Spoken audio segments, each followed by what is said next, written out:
stop up is just gonna take a couple of minutes. Maybe we'll start at 2:30. We're gonna take a slightly different route today. I'll tell you guys. We will go to this Tesla Supercharger in Helsingborg.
welcome to my lounge. Look at the back. Oh yeah. Oh yeah. Charge the car to 100% and we're gonna start at 22:30, which is in 1 minute. So yeah, let's see then. How far can we drive? How fast will it be? I have estimated that, let me see here. Let me see if my estimation is going to be good or not. I've estimated that it's going to take 10 hours and 15 minutes at that consumption with 231 watt-hour per kilometer. Okay, let's do all the preparations and then off we go.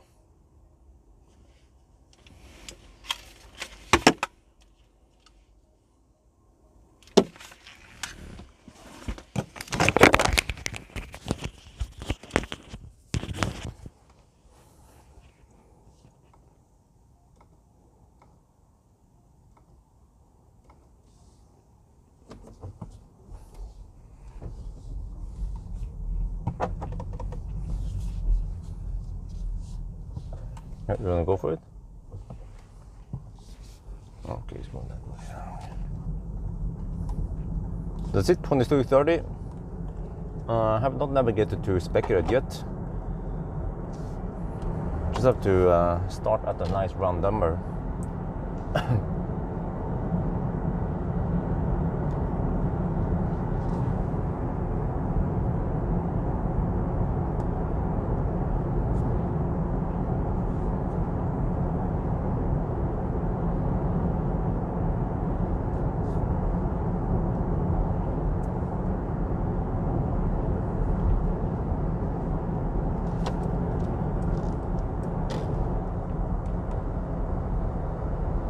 Yeah, the trip was good. Always good to go to Deutschland.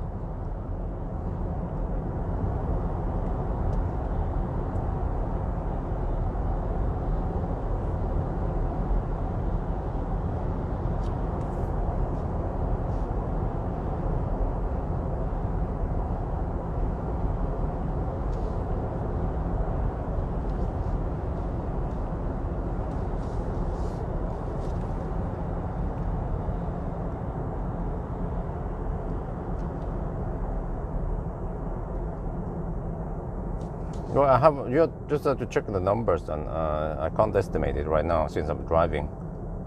I think I even have a video on how you can estimate it. You can just look at my spreadsheet. So yeah, I estimated 10 hours and 15 minutes. Well, how fast was the fat e-tron again? You guys have the time?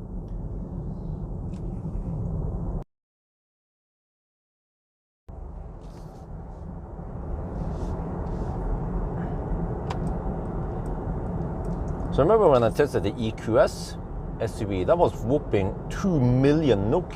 This one is only 1.2 million NOK, so it's a lot cheaper.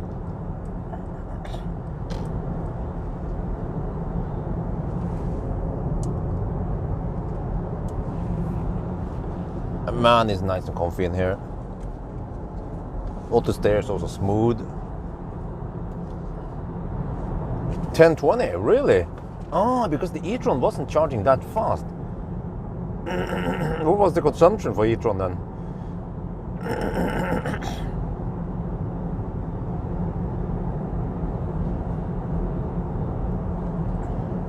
And what about the temperature on e-tron also? Consumption and temperature.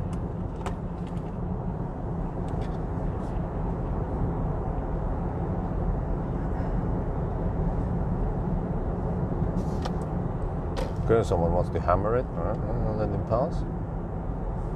The one that blocked the left lane for you, buddy. That's a 1 Series. That's the type of people the police wants to pull over.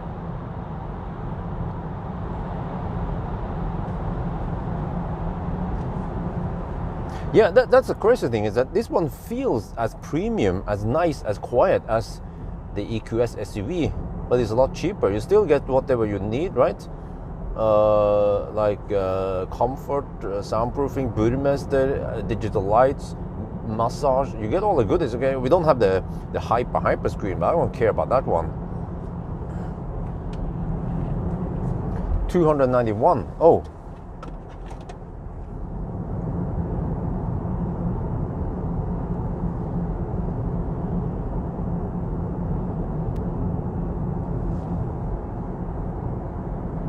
12 to 20 degrees. Okay.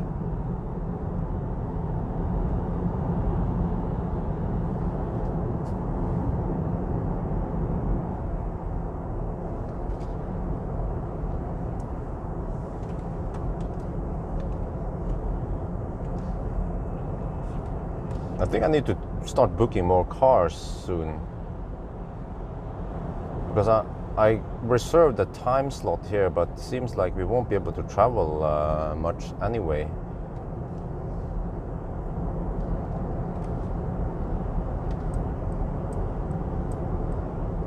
Oh, it's so nice and comfy in here, nice and quiet also. Well, noise level seems to be about the same. So even though we have 22-inch wheels. And the suspension, it feels slightly less bolt because it is actually 200 and... Ooh, I think it was 240 kilograms lighter than the Fat EQS. The Fat EQS was 3,000 kilograms. This one is 2,700 and something. Roughly 2,760 or 50 or 40, I don't remember exactly. So it feels less bolt, but it's still kind of bolt-ish, right? But if I would choose between this EQS and Fat e-tron, they are similar priced car, I'll take the EQS any day. e-tron was charging surprisingly slow and also kind of cramped in there. e-tron, yeah, here it feels nice and spacious.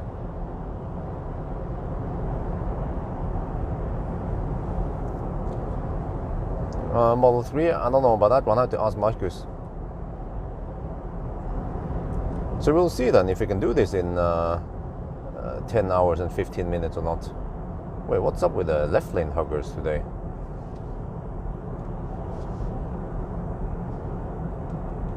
I thought they had vacation.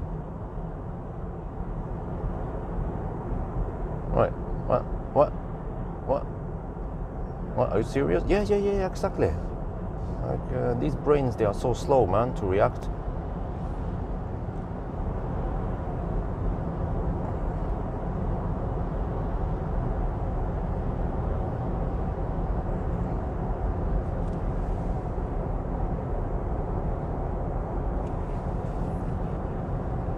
So we'll have mostly nice weather. There will be some rain around Tarnum.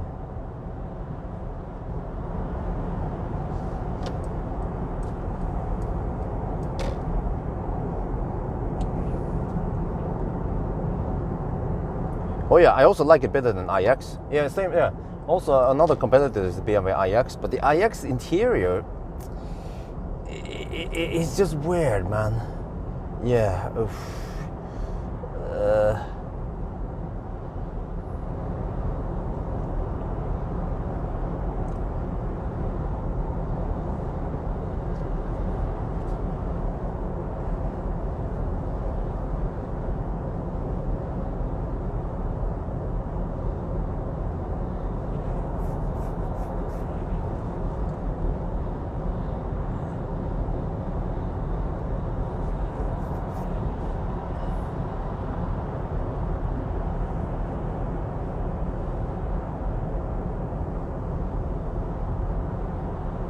So we'll see if we can reach Spekkere then. Well, the car claims I will arrive with 36%. Well, that would be great, yeah. And also, I will try something new today, which is that we will use the Supercharger at Helsingborg instead of Ionity. And I calculated that by using that Supercharger, instead of 999 near Tusenfryd, I will 999 right around Alnabru. Huh. I hope it doesn't get too busy. But yeah, okay, why not? It will actually speed up things. So I should be home like at least half an hour faster, maybe even faster than that. So yeah, that anything helps. Wait, what the heck is that? Fog? Smoke?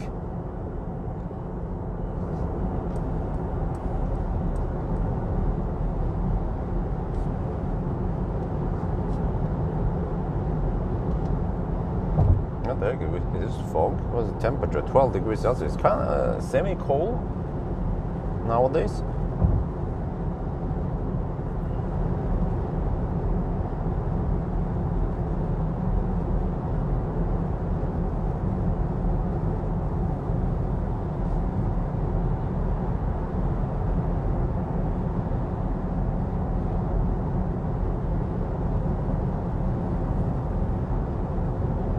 Yeah, the IX was charging quite fast, so that was the advantage. That's why we managed to finish fast, even during cold weather, winter. I could consider it winter. And also the IX is also fairly efficient. This one I feel like, okay, it's just in the middle. It's not super efficient, but it's also not that thirsty.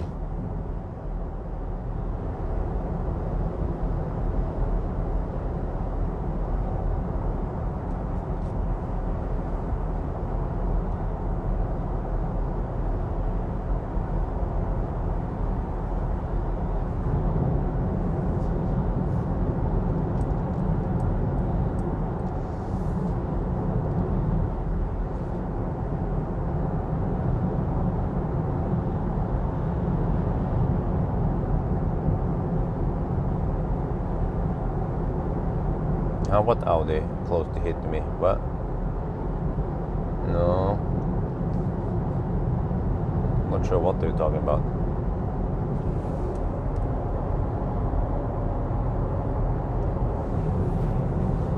Man, what's up with these Audis hugging the left? No, sorry, the BMW is hugging the left lane.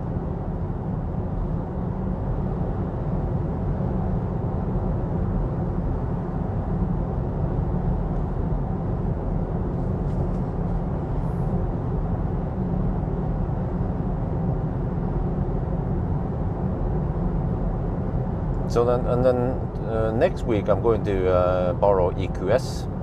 It's just a regular EQS, not an SUV, but it has some special interior. So I'm not sure what I'm supposed to do with it. If I just do, I've already tested EQS left and right. So hopefully, if the weather is good, which it seems like it is, we can just take it on a road trip instead. Or maybe I can try to figure out something. I don't have to do banana box test. I don't have to do range test. No 1,000 kilometer challenge needed. Just yeah, take it on a road trip with the family trip. And of course, yeah, I should do an interior review. Yeah, because it has some expensive interior, some special expensive interior, or something design stuff. I don't remember what the heck it was called again.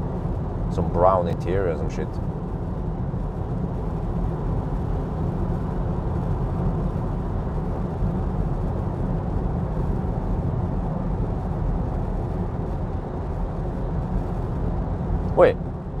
Wait, didn't I do it with the... Okay.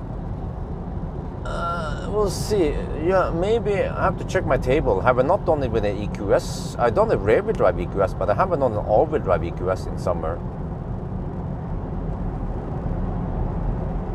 I've done the rear-wheel drive, yeah, and then the EQS 580 4Matic, that was done during winter a while ago.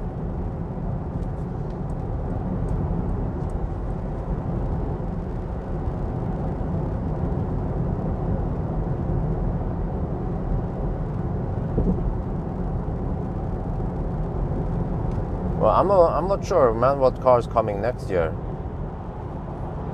Can you enlighten me, please?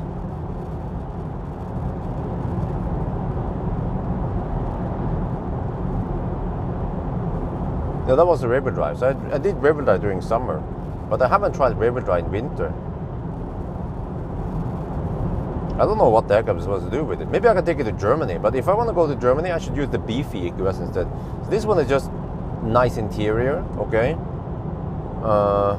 Let's try to get some family trips done with it then.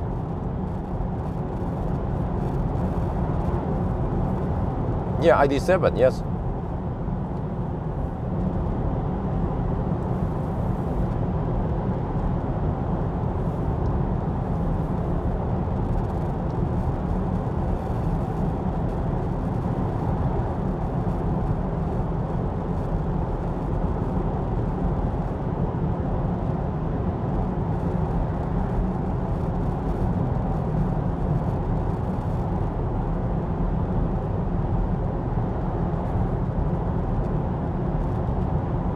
Starting time was 10:30, so we'll see how the new route goes.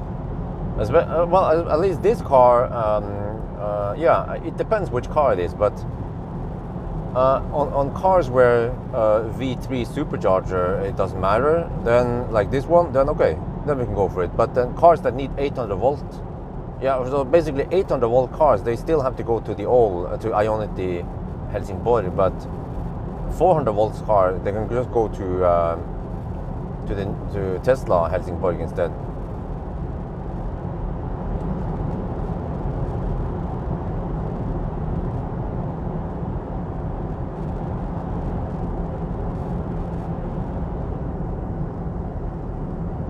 Yeah, we turn around at Helsingborg, Tesla Helsingborg. It's 142 kilometers versus 150, so it's a bit shorter. And that means that we will land closer to Oslo, and that means that we'll have to do the convenient charge. We can just charge enough to just reach Oslo, basically.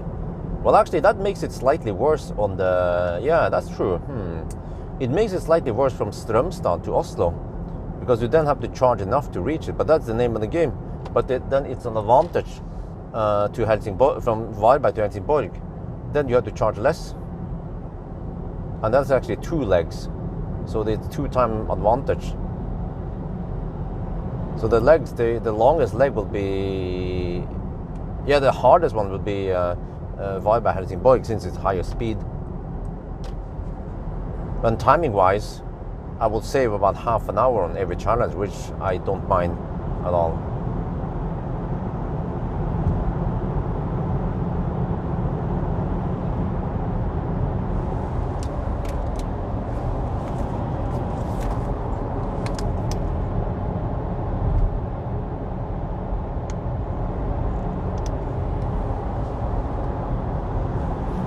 I always use this tunnel to align the camera.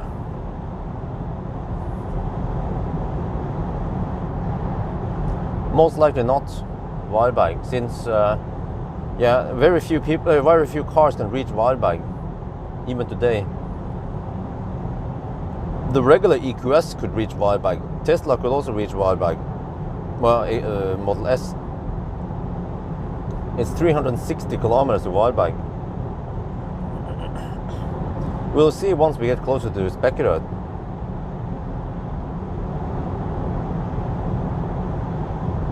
Yeah, Volkswagen, they probably come to me. And also kudos to Mercedes, because Mercedes in Norway, which is Bertelåsten, they are really active on contacting me. They were the one who asked me, hey, do you want to try this EQE? Actually, this one I requested, yeah, but they come to me and like, hey, do you want to try this EQS with this nice fancy interior? Hey, do you want to try this EQS? Do you want to try this? They keep asking me, which is good. Most other companies, I have to beg them to get the cars I want to borrow.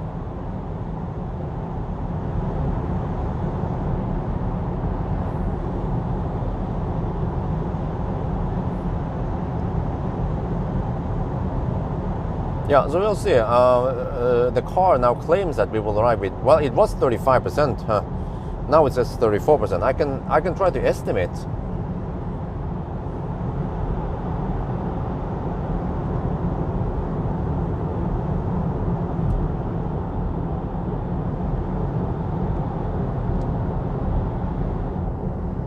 Yeah, I'm guessing that the consumption will be 300. Let me see, what was the net capacity again? Net capacity is 89.4 kilowatt hour. Okay, 89. All right, okay. So we have to drive 255 kilometers. No, 256 was. Okay, so I need 76 kilowatt hour. Okay, I will arrive at 14% at Spekerød. That's my estimation. But there's no chance you're gonna reach Varberg with this battery. Maybe with the EQS SUV, it might be able to go with. But I already did EQS SUV, but it was in winter.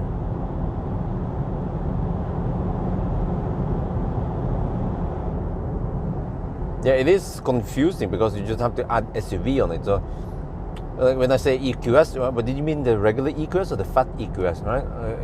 They should have called it EQX or something. But then what about EQE? No, that doesn't make any sense, man.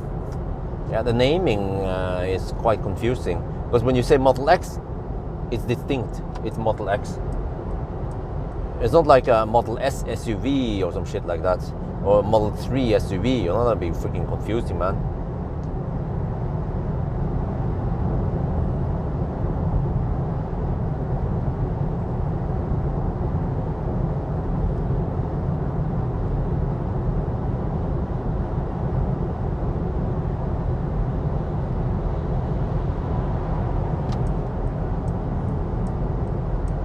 If I had a chance, I would like to try another Germany run, if I get lots of views on it.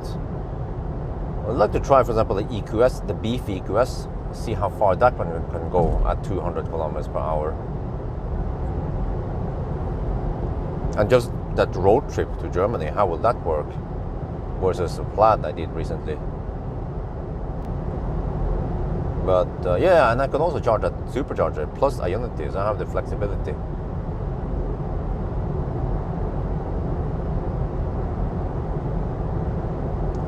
I'm not sure how I'm going to compare the grip snow stuff, because those tests is highly dependent on tires. And then what I'm supposed to test anyway, just try to run up a steep hill. But then it's hard to get it consistent, since the weather will change between each car.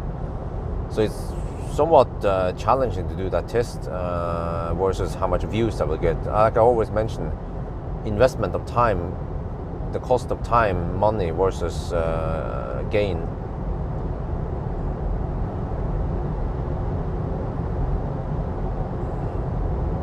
But yeah, I did the I4 on the Autobahn. That was good fun. And I think actually it did receive decent views. So if I can get something, if I can get more than 50,000 views on the hammer test or several tests I do over there, then it's definitely worth it, because it actually costs some money. But if I only go for Neumünster and back again, it takes me 2 days, 1.5 to 2 days. Yeah, roughly 2 days, since I have to count traveling plus some sleep and some testing and a little bit of wait for the right time of the night to hammer. But yeah, I just wonder what will be interesting. As for Taycan, by the way, seems like it's hard to get the Porsche. It would be great to get a Taycan Turbo S, if people still care about that thing, or if it's game over now because the Plaid just beats it on every turn almost. I mean, why would you buy a Taycan? Well, okay, you can get a Taycan, you get a relatively fast car, but if you want the fastest shit, you have to go for Plaid. Or you might as well go for 4S or some shit like that, cheaper, and yeah, you'll be beaten by Tesla anyway, so there's no point to even try for a Turbo S.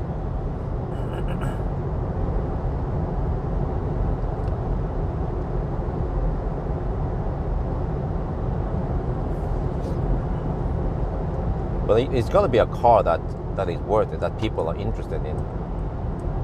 So I'm not gonna take some ID3 over there or some shit like that. You know, it has to be something fast, something exotic, something that people are excited about. But actually, Kia EV6 GT, that one could be a good one, because I have car scanner. Yeah, if I use EQS, by the way, I'm a little bit in the dark. So EV6 GT, maybe I can request borrowing that one just for the Germany trip. Hopefully it's more available now. We can see, because I want to see how that one overheats. It will overheat most likely at one point. And what about power limits? I'm going to push it just like I pushed that Plaid to see how it can perform. Let's see then if the 800 volt hype can handle it or not. Because for some reason the EV6 GT got a lot of views when I I've just sat in it and we saw some data.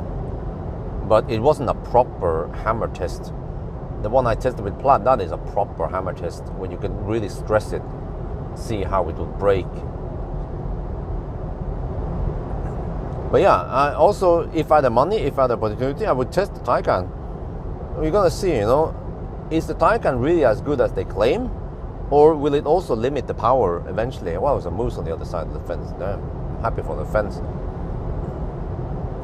Because for me, I suspect that every car, every battery will limit, even a Taycan. I mean, we even saw it in the BMW i4 M50 when it overheated and limited.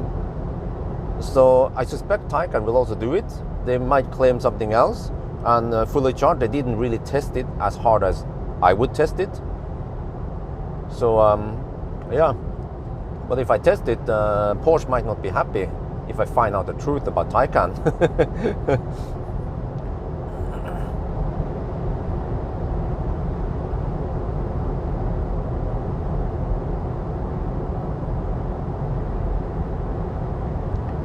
But what was it again? Yeah. When I tested the Plaid at 200 kilometers per hour, it was freaking insane, man.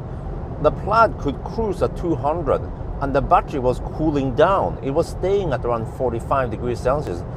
The motors, the stators, they were cold. It wasn't even sweating cruising at 200. And even if I cruised faster at 220, still no problem. But it was when I hammered it. Every time I hammer hard and I demand 1,000 horsepower, that's when the stuff starts heating up.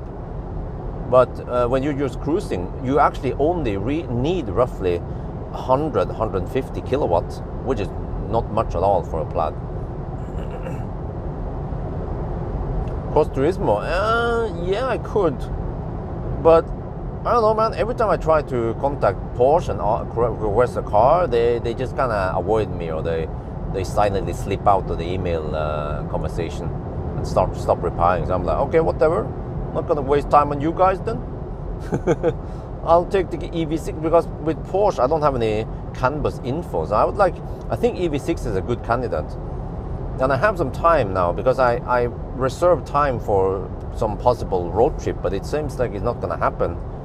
So I can just fill in that one with an EV6 maybe. What do you guys think? Are you guys up for it? EV6, hammer stretch, Neue Munster, charge at Ionity, push it, two different tests. I will do, of course, acceleration to VMAX, and I will do a range test at 200 kilometers per hour, where I cruise at 200 constant, and I will also do some hammer when I hammer hard region, do some skirmishes, and then hammer hard again, and yeah, like. And then we see all the juicy information in car scanner. What's happening with the battery? How it overheats? How about the delta? Can we set a new delta record? Can we get 15 degrees Celsius delta between the coolest and the hottest battery? And then what about voltage sag on that one? How will it handle when we push it? Will it limit the power? Will we still get 580 horsepower? Will it be limited to 300? Right? We will see. But then I suppose you have to configure it in the GT mode or some shit like that to get all the power. So yeah, I'll email someone at Battle of Sten.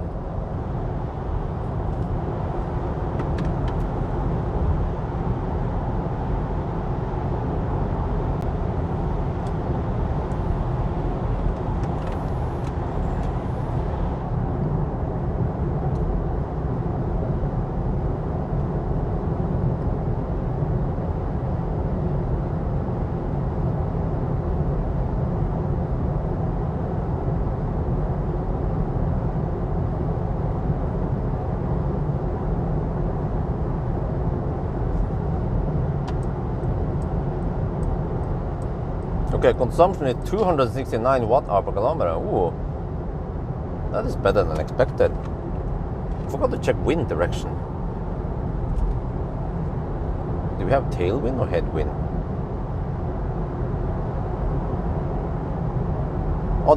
Oh, we even have headwind. Oh, and a little bit of crosswinds. Okay. Huh. That's not too bad. Well, but okay, it's going up now, 270, yeah. Now that we can hammer. We've been hammering for a while. So now the car says 32% at speculated. Can we actually make it to Firebike? No. Okay, we'll see. We'll see when we get close to speculated. And we'll decide what to do. I wonder, maybe I can go for, if I can go for Kungsbacka. And then I can go from Kungsbacka. Yeah, that Kungsbacka to Tesla Helsingborg is easier. It's 8 kilometers shorter than Ionity Helsingborg.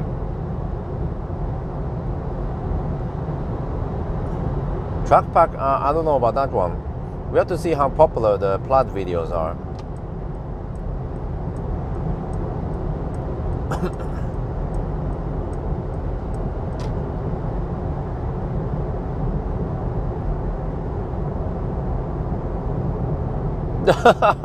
No, the Tesla is actually blistering fast also around Nordschleife. So yeah, if you haven't paid attention, they have set some records at the Nordschleife, the Plaid. And also, and you say Teslas in general, but also, have you ever tried a Model 3 before? Model 3 Performance is light. Those fat Taycans, the Taycans, man, they are so damn heavy. Also i4, 2,400 kilograms. Model 3 Performance, 1,900 kilograms. Oh, 1,800 something. Freaking light car with 500, 600 horsepower. It goes like a rocket around the curves. The Germans, man, they make good cars, but they just don't care about making light cars, which is a bummer.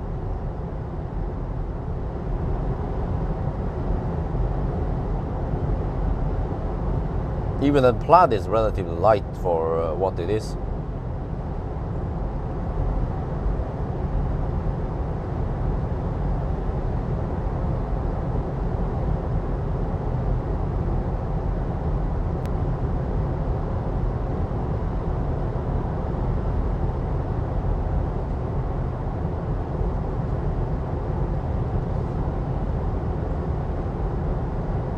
Oh, there seems to be some fanboys in here. Oh, well. But the fact is that the Plaid is just unbeatable, man.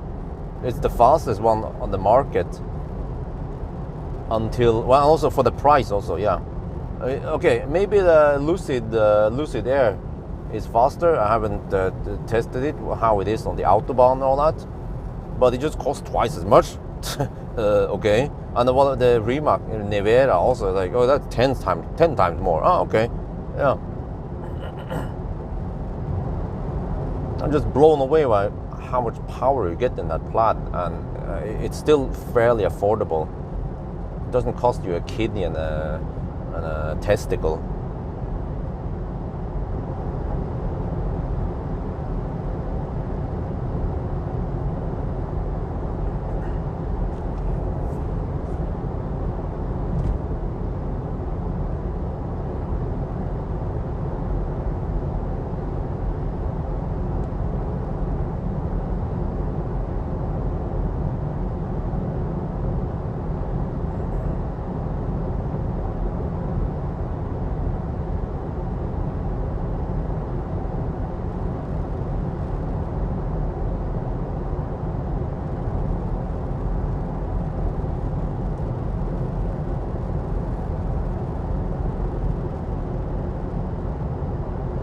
And another problem, by the way, that people don't talk about is that those fast German cars, you know, I have tested them all, you know, like the EQS 4Matic Plus, the 453 4Matic Plus. It was fairly fast, yeah, but it was freaking heavy, and it was so thirsty. And the same for the other Porsches I tried, the fat Porsche or the other Porsches. As soon as you get some of them with the fat tires, they are just so damn thirsty. And in order to get them efficient, you have to run it in range mode. So yeah, they are fast, of course, but I mean, you don't even have to hammer it. But even if you just cruise normally and you have it in normal mode, it would just be so thirsty. So it's a turn-off, really. You have a fast car, but you can't go that far. So I experienced when I travel with Plaid. Not only is it fast when you just floor it, and it goes fast around the curves, but it's also efficient. So you don't have to charge every 1.5 hours. Well, yeah, but even if you don't get fat tires, it seems like they are still somewhat thirsty. Somehow Tesla managed to make the Plaid so efficient. I was just blown away, man, how good it is. And I'm not just saying this because I only tested one car. I've tested a whole bunch of cars And I was a bit disappointed when I tested the German so-called performance cars. But also, yeah, let's not forget Plaid. What tires has the Plaid had, and even the Palladium? It has 255 front tires and 285 rear tires. That is considered also relatively fat. Okay, not as fat as some of the other. I think Porsche, they go for 315 or 305. And why do they have to go for so fat tires? Because they are so heavy. So they need to make them fat. Otherwise, it won't be able to corner that well, and it won't be able to brake good enough. So if they just made the car lighter, they can get away with smaller tires. So it's like a bad spiral.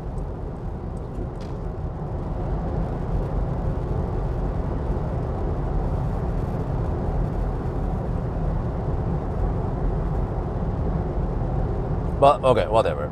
It seems like some fanboys in here, they don't want to listen to what I'm saying. They are the experts, of course. So it's like talking to a wall. So yeah, I think we just end it there. You know, it's pointless, really, the discussion. They can just believe what they like, but I know what I have tested. And I just don't just test stuff in the surface. I also dig into, for the cars I can, I also dig into the canvas and look at data, what the heck is going on with each car.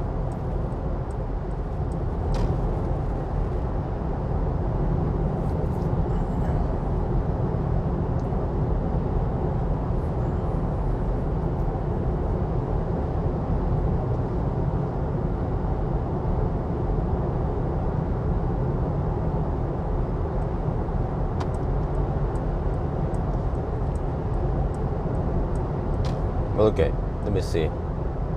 Yeah, now the car says 32% at Speculator. I think it will just drop and drop, but the consumption doesn't go up. Well, actually, it starts going up now.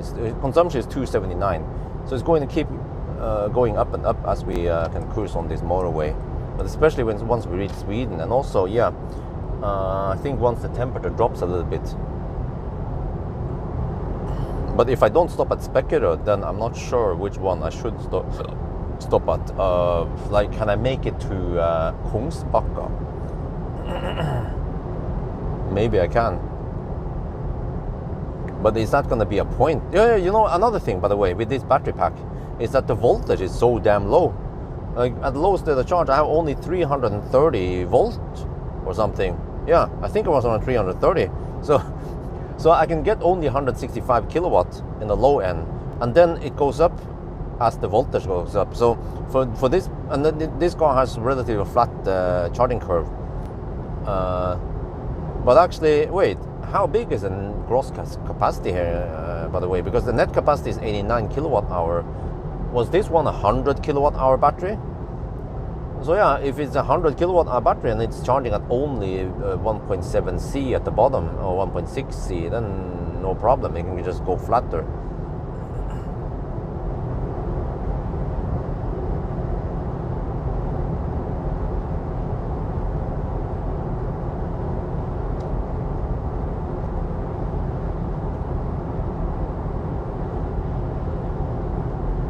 But seems to me like, yeah, my prediction is we will arrive with 14% at Speculator.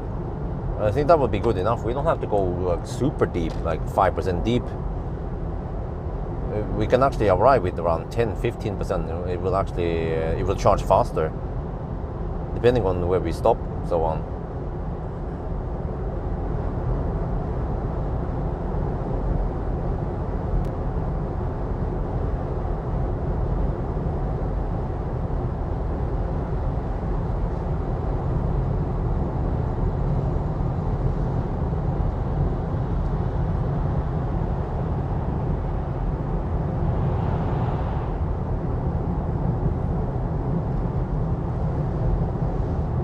To get ready, I'm going to get some free cleaning at Tanum.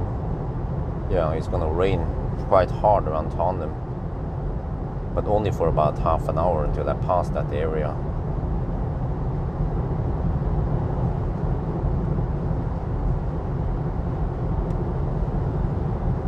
And what was that guy doing anyway? He changed to the left lane and then he went back to the right lane.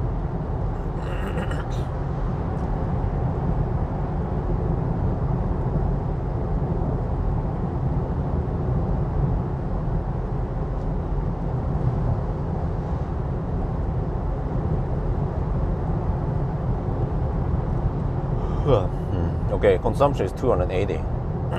It keeps going up.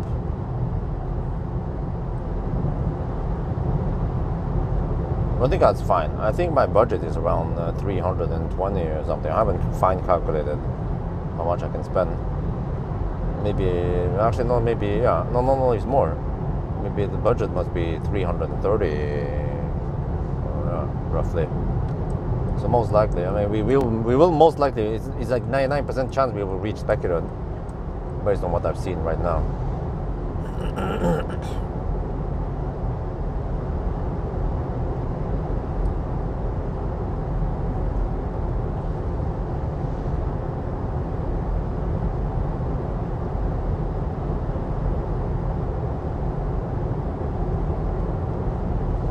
Well, you know, when I talked to Peter Rawlinson, you know who that is? There's the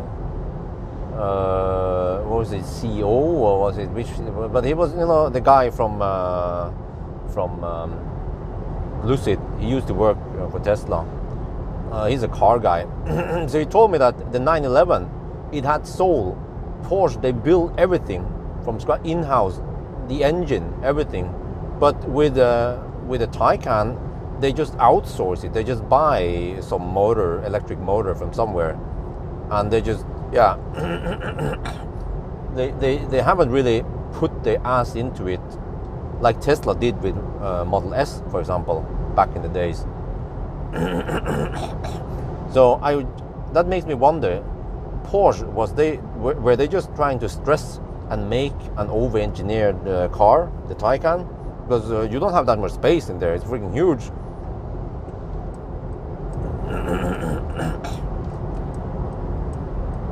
Just want to make something fast, and they didn't bother making their own in-house motor like Lucid or Tesla or some other car manufacturer does. So it's a nice car. I've tested several Taycans, but practically, it's I feel like it's not as good as it could be. Especially space was a bit disappointing.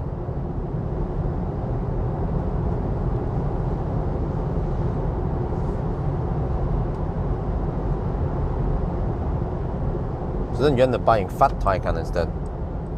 Then it's thirstier.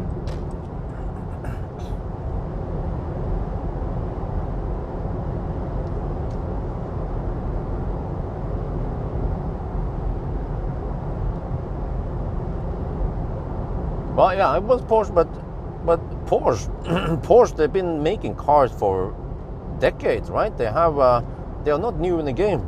They know how to build cars. But let's face the fact, Tesla, they are really good. They are most likely one of the best car manufacturers in making electric cars.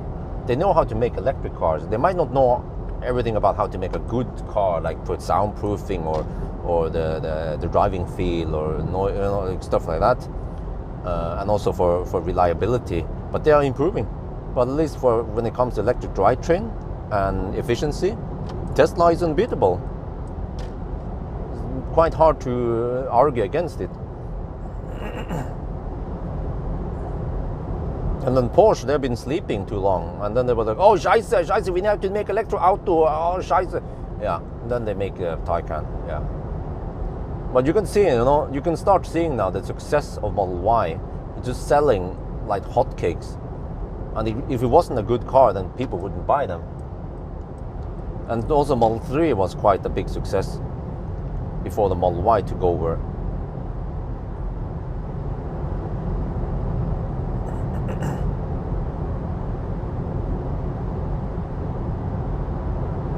The Chinese, yeah, of course.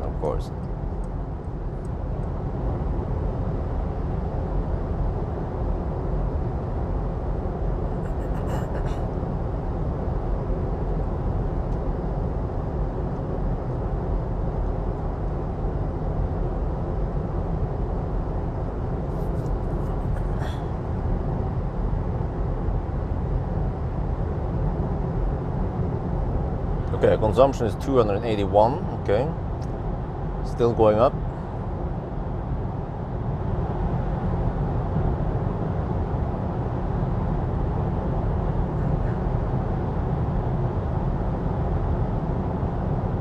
Well, one thing I like about the Chinese car is that you get a pretty good car for the money. It's a good value for money. But in general, some of them are somewhat thirsty, and the freaking annoying auto steer and the bing bong, man, that drives me crazy. But the car itself, many of them at least, are pretty good. Good comfort, good space. Well, some of them, okay, not all of them. Some of them can't even freaking fold the rear seat. But some of them, like Neo, for example, they make really good cars. And also some of them are efficient, or fairly efficient at least. Maybe not class leading, but not at least not too thirsty.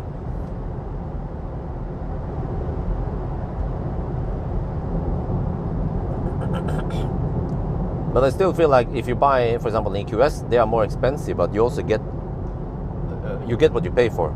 Like some of the Chinese cars, yeah, they are good in many ways, until you turn on the stereo, be like, what the heck is this shit?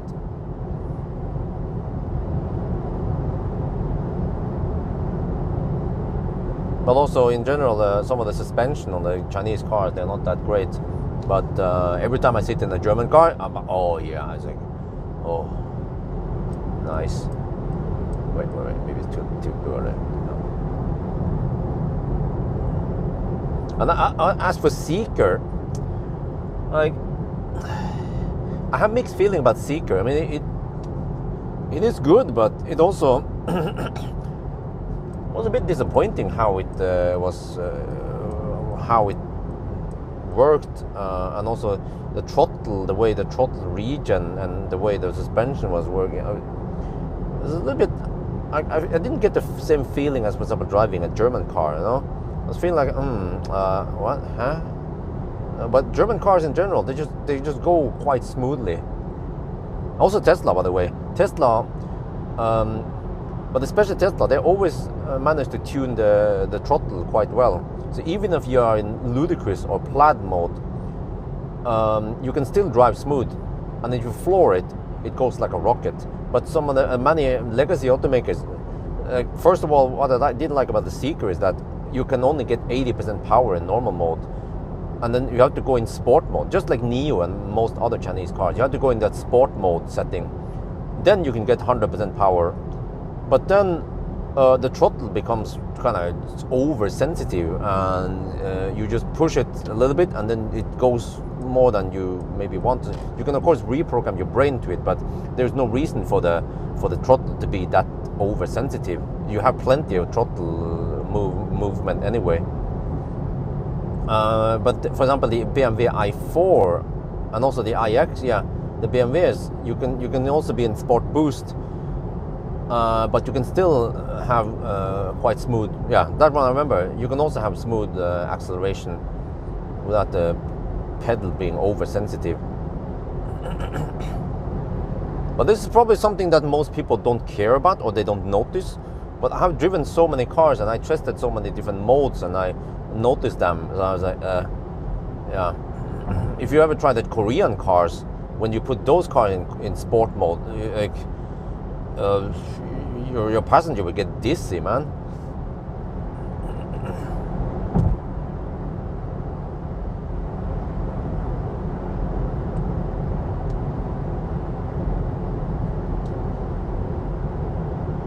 Oh, I have to say it's very quiet today. Almost forgot how quiet it's supposed to be on Saturday night.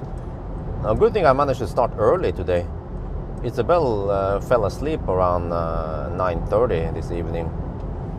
Then I had to do my final preparations and then get the heck out of there.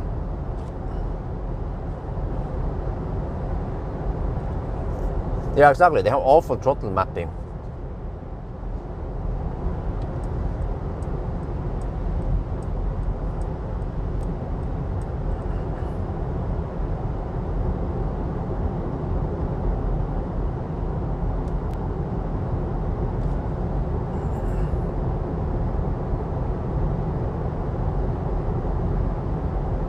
Virtual rev, freaking, I don't get it, man. Why? Why? It's pointless. It's like fake engine sound. You know, why would you want that shit? If you ever heard a nice motor inverter sound, you know, I love it, man. And it's not too loud, but it gives you that nice feedback. If you want, you would care about it. But you get plenty of emotional feedback anyway. That's what matters. I mean, do you buy a car because of the noise it makes, or because it goes fast? You know, I start thinking about when you were a kid and you had a bicycle and you put that cardboard thing on the bicycle rim to make the sound, you know? Or when you put extra exhaust when you're a teenager. Okay, you make noise, but it's the motion that matters, right? Not the noise. That's what she said.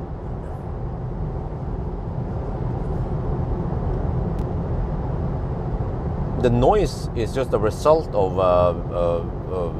fossil design on the motor. The engine had to make noise because it was burning dinosaur juice, and then over time people learned to love that one and the exhaust,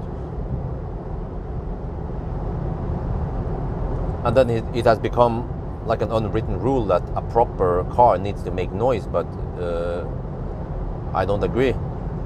Electric cars, they don't make noise at all, but they go fast and they're quite fun to drive.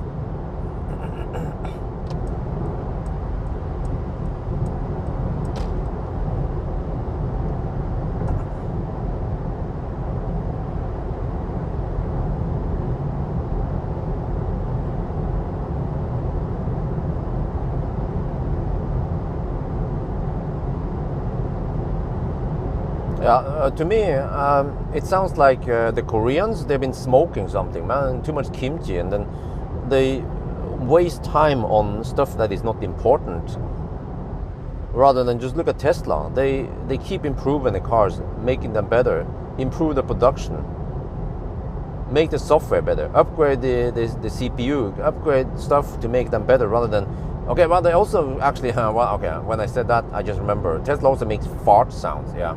At least for the past years now, they haven't made any like fart sound alike stuff. They've been focusing more on other stuff. I suspect that the fart sound was more like just a side project someone came up with that really didn't cost that much time, but that they were focusing the R&D money on new features with the car, like live Sentry mode viewer, for example. I mean, those cars were not even designed to be used for Sentry mode, and then suddenly you have live view, actual live view via the app. Like, which other car manufacturer can offer that, right?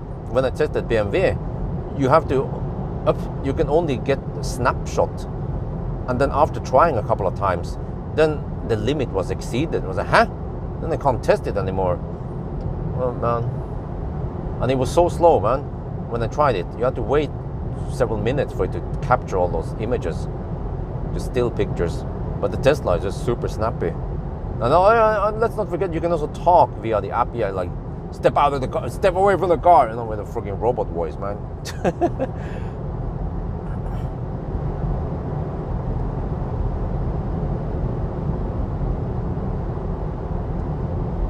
The thing is that if you never ever own a Tesla before, you have no idea what you're losing out on. Most people who don't own Tesla, they just know the tip of the iceberg, maybe, of what Teslas are capable of doing. Of course, no car is perfect. I'm not saying that Tesla is perfect. They have issues. They have whatever. But so are the other cars. You guys remember, right? The EQS I borrowed when I went to see it at the Shell station, right?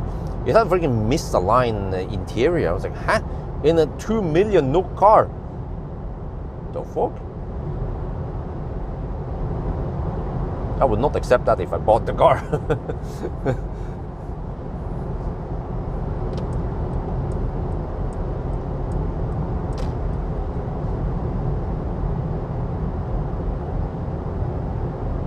And also, I feel like the EQC was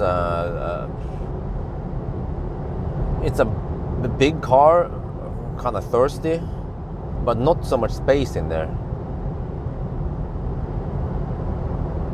So Model Y, for example, way more space.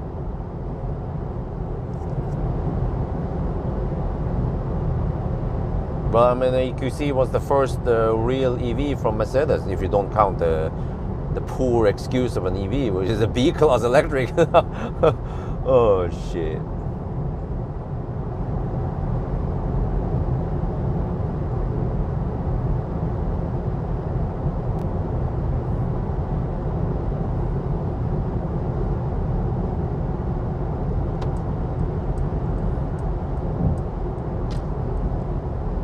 Okay, how are we cooking now? Consumption 285 watt-hour per kilometer.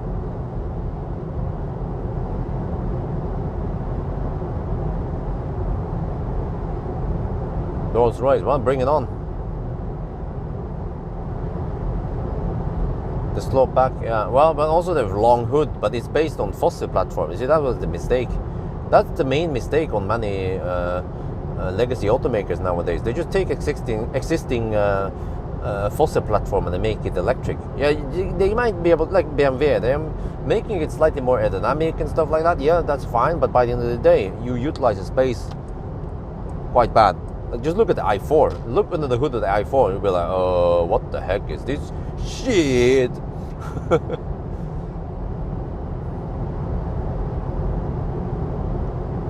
And I think, I mean, why do people buy crossovers in SUV nowadays?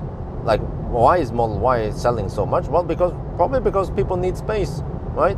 Okay, if they need space, so why would you buy a car that has poor design and fossil design, right? Unless you're a BMW fanboy, then you go for that one. But if you consider another car, you'd be like, oh, fuck that shit, man, I'm not gonna buy iX3, go for Model Y instead. Way more practical, way more space. Supercharger network, 250 kilowatt charging, fart sounds, yeah. Even all-wheel drive, yeah, the iX3 doesn't have all-wheel drive, yeah.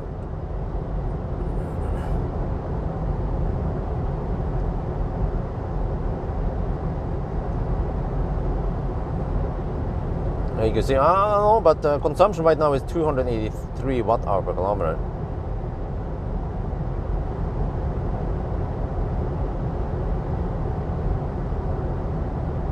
And now the car claims we will arrive with 28%. Let me see then. Will we arrive with 14%? You know, when I did the bus challenge, the 1,000 kilometer bus challenge. Oh yeah, by the way, if someone wants to know the distance, at the bridge, I measured 1.9% over-reporting. We have 110.2 kilometers here. Yeah, 110.2 kilometers at the bridge. Consumption is 285 now. But yeah, during the 1,000 kilometer bus challenge, at one of the legs, I figure out what the net capacity is, and then I calculated how many percent, and then I figured out which route we should take, and I said that we will arrive with 25%.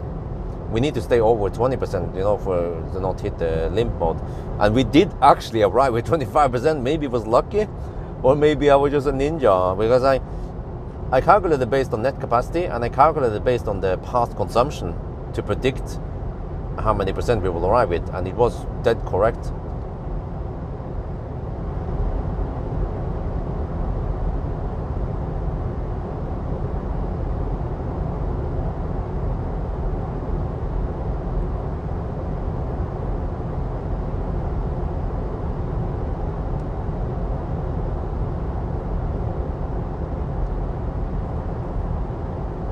Okay, we're gonna have a little border switch.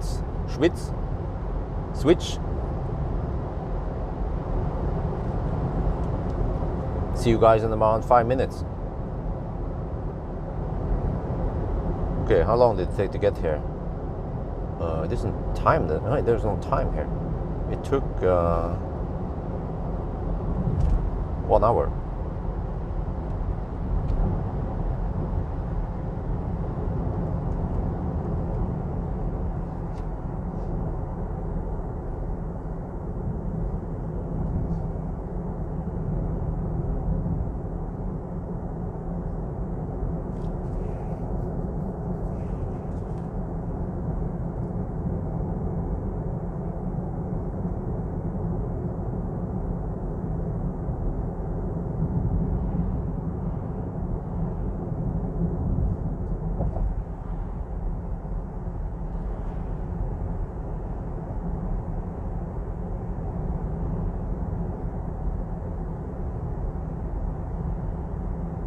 Well, what was the consumption on EQC then?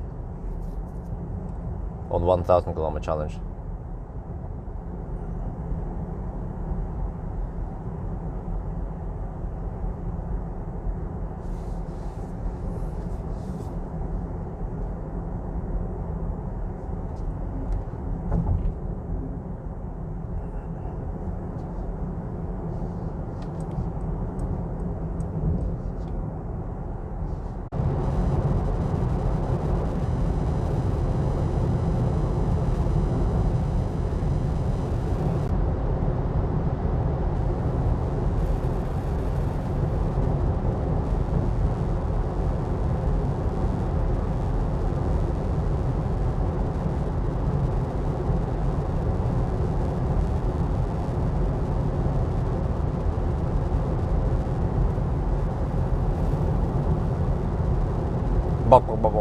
Okay, welcome to Sötabrorsland, Sweden. We have digital light. Oh, they are wonderful, man. Oh, holy crap. Wait, I need to start some butt massage here. Let's see, there we go. Butt massage on. Oh yeah. Oh yeah, Helga. Oh, don't stop.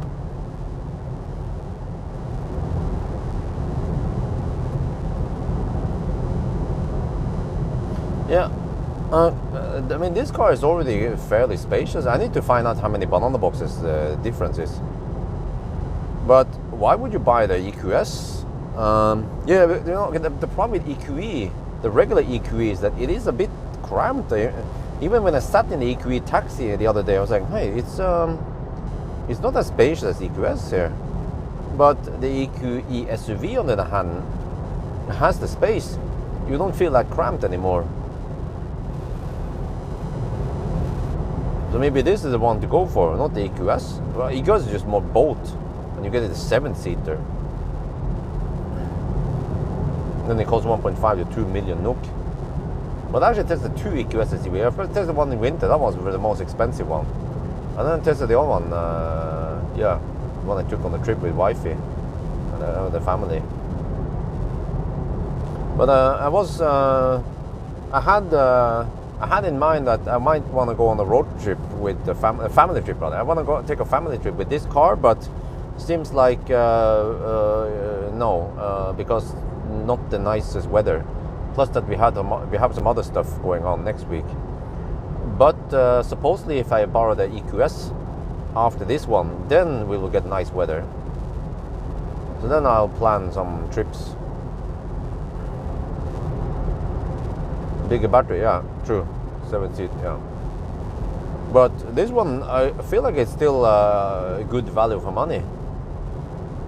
You can get all the goodies, right? If you want, like Spurmester, digital lights, massage. You get all the goodies here also. But why people are using high beams? Fuck, man, it's annoying. I need to start flashing at them.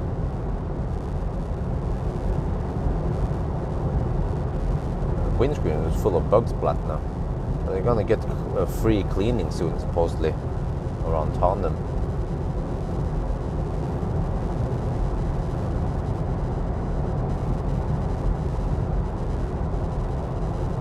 Wait, can you get a hyperscreen in EQE?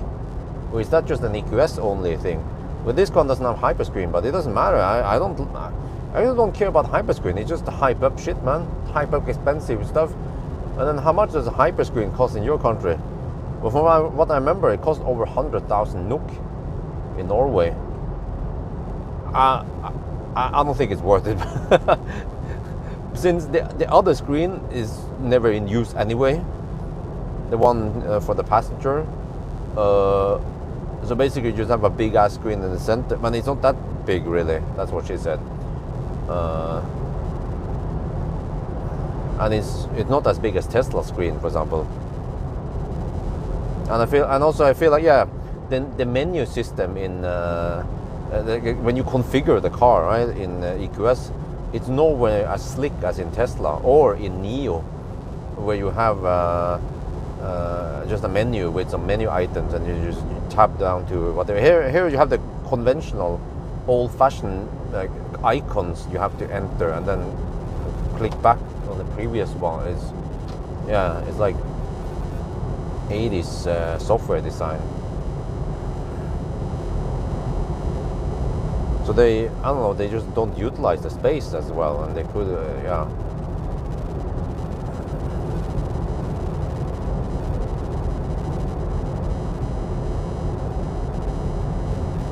No, it's not too big, but I had talked about this before. The hyperscreen, you know, the passenger side is useless because you can't reach it anyway, so you can't use it for anything. And then the hyperscreen, it is bigger, but when you look at it closer, you don't utilize the space. There's stuff on the edges that you can't press, or it's not being used for anything. No icons, not, you know. So it just fills up on the, okay, just a bigger screen that is not utilized well. So it's a waste of money and waste of space. If you look at some of the EQS videos where I show the hyper screen, you will see what I mean.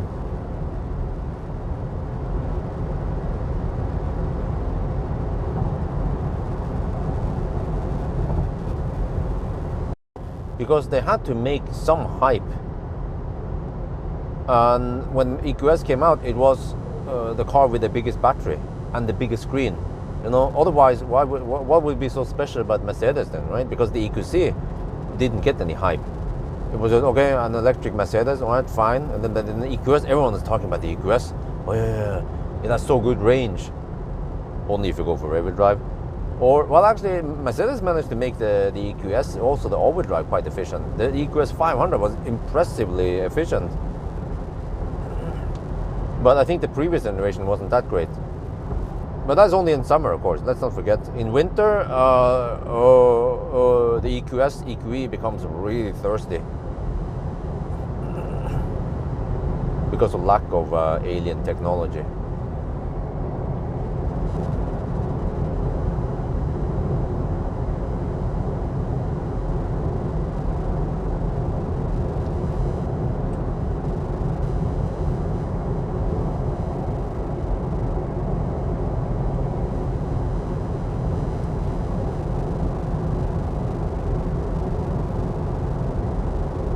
Yeah, exactly. The 500 was already pretty good. Fast enough, okay, 580 is faster. But I feel like with Mercedes, you're not buying the Mercedes because of the speed. You just want it for the space and the comfort. So then even the 500 is good enough. But I actually feel like some of the, like the EQE 300 I tried, and even this one, I feel like it's a little bit underpowered. Only 295 horsepower roughly, but 795 Newton meter torque. So it has a torque, but just lacks a little bit of power. Why do I feel like these guys don't turn off their high beams?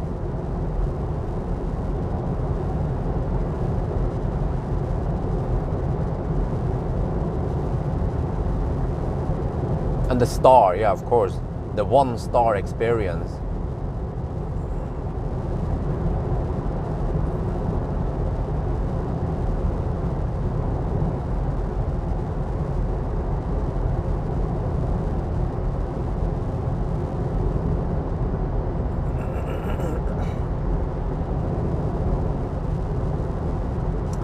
But on the other hand, this car costs 1.2 million NOK. If I add another 150k, I can get a Lotus Eletre S, not the R, but the S. I would get the Lotus Eletre S, man. I would pay extra and get the Lotus because, okay, I listened to the Burmester again, and from what I remember, the KEF reference sound system in the Lotus, it was punchier. It just sounded better. I just couldn't put my finger on it, man. I was blown away by the stereo system. And I also tried to Google for it. KEF reference speakers, they are expensive. And I bet they might be also quite good.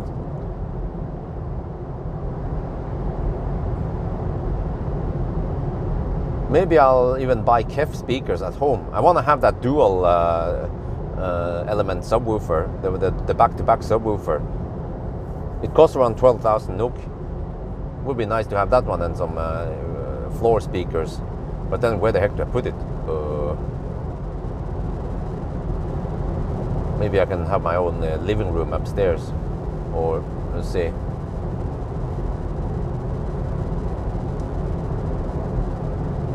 But that's the thing. This car here, it's a boat. You know, okay, not as boat as EQE SUV, but it's a boat. It's very comfy, quiet. But also the Lotus was impressively quiet. We also had working 22-inch wheels. But the Lotus just has a way sportier ride. So, and that's more down my alley. And it was fast also. Oh man, I love it, man. It was fast. I wish I could try it some more. But okay, space-wise, I'm not sure. I haven't tried banana box test on it. But maybe I feel like, yeah, maybe the EQS has more space, or maybe not.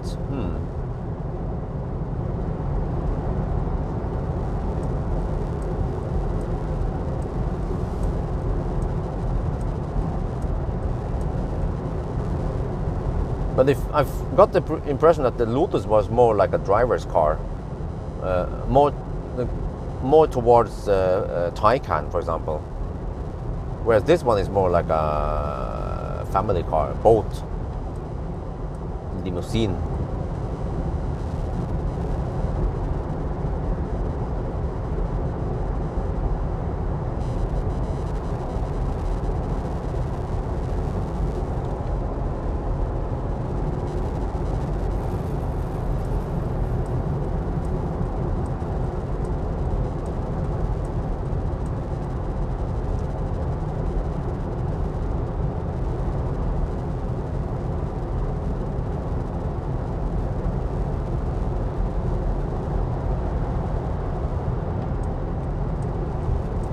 Well, it's fairly busy tonight. Look at this. It's almost midnight and people are traveling. And I wonder if they travel to avoid traffic. Because normally I don't see that much traffic around here. It would be usually quite empty on a Saturday night.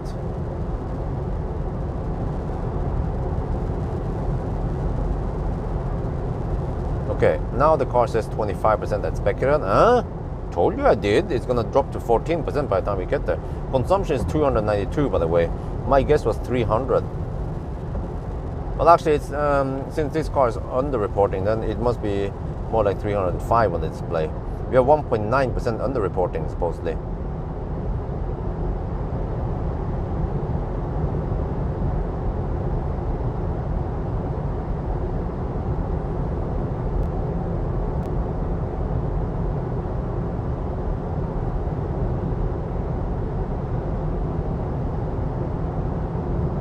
I haven't really used them. I have those Dolly speakers and an old Denon amplifier, just analog from the 90s. So I haven't used my speaker system in a long time. It's just sitting there, being used as a shelf, rather. Just putting stuff on top of the speaker. Maybe I should just sell it, but if I sell it, there will be a weird void there where we have the speakers. So yeah. Probably just move it to the new house eventually, and then we'll see what to do with it.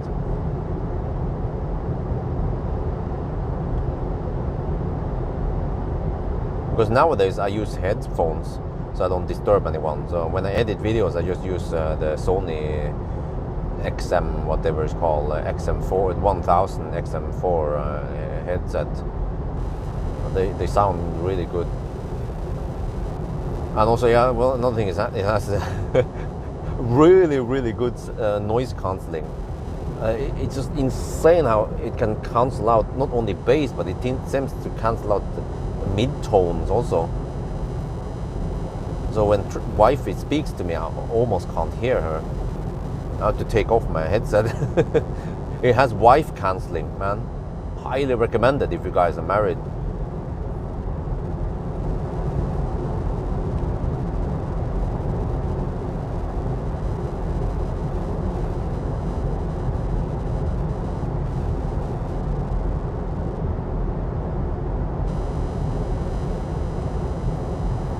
emission speakers. Oh, I remember those.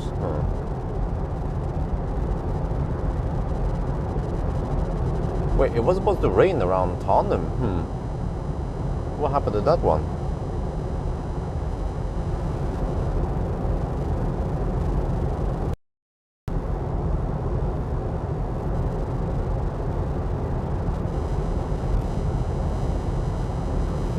Oh, yeah. The other day, a couple of days ago, I went to Tottenham. I drove the Model Y. No, sorry. I drove the Model 3 Performance to some place in Sweden to test the updated cam stream. And then I stopped at Tottenham to Supercharger, and I went for some Asian buffet over here. I gotta tell you guys, if you have the choice, skip it. It wasn't that great, this Asian buffet. But the Asian buffet at Nordby, that one is really good. The one to the left, the one that we ate at. And also Rose Garden, man. Rose Garden. I have to try, somehow I have to make a challenge, something, so I can eat at Rose Garden again. I want to have that fried banana and that pork they have. Oh man, that was so good food. But the problem is that Rose Garden, they open at 11 or noon on Sundays. So that'll be way too late. I don't want to sit around and wait for it so I can eat that wild bag. Unless we do that, the plaid caravan challenge. Yeah. Oh, yeah. If I have some time left over, the time when I haven't booked anything, I can do some plaid action. And I'm also planning on going to Nord-Norge to retrieve Optimus Prime's wheels. Optimus Prime's trailer wheels. They are still at my mom's house in Bodø. And what do you guys think? I could just take some EQS over there, or how about we make it a challenge? I take freaking Frankenstein to Bodø, huh? Yeah, first time I experienced Rose Garden, man. It was great. I totally forgot about Chop Chop. But Chop Chop, they have good, nice, fresh sushi and some other stuff. But Rose Garden, ooh, that was good shit. Would you guys want to see Frankenstein to Bodø and back again? Like, normally I can finish the Arctic Circle run in 2 days. I think I need 3 days now, but I see the Frankenstein videos, they get lots of views, so that's worth it, man.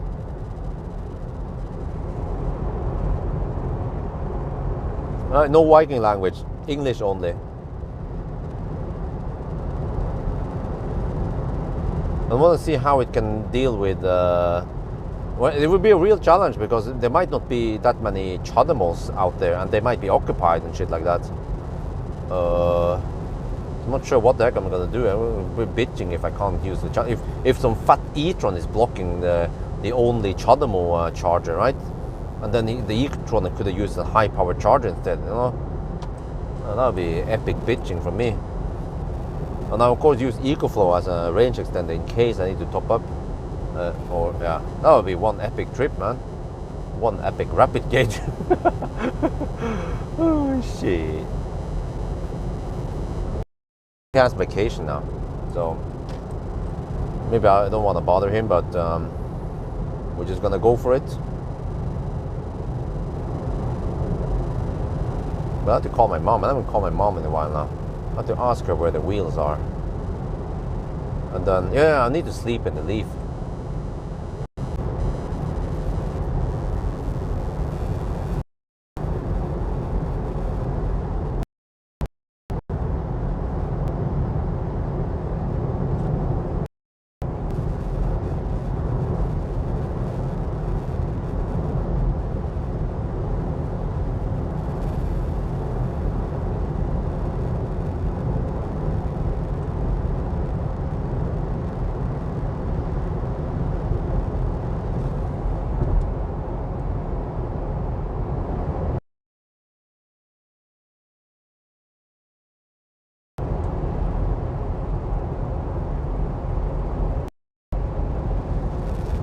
Are you back now?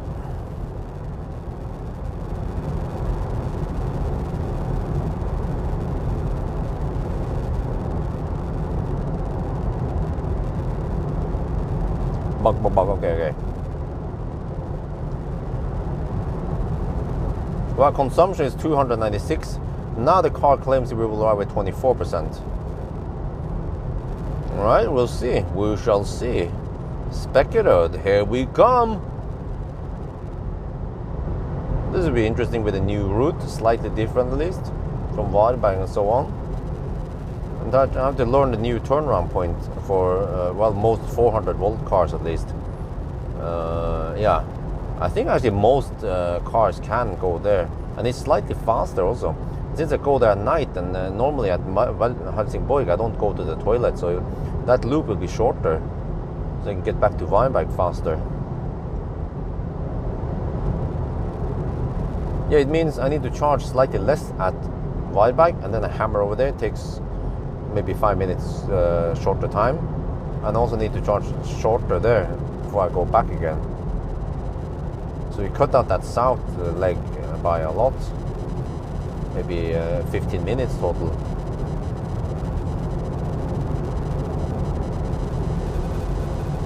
Yeah, no auto steer, and also no cruise control even.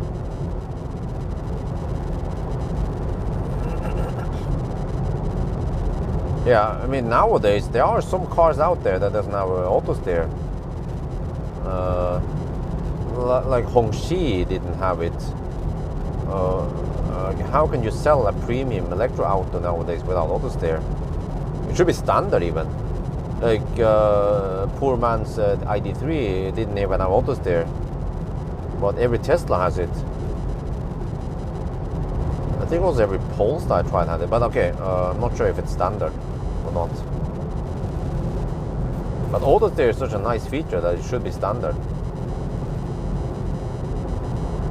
And since you already have the servos and everything, usually the cameras for adaptive cruise control, then it's just a matter of giving it to the customer or not. I mean, okay, you have it on the extra button at the steering wheel for controlling it.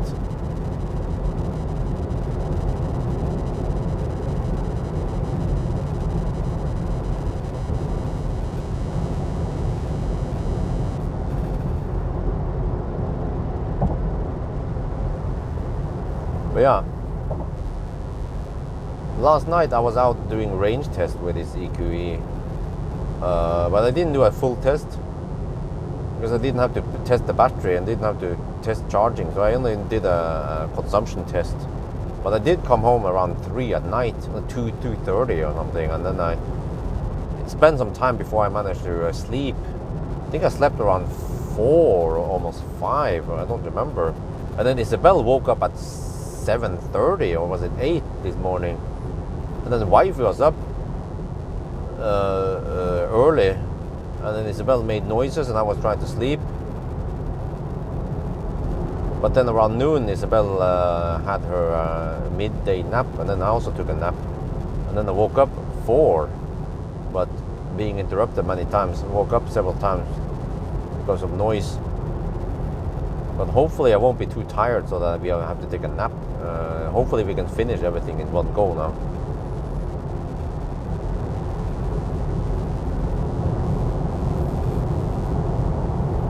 Oh yeah, pilot pack. But I think most press cars I borrowed, they have pilot pack. But I actually never tried the Polestar with a leather interior. It looked nice instead of that fabric thing.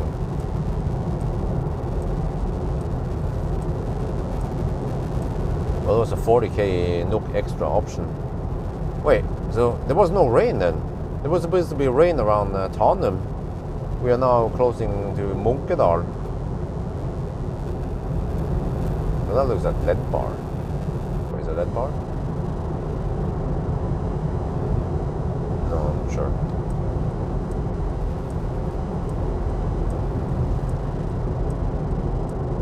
Yeah, I want to take the family to Göteborg again, just for some chill time. Not running away from Rust this time. So we'll see what I can do with the EQS, with a fancy schmancy Fleinschmecker interior.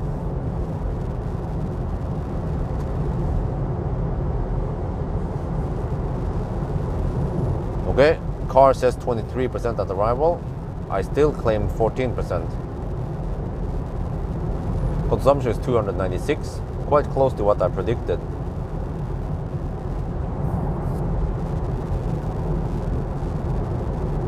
Electric cars are expensive, really?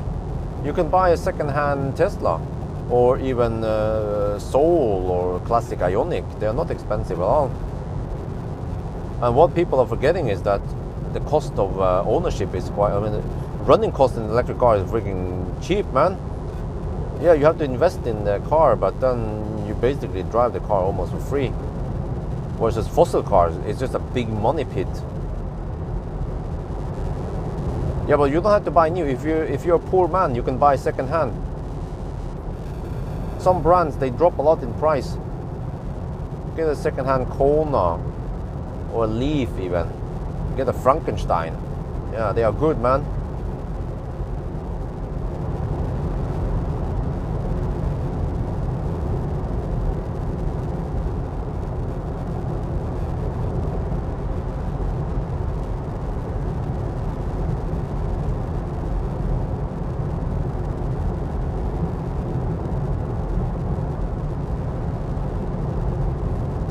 But it depends how far you have to drive.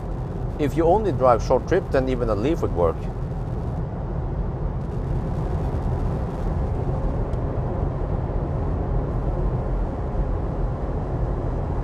What? Low battery? Wait. Something is wrong here.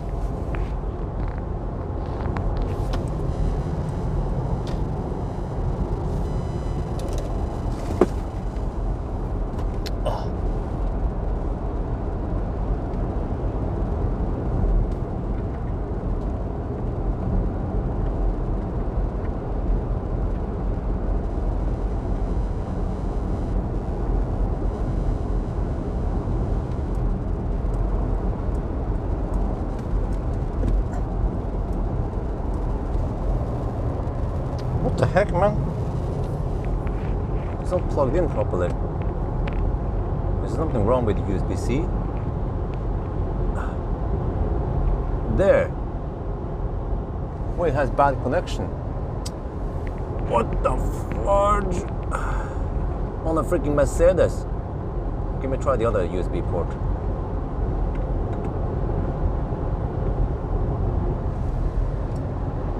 There. Oh, that USB port was not good for some reason. Seems to be poor fit and finish in this Mercedes. Shit, the live stream phone.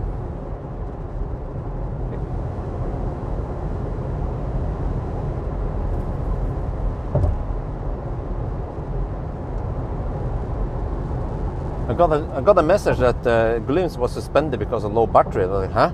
25%? What? Yeah, live stream phone is at 25% because it did not charge. I didn't notice until now. There was some bad connection supposedly.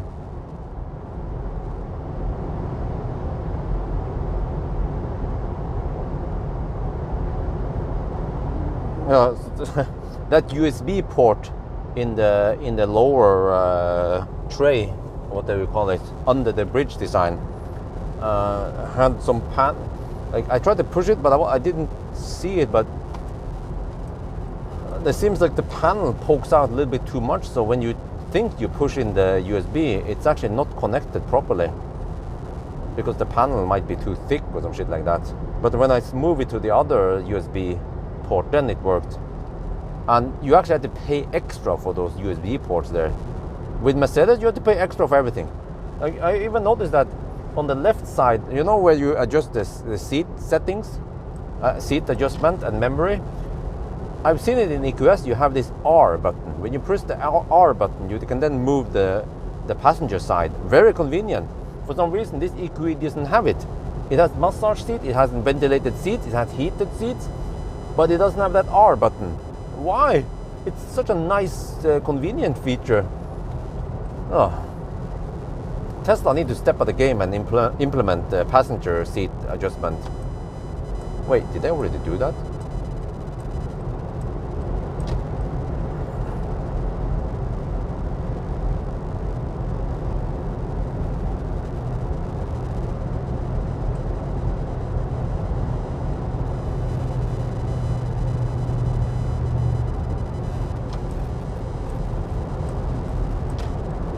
Okay, we are 25% on the streaming phone. Uh-oh.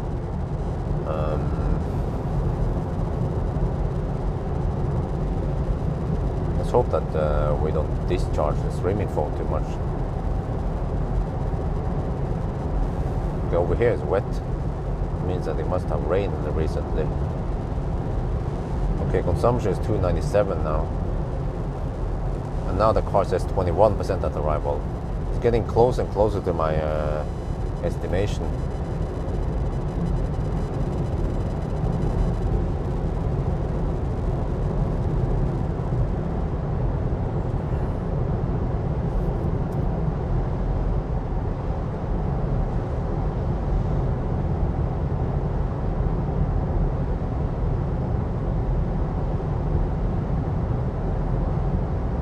Munkedal, yeah.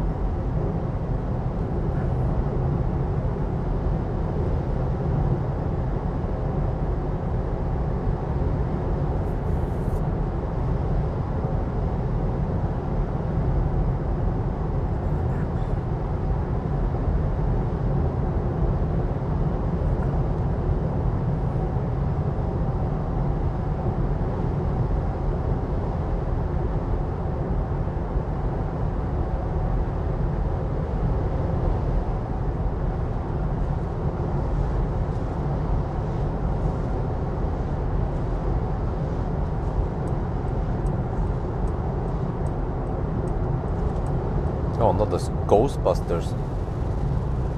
Man, those Ghostbusters are quite popular in Sweden.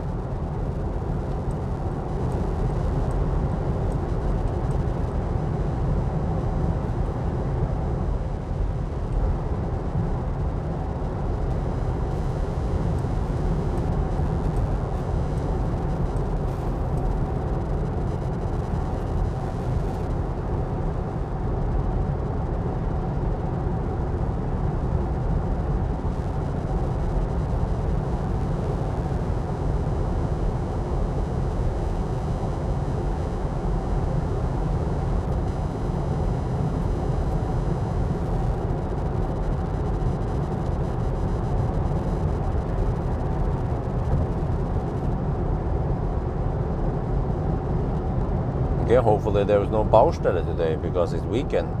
Always try to drive on Saturday night because there is usually no roadworks.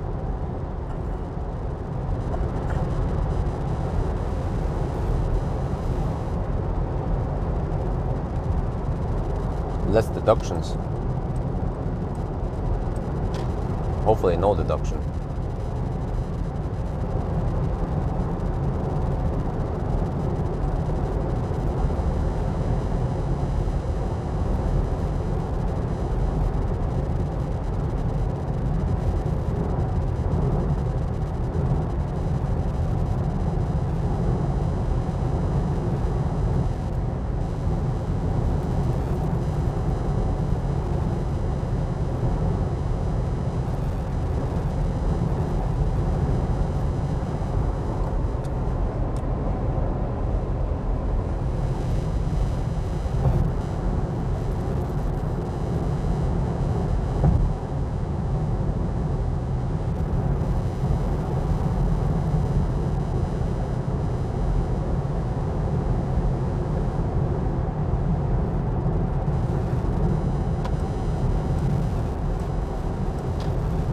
Okay, consumption is 299. We will arrive with 21% now. We are 51 kilometers away from Spekeröd.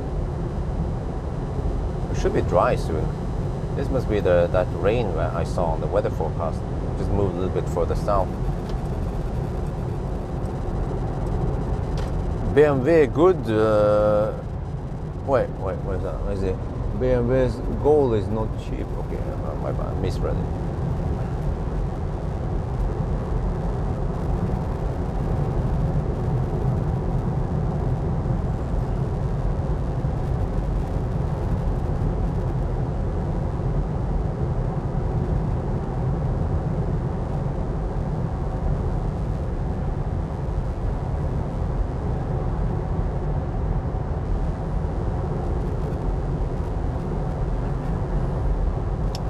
Well, I was not too impressed of the the iX1, it had low voltage. You know, I think it was below 300 volt even. It was expensive, and I feel like it was outperformed by other even cheaper cars on the market. And also the iX1 felt a bit cheap in the interior. It was stripped for features. So yeah, unless you're a BMW fanboy, you just want BMW, but there are obvious, but better options out there.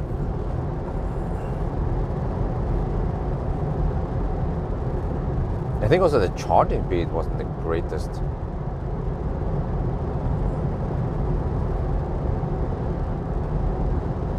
Well, I was saying the BMW iX3 on the other hand, that was a big surprise. Okay, it's based on fossil platform, but it was comfy, it looked and feel great. And despite being rear wheel drive, it was also quite snappy, fast. You can imagine how much better iX3 would have been if they made it based on a pure platform, right? More space, maybe even better efficiency. Yeah. Maybe they could have made it cheaper also. But okay, by reusing fossil platform, you already save a lot of money on R&D. But then the car becomes the car will have compromises.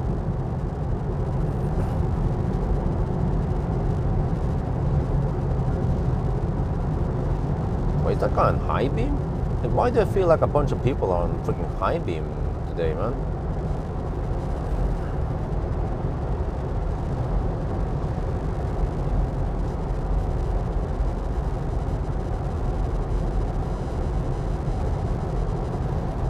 Okay, so here's the rain that should have been a tandem. Well, I get to clean my windscreen then. Okay, consumption is 300. Estimated 20% at arrival now.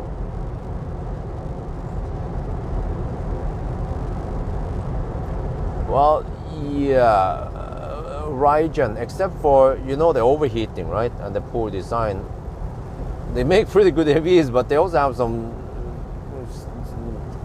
annoying flaws, like the BMW i3 overheats if you use the heater while charging. The same with the i4, but less of that. And even i4 M50 on the Autobahn, after just a little bit of hammering, it started limiting the power and took 10 minutes to recover. And then it didn't take too long before I got the limit again. So that part, not so great. Efficiency though, on the BMW, very good. Despite being a fossil platform. But the stuff I just mentioned now, most people don't know about this, about BMW. That it overheats and rapid gates and limits the power, and that you shouldn't run the HVAC while you're charging. But that's not unique for BMW. I discovered this with many cars, like Koreans, and even the MEB platform does it. Tesla will also do it, but it has to be hot outside, like 25-30 degrees. Then you get slight rapid gates.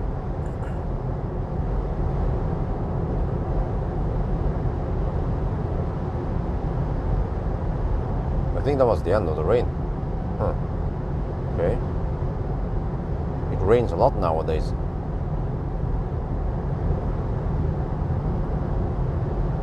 Which limits where we want to go, because some stuff that we want to do, family trip, we don't want, there's some outdoor activity, so we can't go there if it's raining hard.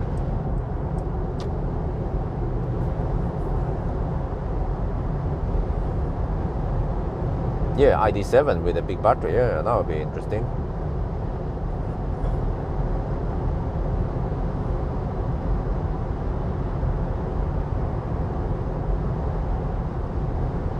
Yeah, MEB cars, they are in general quite good. Except for that, I feel like they could be better. Like, you know, just make the software better so it doesn't cold gate. and in general just make the software better. The infotainment, the ID software, man. But they kind of, they are a little bit stuck because they chose too small screen. They should have just gone for a big screen, like Tesla, like Neo, like Polestar. Big screen is the way to go. Makes it really easy to design good user interface.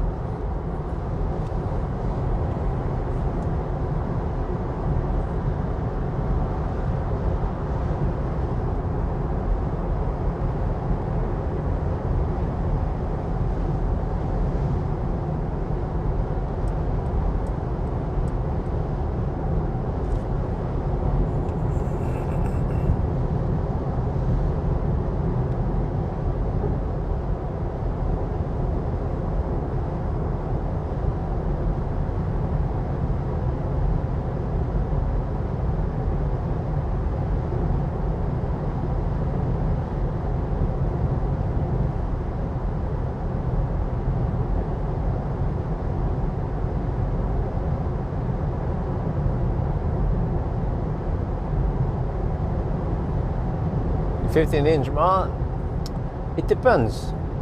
But cars with instrument cluster, they could even get away with 14-inch or 13. But Tesla with 15-inch, you have instrument cluster there. But even that solution actually works. And I know this from first-hand experience by using Model 3, Model Y a lot. So that could actually be the new blueprint for cars in the future. But legacy automakers, they have too much pride trying to copy Tesla's solution, but it works surprisingly well.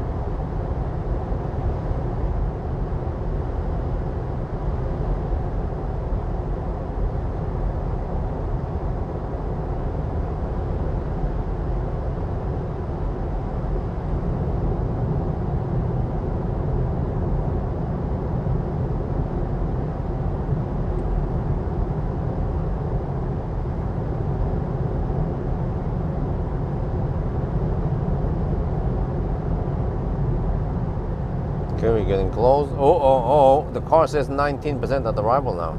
Consumption is 300. Let me do a distance check then. Wait, what was it supposed to be again? I don't remember. Was it 256 or 200? It was supposed to be 256, right?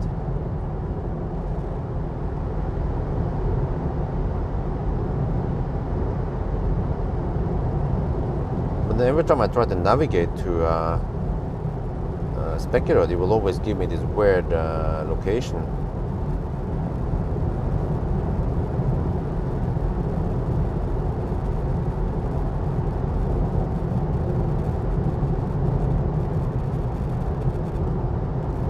Well, it claims it's 255. Oh, okay. Okay, so it's supposed to be 255. All right, let me check once I'm there. Let me see if it's 1.9% under-reporting or not.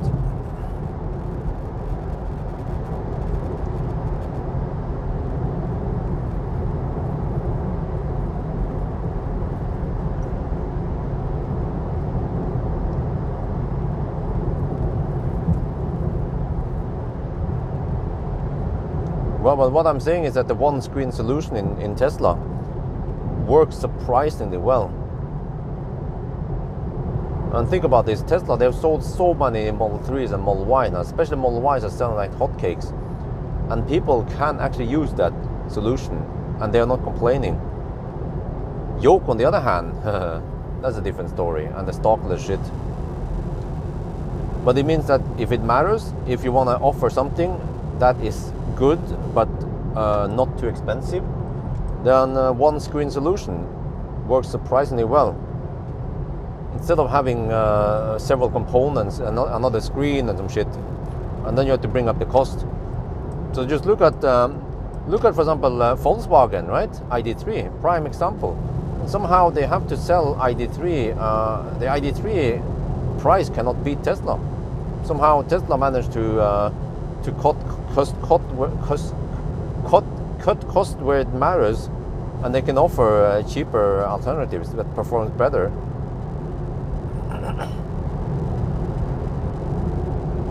And you don't have to make too much compromise either. That's the crazy part. I remember, if you guys just look at the comments in the Volkswagen ID3 videos, okay, I didn't say that, oh, buy Tesla, but it was quite obvious. But many people, they will look at the price on ID3, and they look at the price on Model 3, and they look at the spec, and they'll be like, why would you buy ID3? Model 3 is way better. Maybe not in every aspect, but the total points you would give a Model 3 versus ID3, you know, Model 3 will win hands down.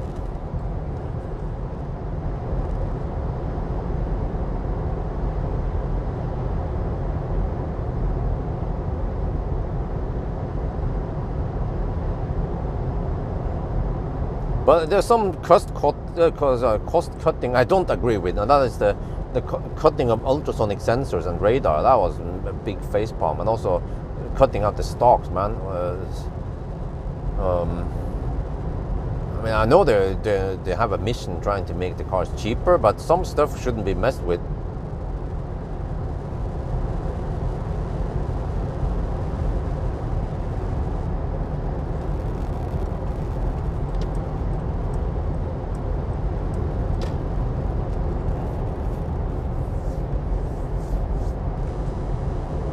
Yeah, that's true. MG4.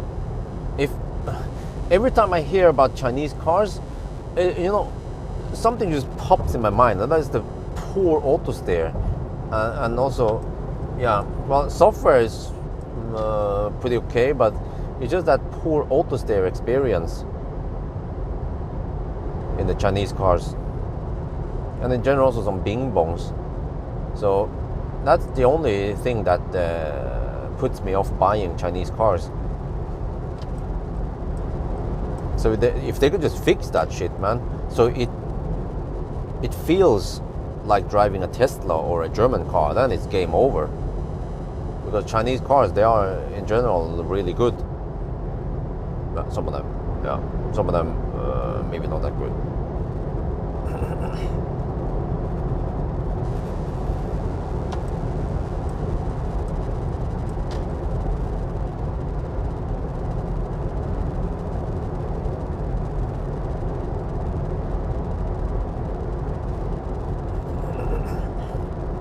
Okay, consumption 302 watt-hour per kilometer. It's getting very close to my prediction now.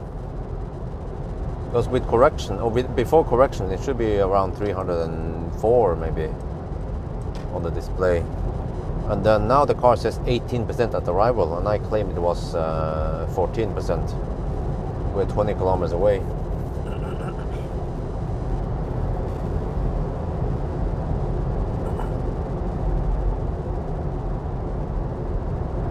Yeah, the BYD.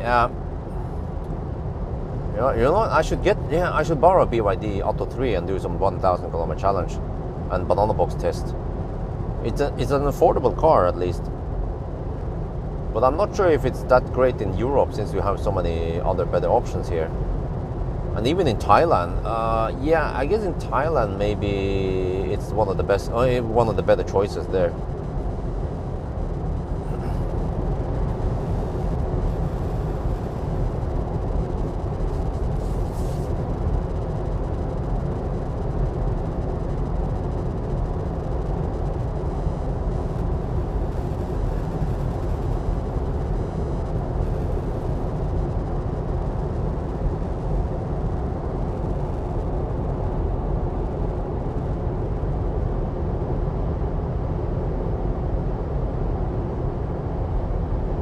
Wow, I have to say it's quite busy, man. Half an hour past midnight. Do we even have, will we see laderstau at Spekkerød?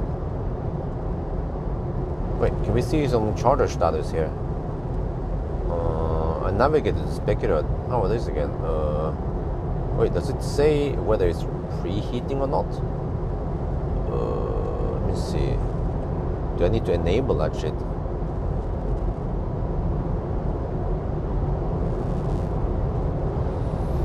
Well, hopefully it doesn't Colgate.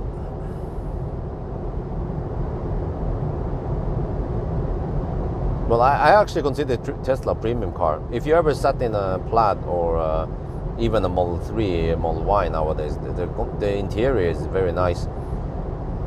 Even beats some of the legacy automakers. But that was not always the case for earlier Teslas. 2-3? What the heck? Half an hour past midnight? The fucks, man.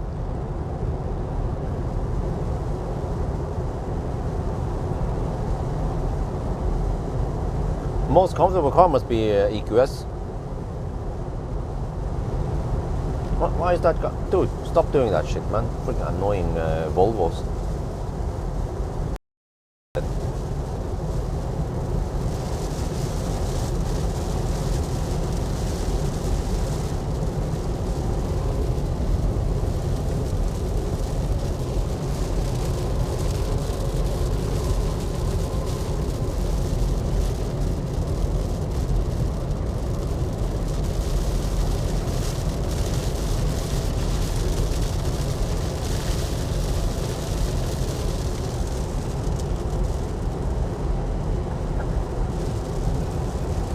Well, as long as it stops raining at Speckero, then I'm happy.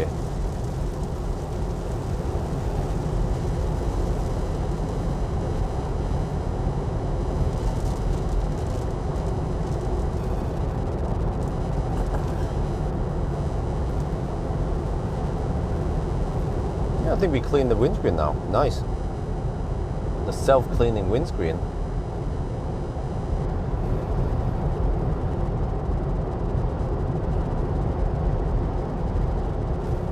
We have slight headwinds, slight crosswind.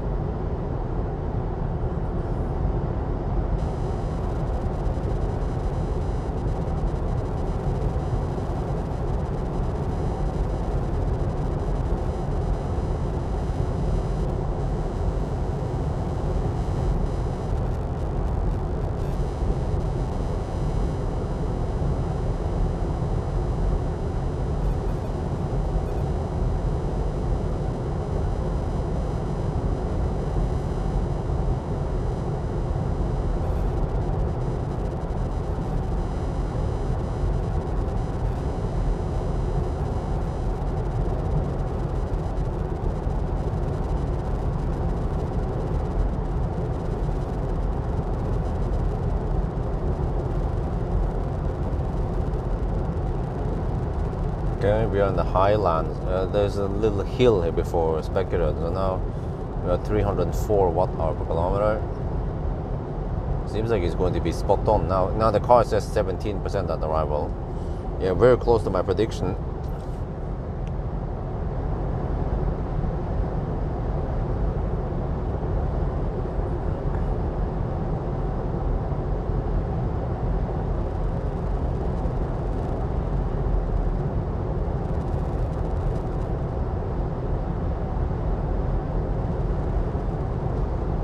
Well, but Fabi, would you say that Polestar is a premium car then?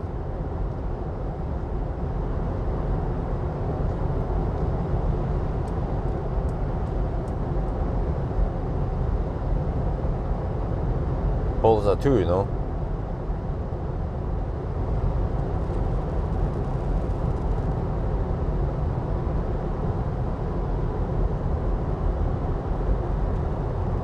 Three available now. Okay, hopefully no ladder style.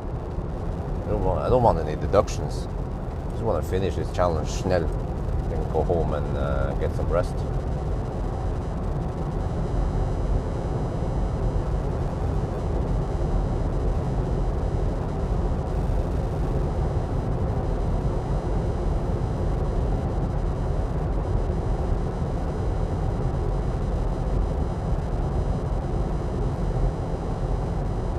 Well, I guess some people have different preferences.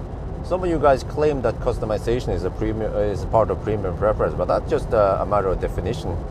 I don't remember exactly right now, but for example, the reason why I ask about Polestar is Polestar, many people might refer it as a premium brand, but they also have very few options. And if you start looking at other cars, electric cars out there, they might also have very few colors or trim options, but people still consider them premium. But then some people just, for some reason, redefines that, okay, Tesla is not premium because you have very few options. I'm like, okay, whatever. Like I said, there are some fanboys out here or some anti-Tesla out here, so you just don't talk to the wall, just talk to the hand.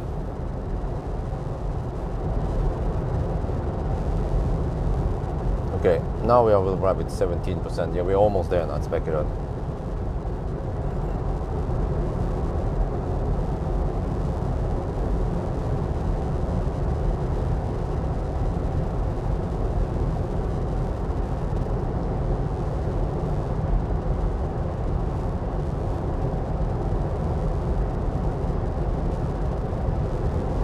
But that means that Millennium Falcon is premium then. Yeah, because when Millennium Falcon came out, we had way more options. We could choose dual charger, we could choose different colors, even the signature, well, that was signature, but we could choose stereo system, interior trim, there was lots of more options. So Millennium Falcon is premium car, right? But then Plaid isn't, per your definition. Oh, well. As long as you guys keep me awake, then I don't complain.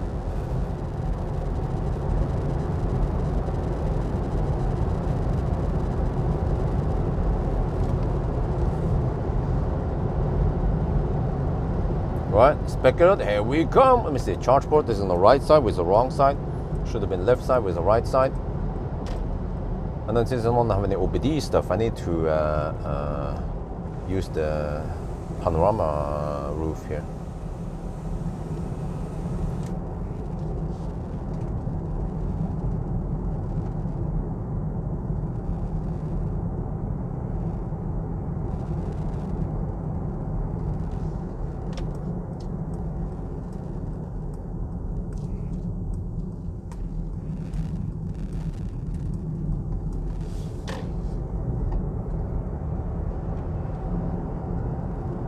Wait, huh? It's not that busy. Wait, there's only one car charging there. What? Oh, actually two cars. Okay, there's another car. Okay. But there's plenty of stalls there, alright.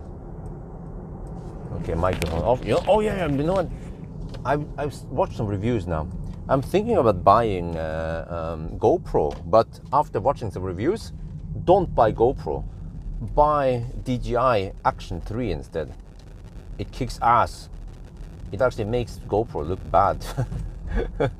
And also I want to get the DJI, what the heck, is that guy charging? Okay. I want to get the DJI microphone. Okay, let me see, maybe I should go on that side. Yeah, okay. I have a Ghostbuster there. All right, I'll take this one. Microphone off. Okay, I need to back up.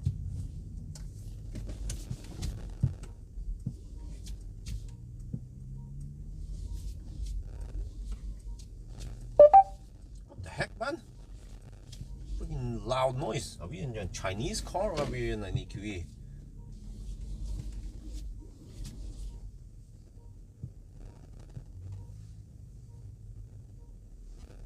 Okay, let me see.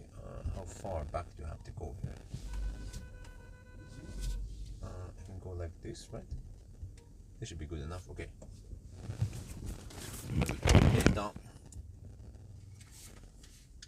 This is a speculative. What was the distance, by the way? 250.1. Oh, damn.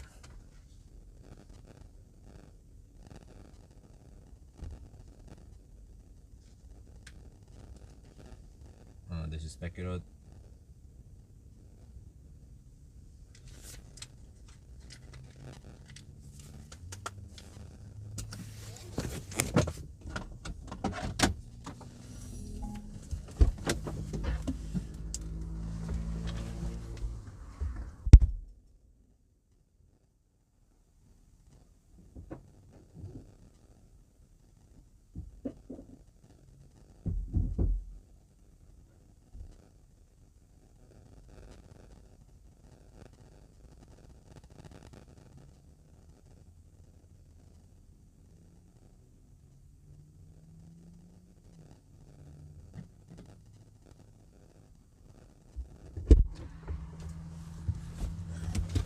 just did a quick top up.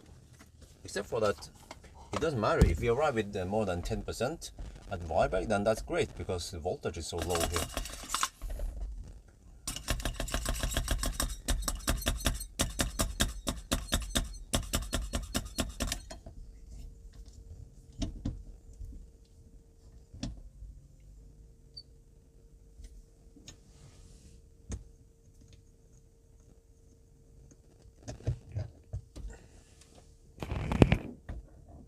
Oh, that's cool silver. Distance was 250.1.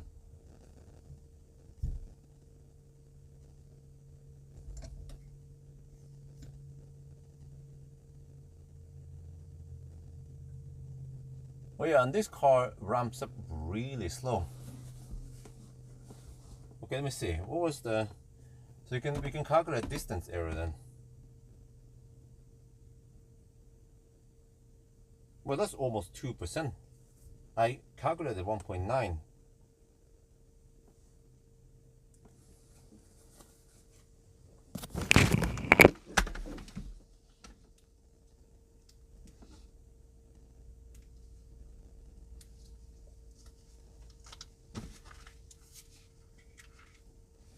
Yeah, it was a little bit complicated. I stopped a little bit closer because there's actually some cars here.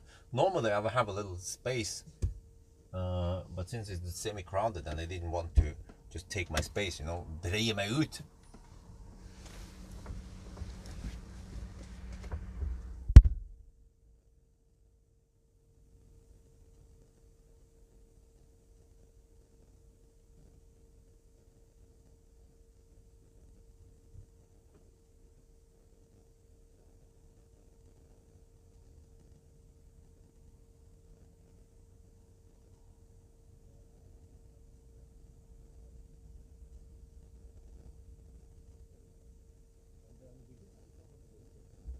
Until we can go to Valberg. But the thing to know about this car is that it ramps up really, really slow. Wait, is it cold gating? It's supposed to take 500 amp. Wait, did it not preheat the battery before arriving? No, but you see, it ramps up really slow. It's been ramping up for 2 minutes now. I think eventually we will see 500 amp. Yeah. Or will we? Okay, but at least usually what happens is that it cold gates on the first session, but then from here on, it should not cold gate. But you see that the voltage is quite low here, only 342 volt. So even at 500 amp, it won't hit the highest speeds, whatever. So maybe I'll just charge to 50% and then I can arrive with 20% at Valberg.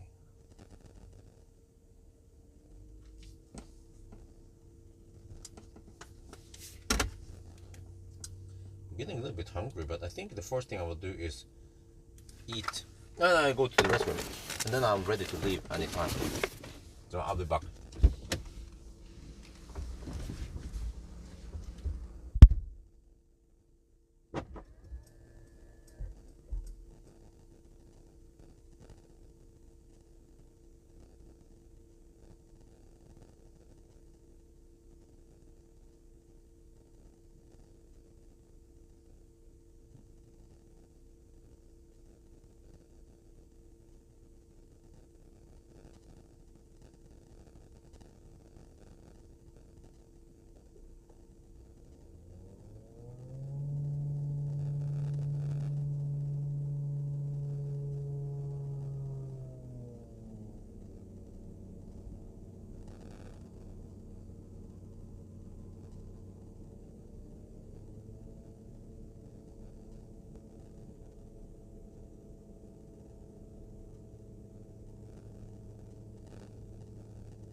have time for a little snack.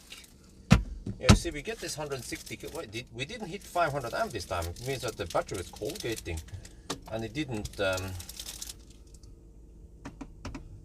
Seems like it didn't preheat, even though I navigated to this charger. Mercedes Benz Norge. Norge, yeah, okay, good. No, what? No, I don't want to play music. Oh, shit.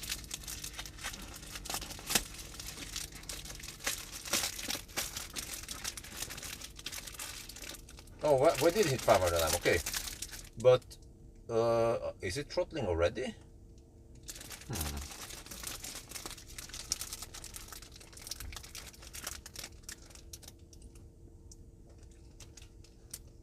For a few seconds, well, I guess that counts.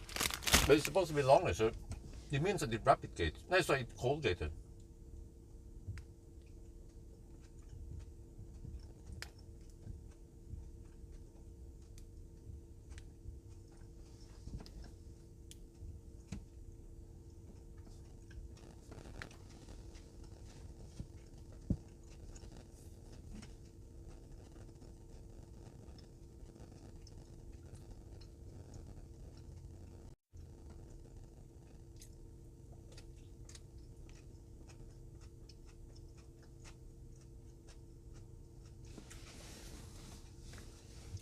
What do we have enough now?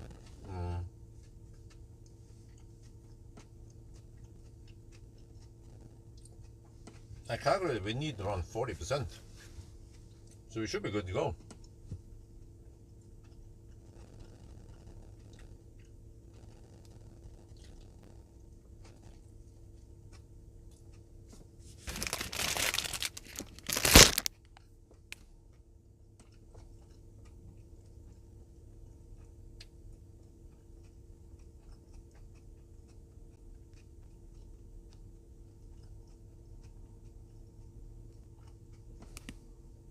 Well, Nita, did you calculate distance error? In the range test, I measured 1.9%. Now it looks like 2%.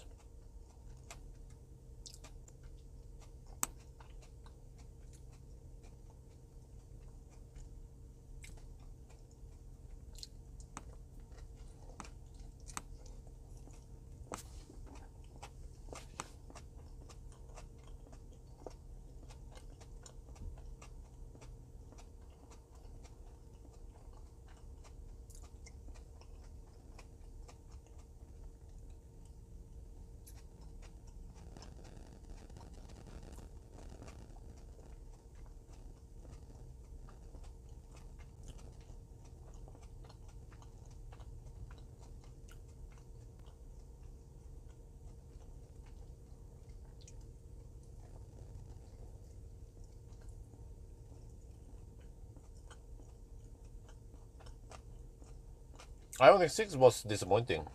Too much hyped up, too cramped in there. Also rapid gate, high delta. It wasn't that efficient as I was hoping for.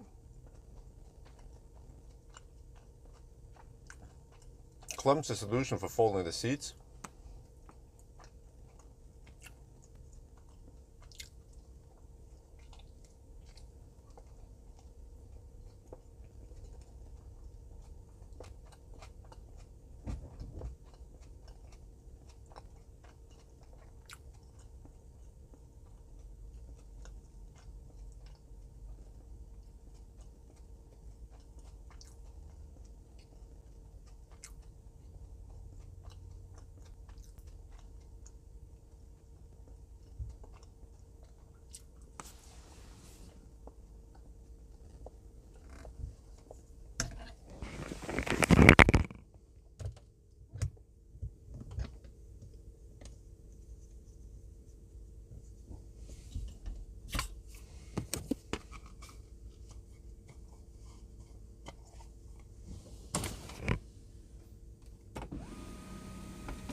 Okay, let's go. We have almost 50% now.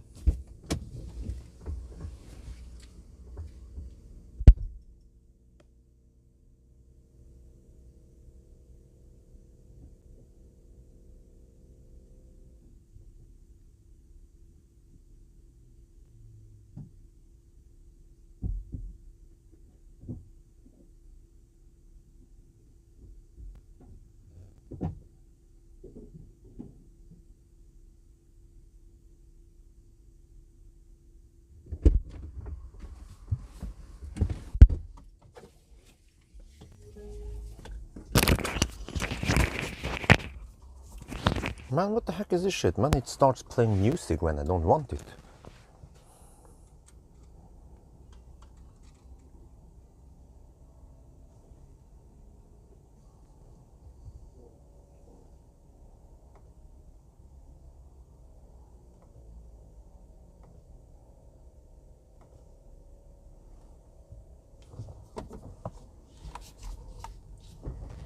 Okay, we charged to 49%. We should arrive with maybe 15%.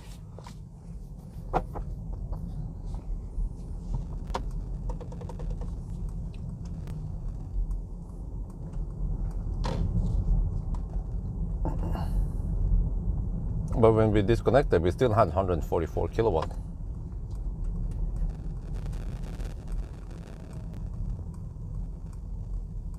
Oh, holy crap, man. Are you serious? Come on. There's no traffic here. The Norwegian.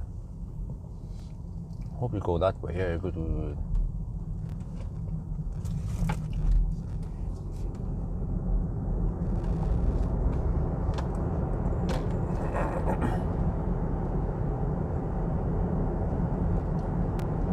Okay, next stop, Vyberg. Quite well-known route here. I'll eat the second part of the wrap. Just had some salmon wrap I bought from Oslo, and I felt a little bit hungry now. I haven't prepared any salad, but yeah, I didn't have time.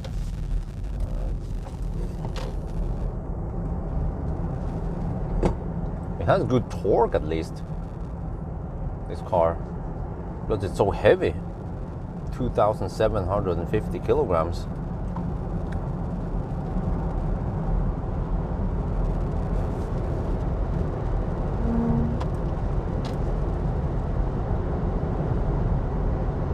Wait, so is Nito there? Maybe I missed the chat. But what was the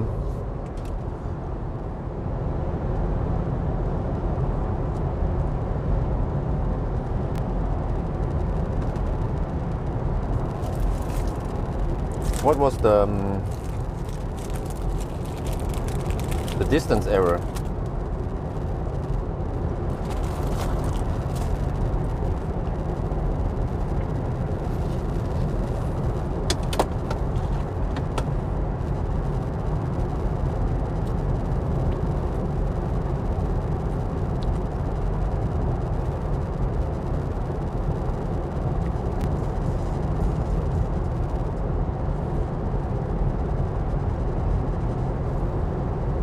Okay. But in percentage, it should be 1.9%, right? Just like 1.95. Oh. Okay. Well, do we count this as 2% or 1.9? On the range test, I measured 1.9%. That was over a 182 kilometer test.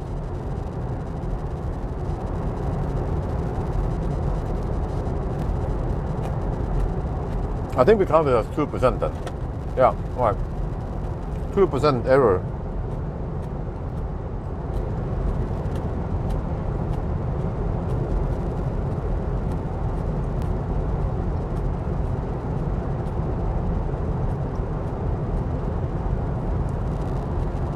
So you have to count down to 980.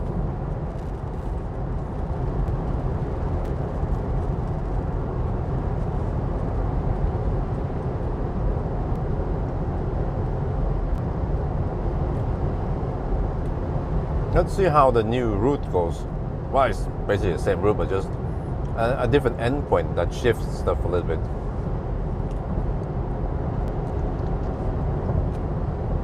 And that will make the calculation at Strömstad easier. And we don't have to have a convenient charge. But for 800 volt cars, we still have to go to Helsingborg Ionity.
Yeah, that's the Ghostbuster with a trailer.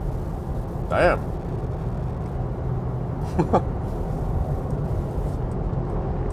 Swedes, they do love the Ghostbusters, man. Who are you gonna call?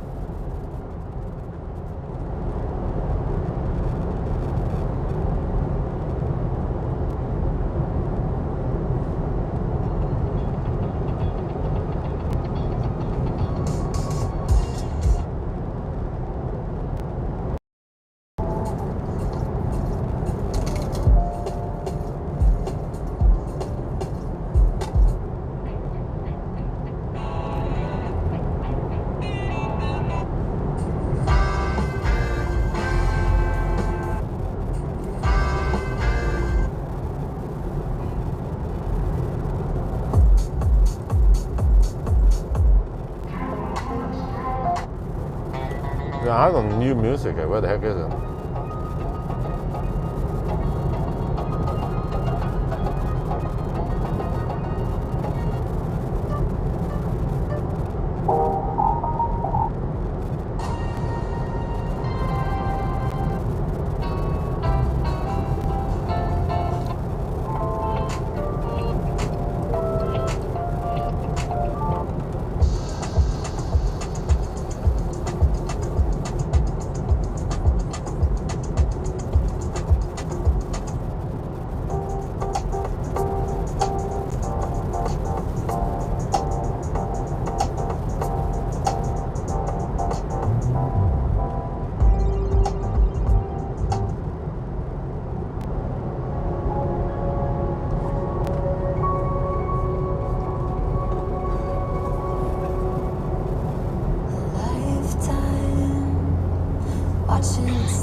Man, Boomers sounds awesome. Always trying to reach for something, but all we ever find is nothing. Over and over and over again. Isn't it time we forgive and forget?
Every song just sounds so much better here.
Oh, maybe we should update some stats here. Okay.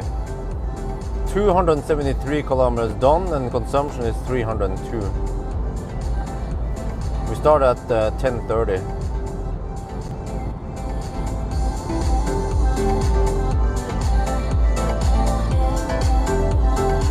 And that's not the Ghostbusters. Man, there's so many Ghostbusters on the roads today.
Looking up, you're driving slow. I can see through it all with my eyes closed. We were never meant to be alone. There was a part of me that couldn't let go. Needed remembering I'm not on my own. Ooh, I'll go where you go. Oh, nice bass. Knocks on my window. Let's keep it simple. I'll go where you go. Oh, I like the bass here, nice and deep. But I feel like the KEF system had more punch. Flying through it all like an arrow. I'm feeling like myself again. There was a part of you that couldn't let go. Needed remembering we're not on our own. I'll go where you go. Knocks on my window. Let's keep it simple. I'll go where you go. Turn on your lights.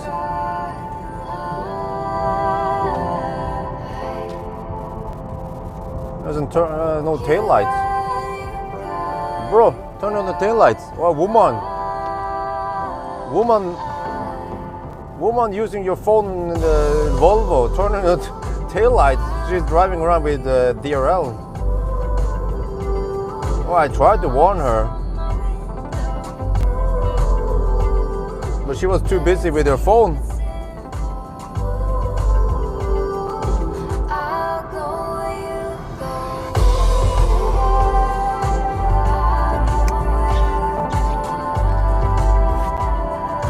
Knocks on my window. Let's keep it simple. I'll go where you go.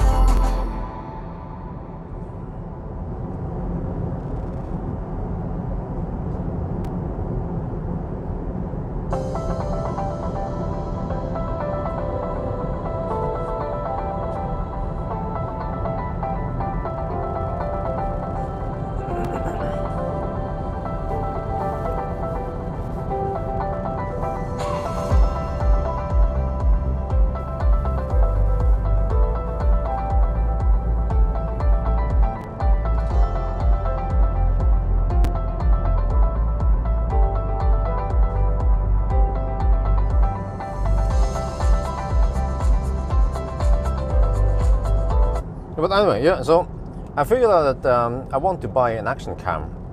And then I found a YouTuber.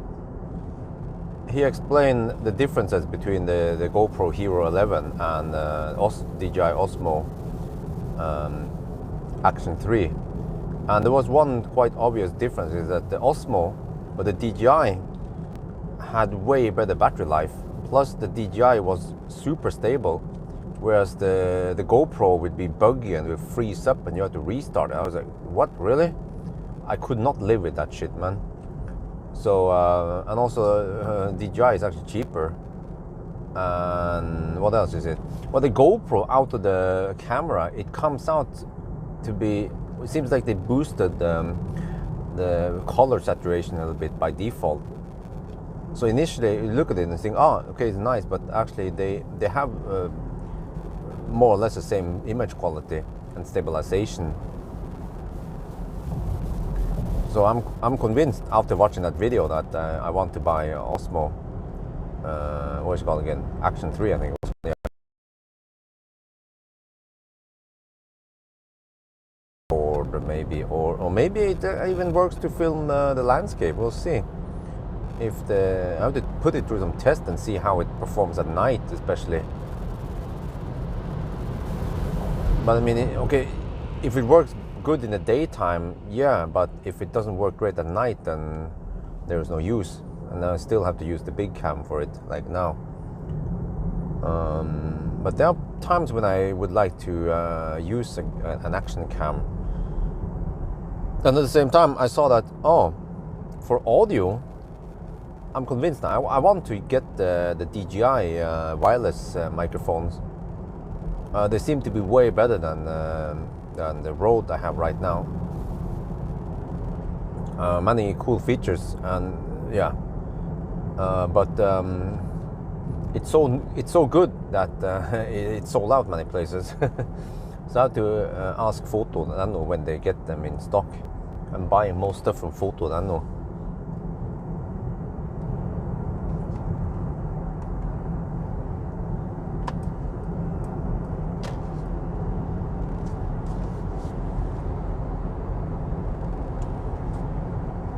Cheap action, okay. Osmo, yeah, I think so. I want to get a good camera, and I can just write it off as companies. But for me, the most important is to get good camera equipment. Not too much about saving cost. I mean, unless it's like a freaking red camera, but yeah. And actually, the microphone solution, I mean, it works good, the one I have. Yeah, I mean, the Rode is okay, quality-wise it's okay, but the features is a bit, yeah, for example, I was blown away by the range of the Osmo microphone, or the DJI, not the Osmo. DJI microphone has insane range. They claim like 250 meters of actual range. The Osmo here, once you move roughly 10 meters away, then the sound disappears. So when I did those shots with on the electric scooter, after a little bit, the sound cuts off. But the DJI has insane range. Like you can actually walk around 200 meters away, and you still have sound. So yeah, I watched the video, I watched the review, and I was just blown away by how much better it is. And also one very big thing is that if you want to have sound in your action camera with GoPro, you have to get the GoPro cage and then hook up some shit there, and then you have input. But with the DJI system, it's way slicker. The things looks like they have thought of that when they design the action cam versus the microphone solution. So yeah, I just have to get those items. And actually, yeah, also this could even affect the live stream, because I have to ask you guys. So the DJI wireless system, you can hook it up on the phone. It has either a Lightning or USB-C input, which means that I could hook the wireless sender onto the live stream phone, and then I can use a wireless microphone for live streaming instead of this wired stuff. Only minus is that it runs on batteries, so I have to keep stuff charged. But the wireless system is more convenient. Sometimes the cable is in the way. It rubs into the touchscreen even. What else is it? Selective, because it can be annoying. Well, I'm not sure about that one, but yeah. So what I have to ask you guys is that okay, so when you hook up a microphone on the USB-C, how the heck do you charge the phone then? Because you're supposed to charge it via USB-C, right? Unless you have some kind of magnet stuff, and then you wirelessly charge the phone. But typically when you wirelessly charge it, you will introduce more heat, and then if it's hot outside, I mean sunny, it will overheat faster. So yeah, that's true. I mean, yes, but like I just mentioned a couple of minutes ago, wired cables, they have also some disadvantages. For example, you can rub into many cars' touchscreen and have unintentional clicks there. It gets in the way. Yeah, I have to remember to clip it on. And if I'm live streaming with the wireless, it will just be on all the time. When I go out to plug it in, when I go into the gas station, well, actually, I have to remember if there's a mute button. It could even be that indoor it might cut. Like if you guys are in the if you guys are in the car and I go in the toilet, will it actually transmit that far? You can hear me like, shit, bloop, bloop, bloop, you know? Yeah. A USB hub. I'm not sure how that stuff works. But my phone has USB-C, right? So can you actually split that one and then receive power in one end, but also receive the data in the other one? I don't know, man. I haven't tested that stuff.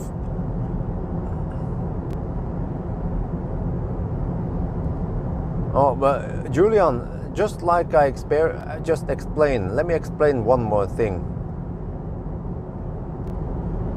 The cable gets in the way. The cable is long enough already, but it gets in the way. And just the fact that I have to clip it on and unclip it all the time, and sometimes I forget about it, and I talk without the microphone, right? It becomes slightly cumbersome. So wireless solution would be great. And just getting a longer microphone is not really an issue. This one is long enough.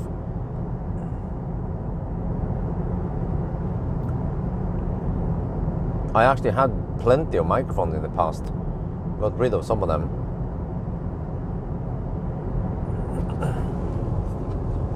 But for the camera, okay. So if you guys look at the problem with Rode microphone I'm using on my camcorders is that the display is on the top, and many times I don't know what's going on. I don't even. Sometimes I even forgot to turn on the microphone, but the Rode, but the DJI has a screen on the back, which is when I hook it on my camcorders, I will see the screen from my perspective. But with the Rode, you have to look on top of it, which is actually a disadvantage. After using this Rode microphone for some years now, I realized that the DJI is way better for ergonomics, for workflow, for not making mistakes, and it works with that long range.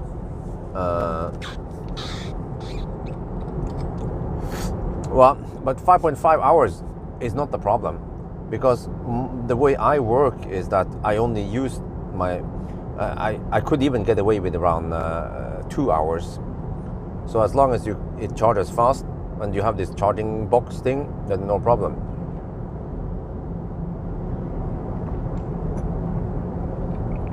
I always keep my microphones topped up fairly high. Not always fully charged, but probably keep them at 90%. I rarely let them drop to 50%, just in case I need to have a longer shot, something.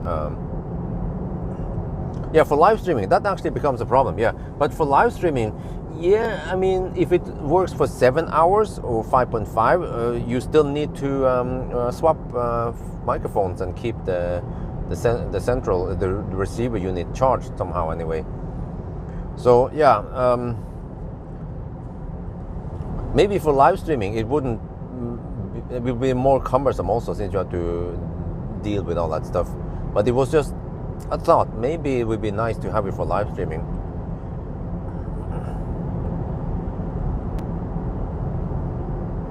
But I need to get 2 sets of those DJI wireless for 2 cameras I have, and I have to mark the units so I don't mix them up. The way it works now is that I have the Rode wireless with the first version, which is just 1 and 1, but then I also have Rode wireless 2, and I did distinguish them because the sender unit looks different. But I have to get rid of these Rode microphones and go for the DJI instead. But it will cost me some money, and right now, this year, I cannot invest it in yet. I have to wait till next year. I have to wait for the house to finish before I can invest in more equipment. And the action cam also, of course.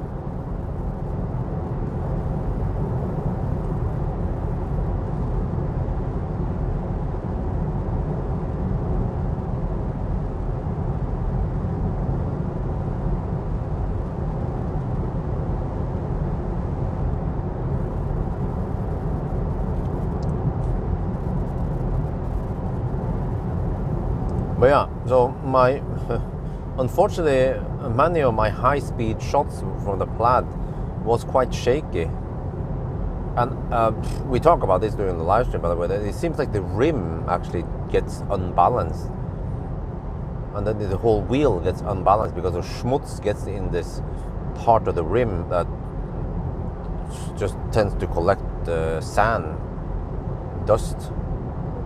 So it's actually a bad rim design from Tesla.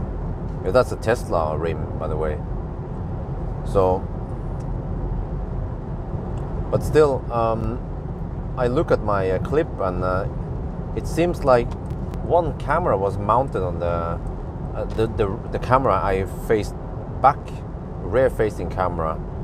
That one was mounted on the panorama roof, the rear one, whereas the front camera is mounted on the front windscreen, and the front windscreen seems to attract lots of vibration, whereas the rear camera was quite stable. So maybe next time I go, if I get vibrations, I can try to hook the camera on the panorama roof if the car has it, and that could solve the problem of shake.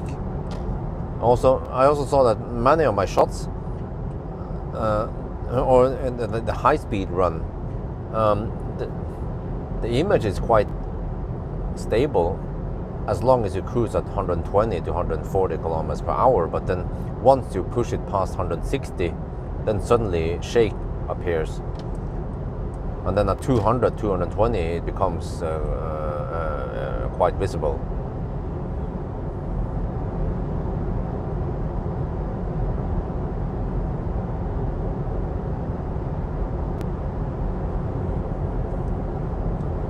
But I discovered that during the bus challenge that if you use another shaft, which is usually the shaft, you know, the setup right now is that I have one shaft for the live stream and I have another shaft for the front camera, but I have a third shaft I use for the live stream when we are charging, because I don't want to reposition the live stream now, right?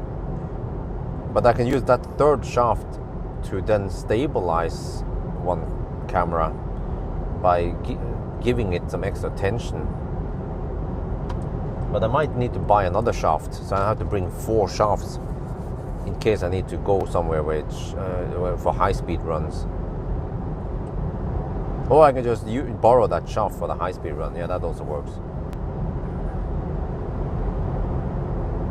Yeah, I actually felt the vibration in the steering wheel. Everything vibrated. So I suspect it was the front wheel. Usually when you have vibration in the front wheel, you will feel it.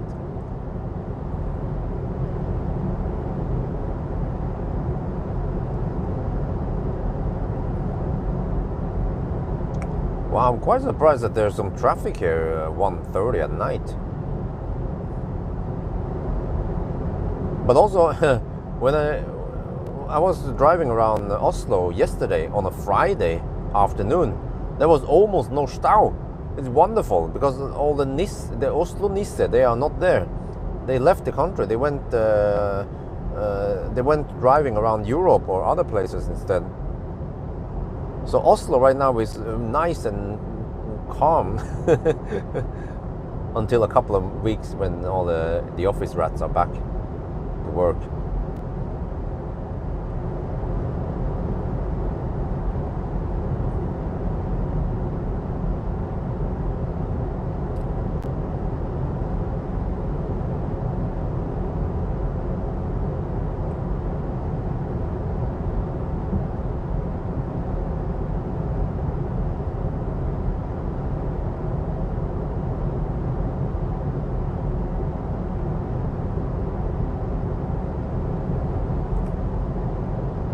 Okay, car estimate we will arrive at 19%.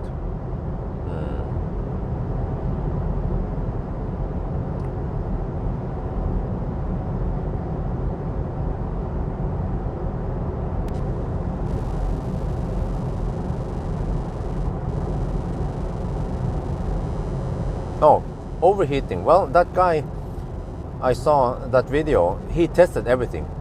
And guess what? when you're running it at 4K 120 FPS, the GoPro overheated. I was like, rapid gate, but the DJI Action 3 ran, I think GoPro overheated after around 20 minutes, but the Action 3 went all the way, like over 60 minutes until the battery ran out. So I was super impressed, man. It seems like the GoPro, which is a very popular, everyone just knows, oh yeah, GoPro, right? GoPro has been dominating the market for a long time, but it is actually a bad product. It wasn't that great, you know. It seems like it's like a fat e-tron. It's thirsty. The DJI battery is just a little bit bigger than the GoPro battery in capacity, amp hours, but the DJI beats the GoPro by far. In real world tests, it consumes less battery and it lasts longer. And also, he also put the action cameras in 0 degrees Celsius and ran them there. And the DJI again shines, was beating the GoPro in cold weather. So wow, that guy, super impressive. He did those tests. So I'm convinced now that I want to go for DJI. Like, GoPro, fuck that shit, man. It's buggy, it's thirsty, it's kind of clumsy, because for me, I don't want to just use the GoPro without microphone. Microphone is very important. Well, actually, it depends. Yeah, it depends. Sometimes the GoPro is just an add-on. I want to film the instrument cluster or somewhere, and then I will usually have another microphone where the main audio comes from. So I'll just have to clap and sync the audio and video with all the cameras. But in case I need to hook up a microphone on the action cam, then the DJI is a way slicker solution.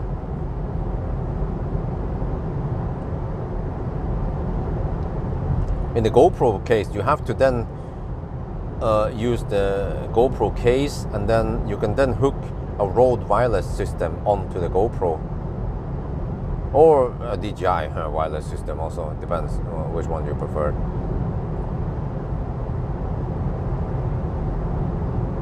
Yeah, exactly. That's my impression. I actually have no real world experience with GoPro. I never bothered buying one, but a good thing now, just jump over to the best or the better one right away. DJI. And DJI, they've been in the game for a long time, but not so long in the action cam.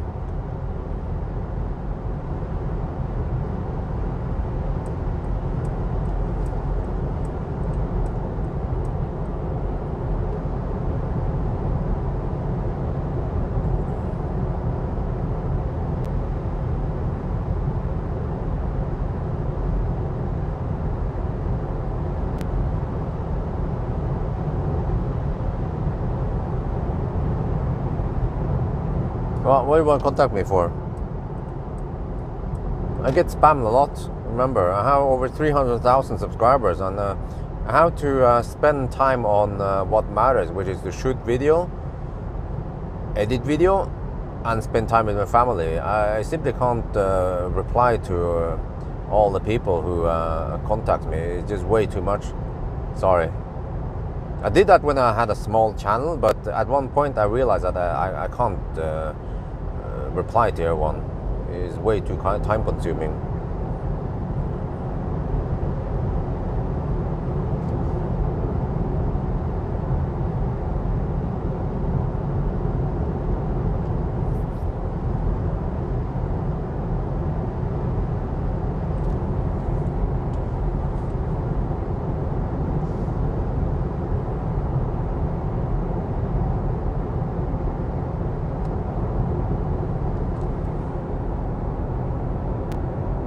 Oh, that's pretty cool. You can see the box.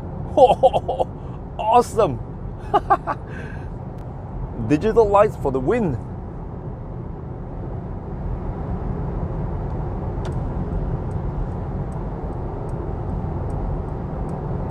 Yeah, exactly. Yeah, that's a good point. Yeah, with DJI. Yeah, it's like the Ionic of action cam. Huh? I like that idea, man.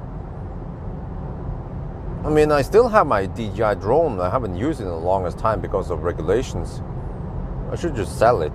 I was thinking about bringing it to Thailand and just use it in Chiangdao just for fun, but yeah.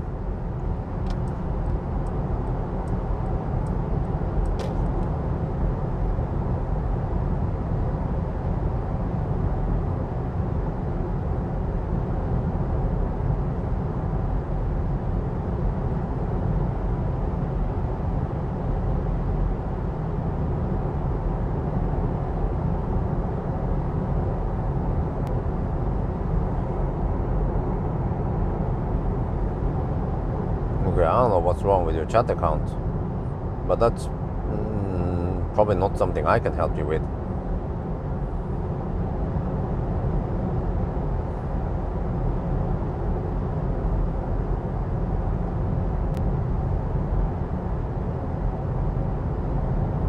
In the fog, you can see the cool action going on with LED matrix lights.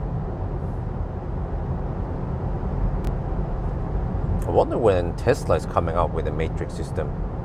They must be silently working on the matrix. They know that they have to offer it in the future.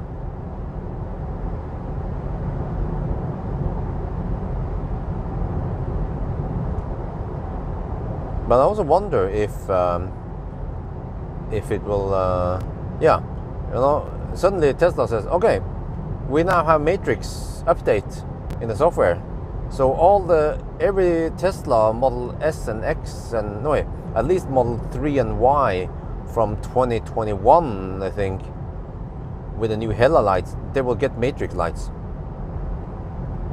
for free. Yeah, I wonder if it's gonna be something like that. What do you guys think? I don't think they would charge money for it, right?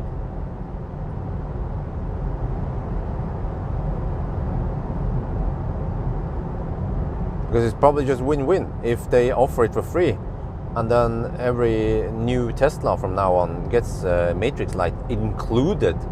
Even the SR Plus or the Model Y regular, the poor man's Tesla, also gets matrix light. Then Tesla will just sell more cars rather than selling one product or some matrix subscription like some other car manufacturers tend to do.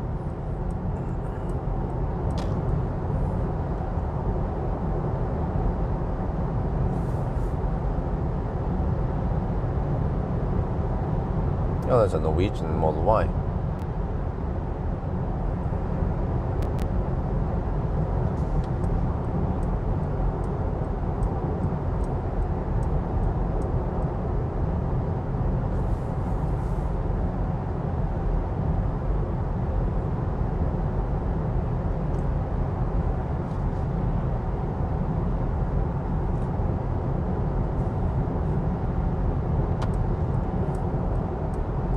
Let me see. How about do that? No. How about do the music?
Varberg is also kind of busy. What the heck, man?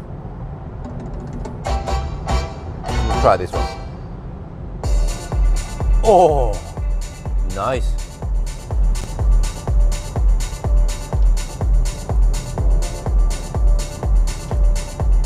I like that deep bass.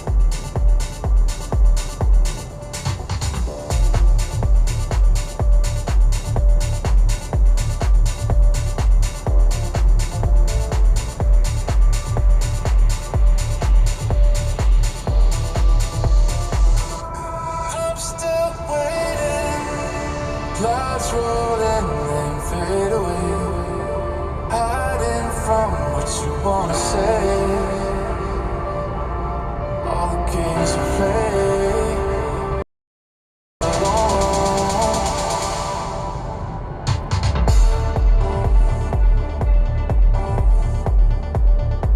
Oh, that's some nice deep bass.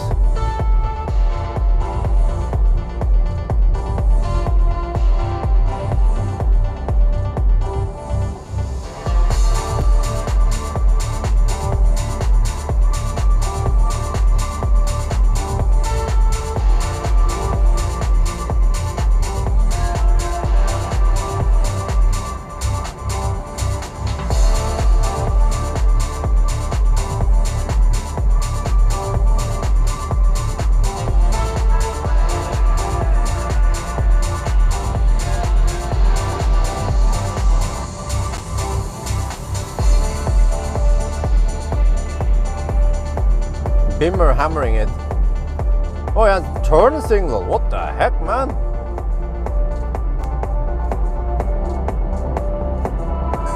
I'm still waiting. Clouds roll and then fade away, hiding from what you wanna say. All the games you play. I'm still waiting. Evening fades into the dawn. Lights go out, but you don't come home. You're still alone. I'm still waiting, waiting, waiting, waiting. I'm still waiting, still waiting.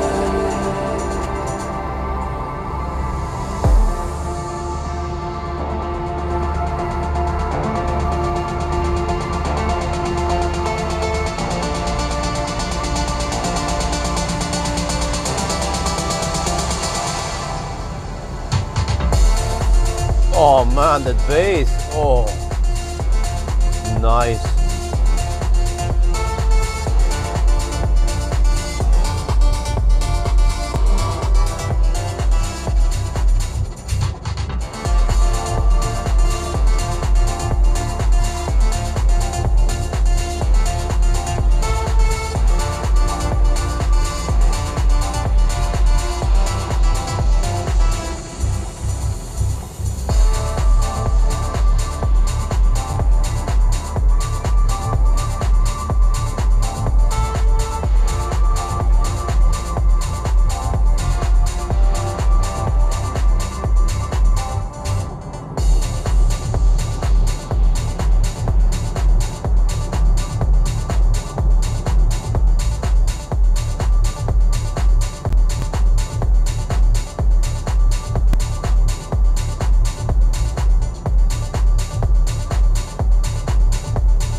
I have to test this one now before we get to Varberg.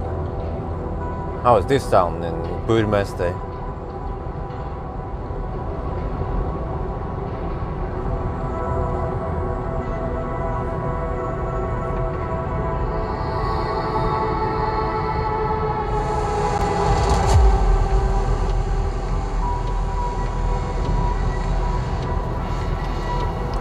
Because the car has so good soundproofing, you can actually enjoy the music even at the autobahn speed.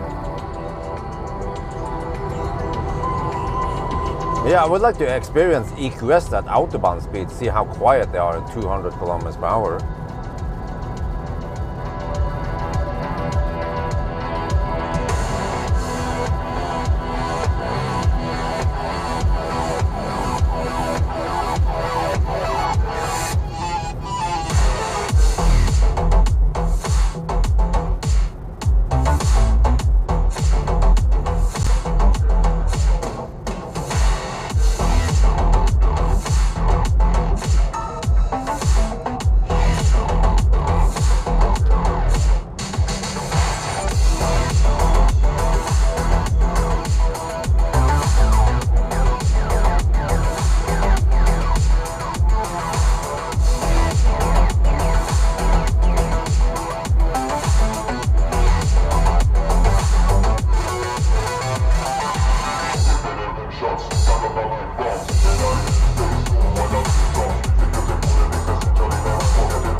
Man, this is some nice techno on a Saturday night.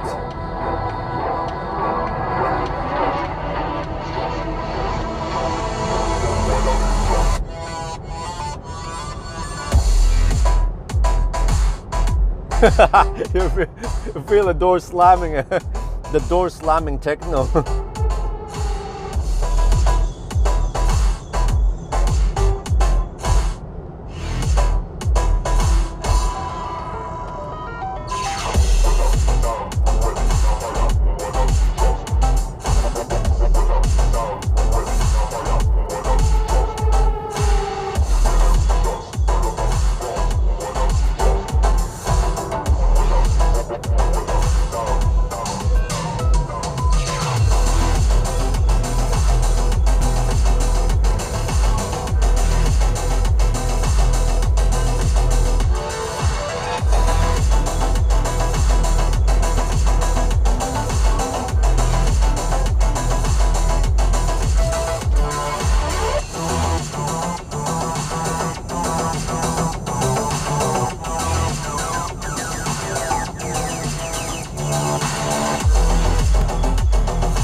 Ah, it's a nice drum. Okay, the music just it's just more enjoyable when you're listening in a good stereo system with good speakers and amplifiers.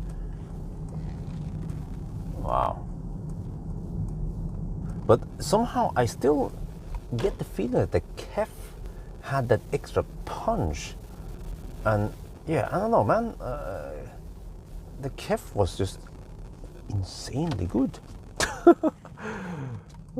Wait, what's that? What's that? Okay, let me see. Maybe I can go on this side, or I can go on that side. I'm not sure. Yeah, I can go over here, maybe. Yeah, you see, yeah. Circle K, they set up their own chargers here. They'd be like, all right, suckers. Wait, I have to open this one.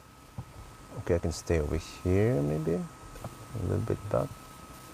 There. Okay. Well, that's good. Park, wild bag.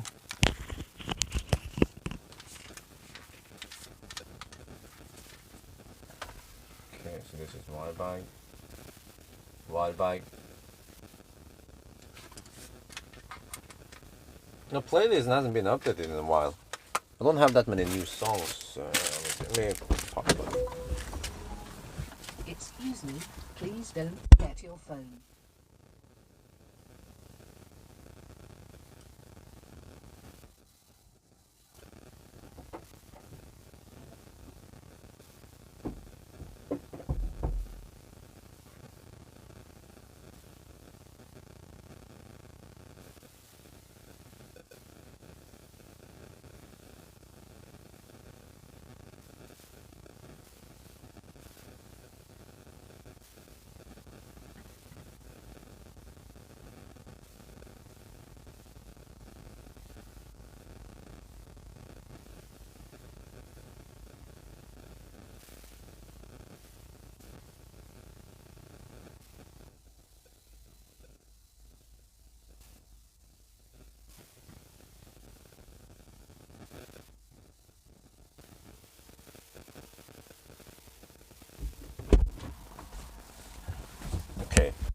question is, do I have enough drinks?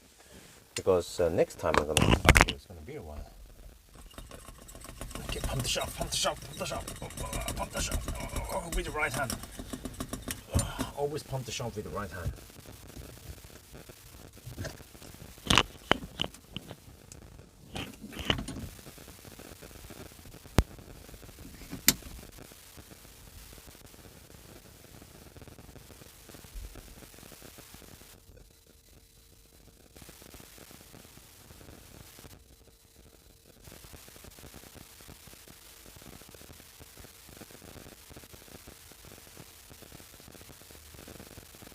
Okay, there you go. Alles gut. And now, pumping in. Wait, so next stop is going to be a supercharger. Let me see. What was the? I need to fire up. I need to check what the last leg was. No, what? Oh, the car wants to play. Oh shit. Okay, let me see. What was the last leg here? See it, or this is the reason? Okay, 279 was the previous leg. Okay. This time I have to navigate to, maybe I can just search for EQE or Helsingborg.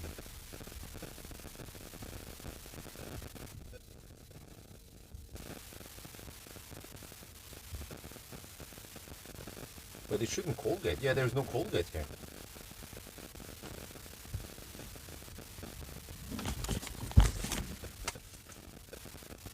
Oh yeah, 170 kilowatt. Oh yeah, 500 amp. Oh. See, I come here and I instantly get the best speed. Okay.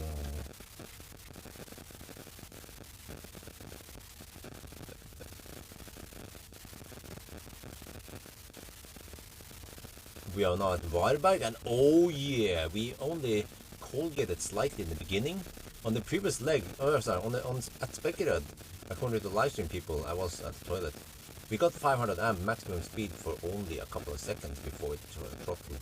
But this time, it ain't Colgating anymore. Oh yeah! 171 kilowatt. Fat e-tron, go home.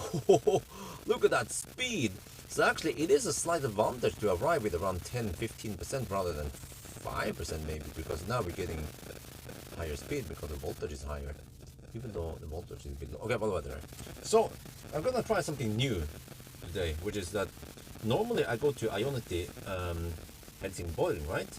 But there is a V3 supercharger that is open for other brands also, and it's further north. You see, normally I go over here at the Kulla. Wait, isn't it here? Yeah, normally I go here. So this one is 8 kilometers shorter, which means that instead of calculating for 150 kilometers, we only calculate for 142. Well, let's see. No, you know what? I look at Google. You can drive here, and it's going to be slightly shorter, but maybe this one is faster.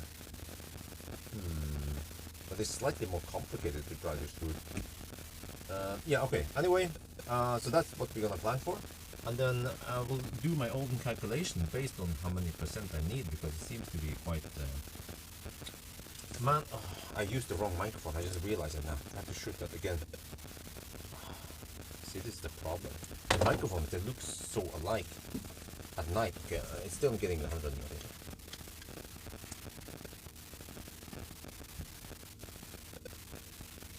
Oh, you activate the charger. Oh, thank you very much. I was wondering why it was, yeah, like that. We are now at Varberg, getting 173 kilowatt, 500 amp. This is the maximum for this car. Well, CCS2, at least for most cars like this, except for Tesla. But you see that we've been getting maximum speed now since we plugged in for 5 minutes. So it seems like there is a slight advantage. If we can, we should charge so we can arrive with 10-15%. So we can just boom.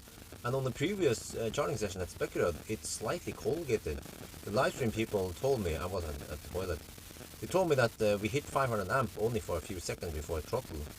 So yeah, now that the battery is warm, then we should not get any more Colgate. But okay, so the next stop is going to be Helsingborg. But normally I will stop at Ionity Helsingborg, which is further ahead, 150 kilometers at the Kulla. But now there is a Tesla Supercharger. But as long as we are driving a 400 volt car, then we can actually use the supercharger. It's going to be shorter, and then, yeah, so that's easier also. Reach that one. So I'm not sure if I'll take that route here, or you can also exit in the or earlier here and take this one. Yeah, maybe I'll take this shorter one. And time-wise, I look at Google, it's about the same anyway. But at least this one here, if you take this, there's a little bit of back and forth skirmishing, and then back again. You have to keep your, yeah, you have to take the right one. But we'll see. So yeah, so far so good. And also I look at the consumption for the last leg. Let me see. This is total consumption. I also calculated that we have 2% underporting. So we have to count to 980 kilometers. But this was the one from Oslo, I'm sorry, from the Spekerud. So on the next leg, I will guess that the consumption will be as much as 320, maybe more. Wait, let's see, maybe more. Yeah, maybe 330. Yeah, wild guess. Okay, but let me show you guys. Earlier, I'll show you that.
Okay, I wanted to calculate something here. 142 kilometers times 330 is the consumption. I'm guessing we will have. Okay. Huh? I need only around 60%. Better hurry. I'll be back. Wait. I have to check something. Do I need drinks? And what about food? Because it's going to be a while until I'm back.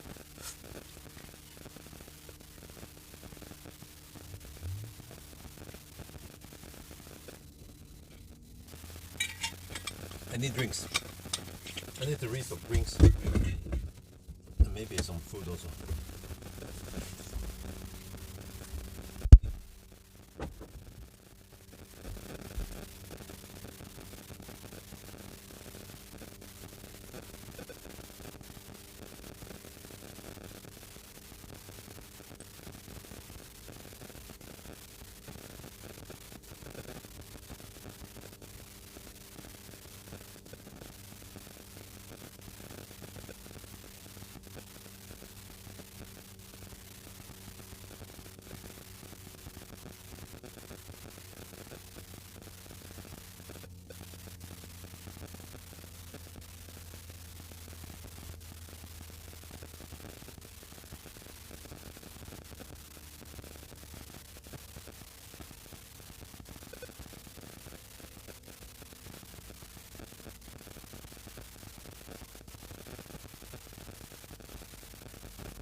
back. Let's see. Let me fill up my bottle here.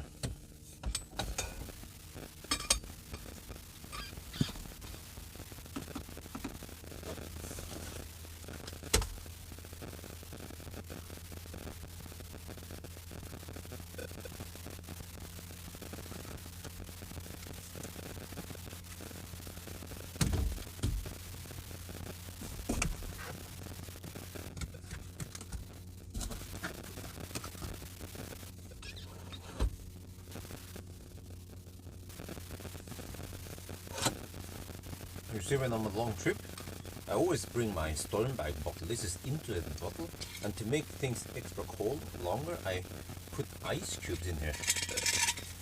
And then whatever drink I buy, like this one, wait, see it? I will just fill it in there as soon as possible, so it stays cold as long as possible, and then so I don't melt the ice. Okay.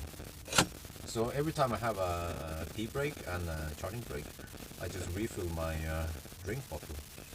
And then actually, even for longer challenges that last for 12 hours or so, then the drink stays cold. And even if I refill more drinks here, it stays cold through the challenge. I think it was only the leaf challenge where things started getting a little bit warmish. But as long as I add cold drinks, then it stays cold here for many, many hours.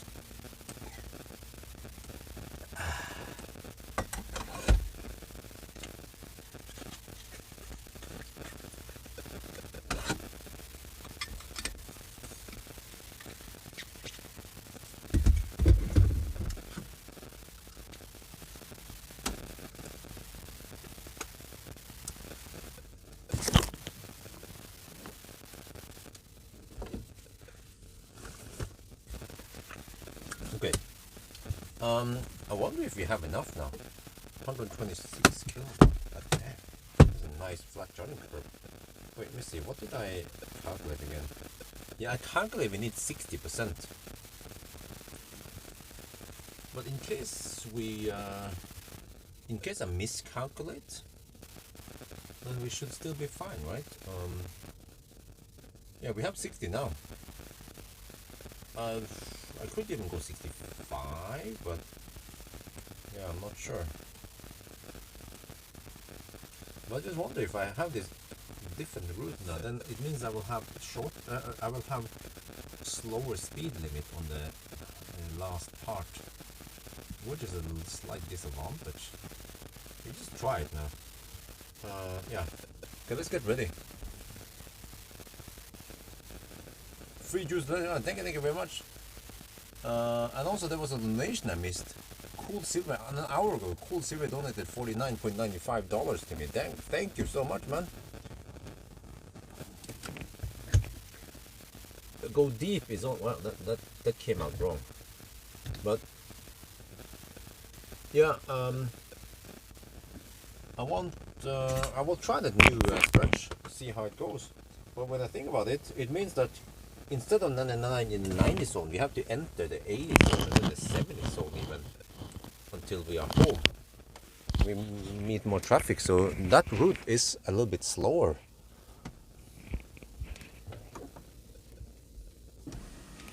Okay, let's get ready to leave. 63%. Wow, it goes up quite quick now.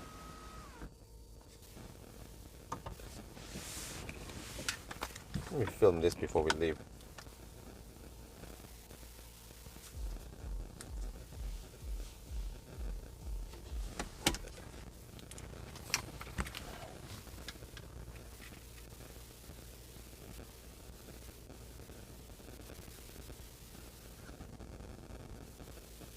Alright, according to my calculation, we need to spend 52%. So even 60% would have been enough. We are not 64. You see, we have nice and flat charging curve. So 20-minute charging stop. Ooh, okay. I think we're good to go. We should arrive with around 10-12% then. Now let's see how it goes. Just for fun, we'll try the new route.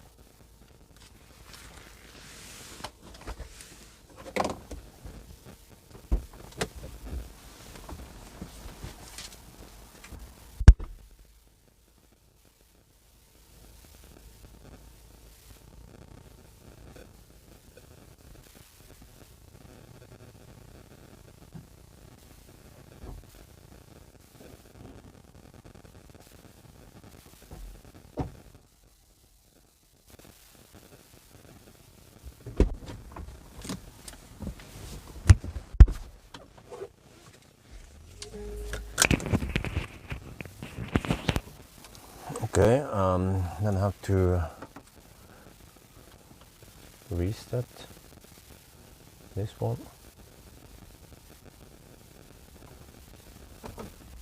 And then off we go. Let's see. So yeah, they still have the 50 kilowatt charger here. I think it used to be Clever, and then Mea took over, right?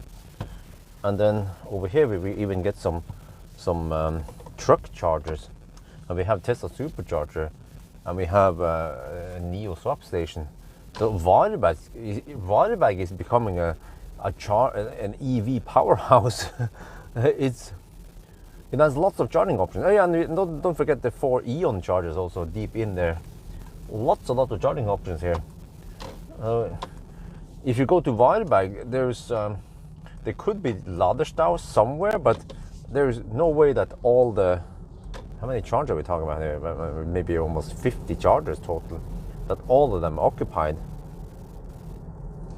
It's a nice place for stopping and having some food. It's a nice Autohof. Oh. Okay, it's not that fast. It's not as fast as Plaid.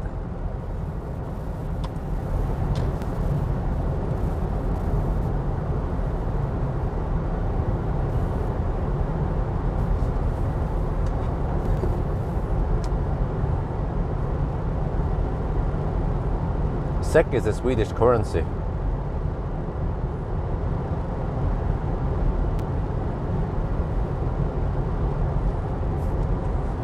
So let's see now. My guess was 330 watt-hour per kilometer. But yeah, so basically what this means is that normally we would drive 110 zone longer. Actually 16 kilometer of 110 zone, right? So we placed that one with 90 and 80 and even 70 zone instead with more traffic. So I wonder if it will make things worse. I mean, we'll have lower average speed, that's for sure. So maybe we just stick to the old Helsingborg, Helsingborg route in the future.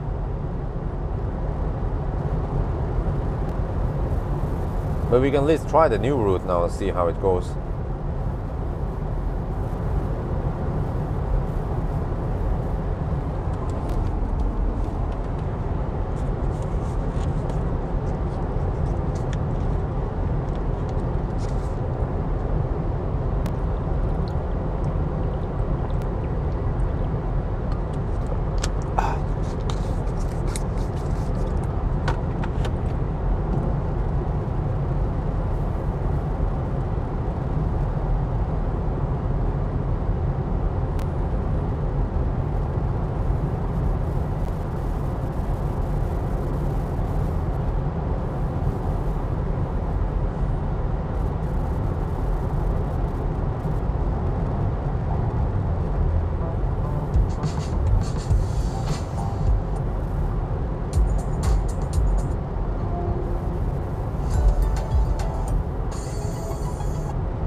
Listen to some new music here.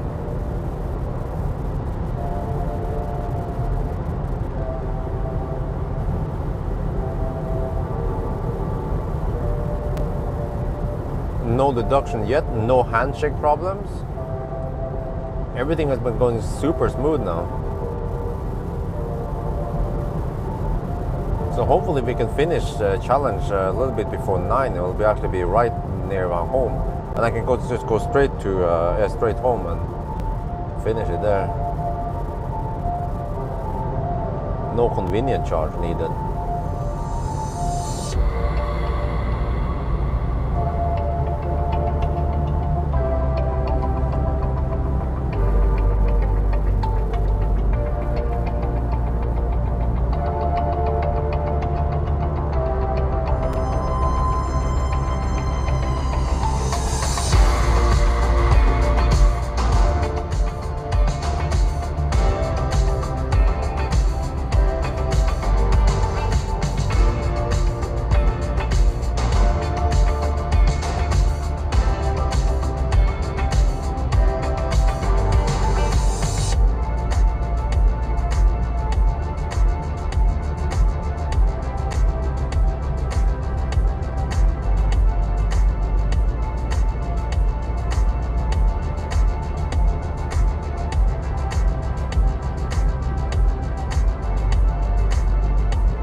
Polestar 2, yeah, once it's ready. I emailed Polestar about this and no reply yet.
Pixel lights, yeah.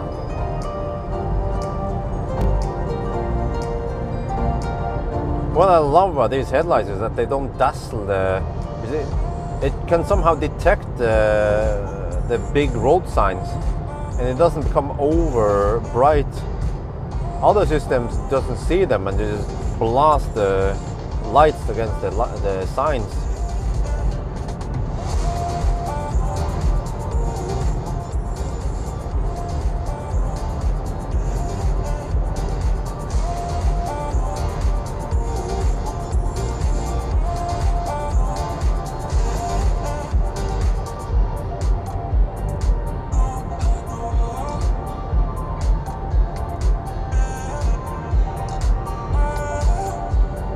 Yeah, a little status update.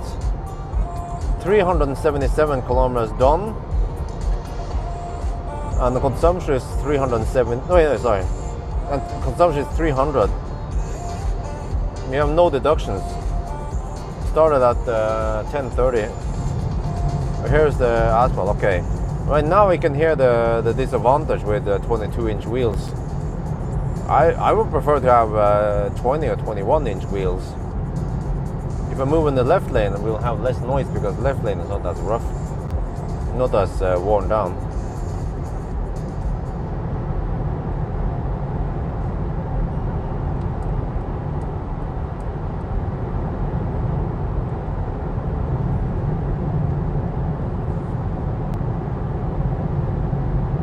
But still very quiet.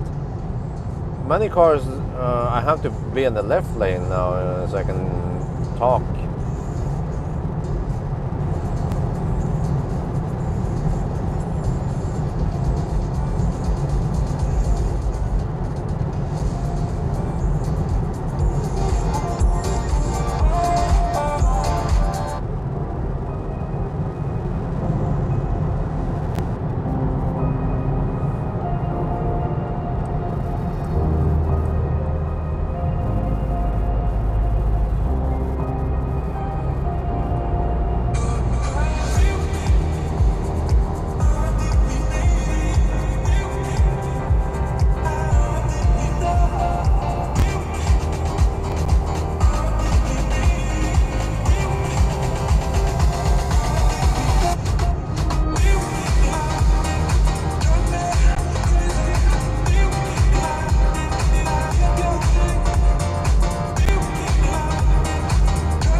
We have tailwind even.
it is in the left lane.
Man, I forgot to ABC at Varberg. Okay, yeah. On the way back then.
Trusted to the weather, I crossed the waves and flew through the clouds.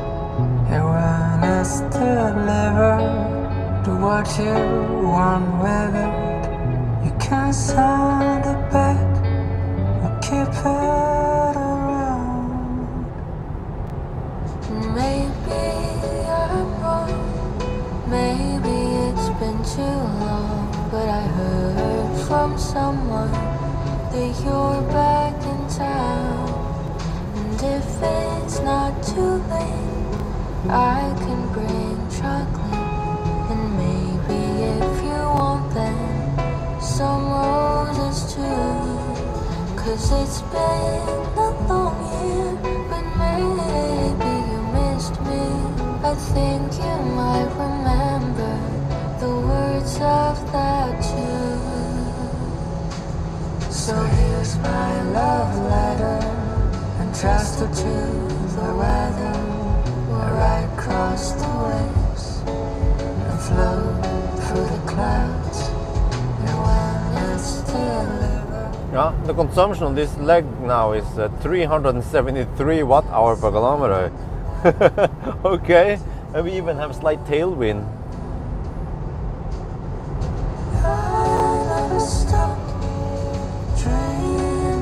You know, I wonder how efficient the Model X is. Now to get to Palladium, it doesn't have to be plaid, but just the Model X, the latest and greatest.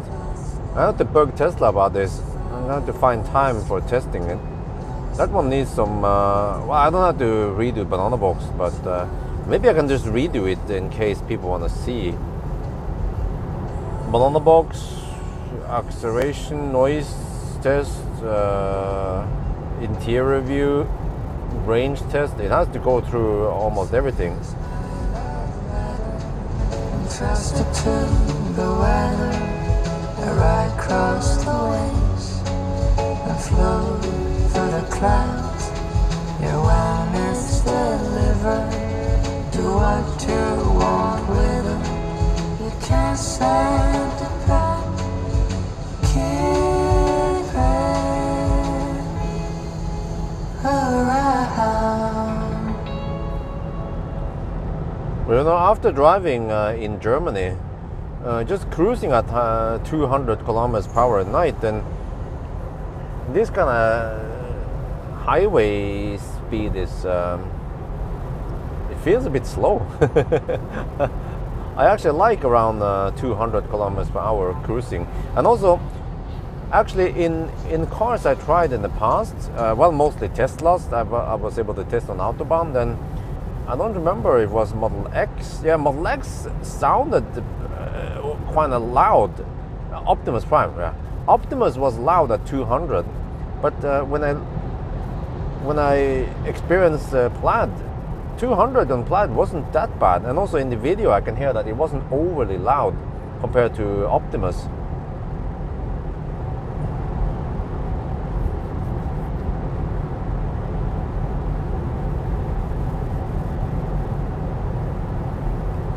Just too bad that in most countries you can't drive at 200.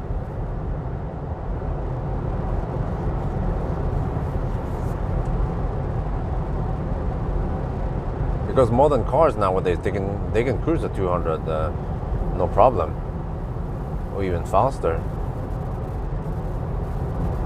But maybe it's not that great for the environment that fossil cars cruise at 200 rather than 120, right? There, we're back on asphalt now. Now it's not too loud anymore. Just the concrete part is loud.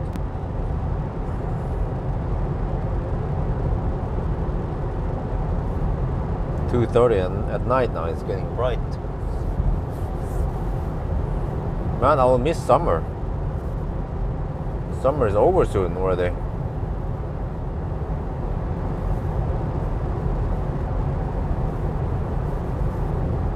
Well, people can talk about the whole no speed limit thing in Germany for a decade now, right? Or maybe longer.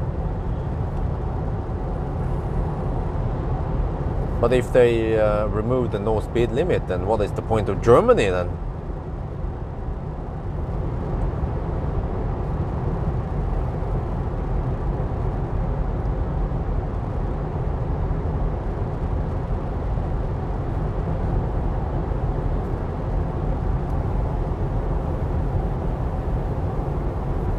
Okay, consumption dropped. It's only 368 watt-hour per kilometer now.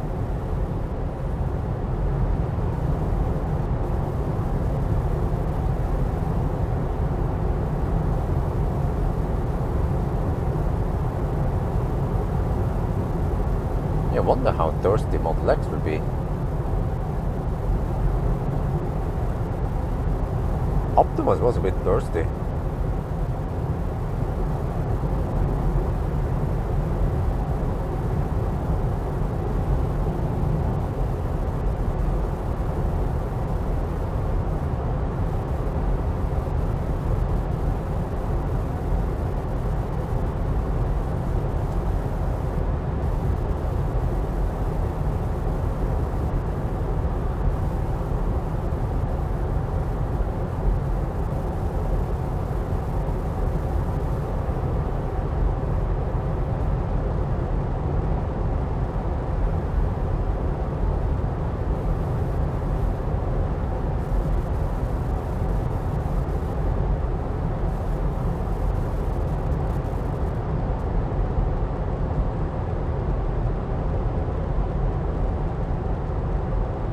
Let me see if I can spot the right place here. So there are two ways to that supercharger. You can either just hammer on the motorway and then you exit and do some other stuff.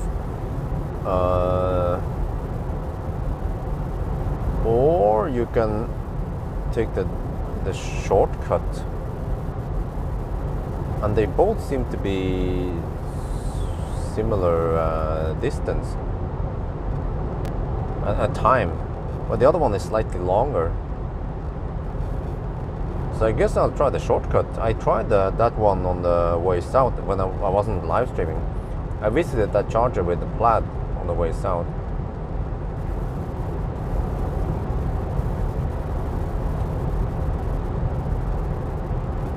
But yeah, so far it seems like EV6 is a good candidate, because if I think about it, Porsche Taycan, I have no car scanner support. What else? EQS, no car scanner support.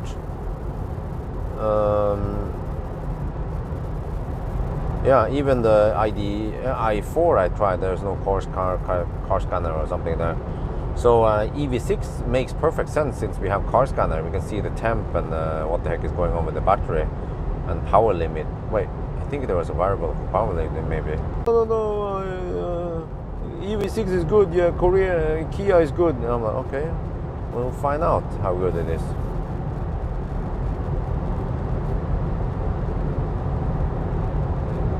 I bet it will overheat, just like Tesla also.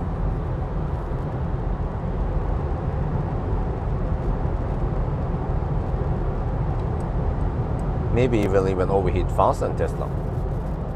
Because when I sat there, able to push it that hard before traffic blocked us.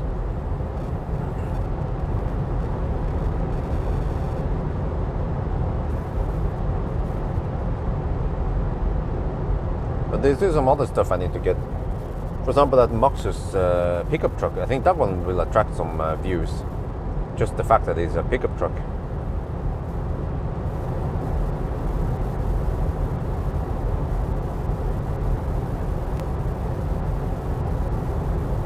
Right before Halmstad now, we have 368 watt-hour per kilometer.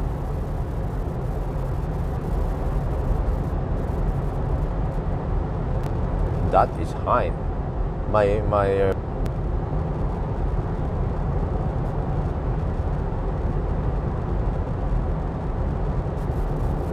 As I'm flashing because that idiot behind me is using high beam.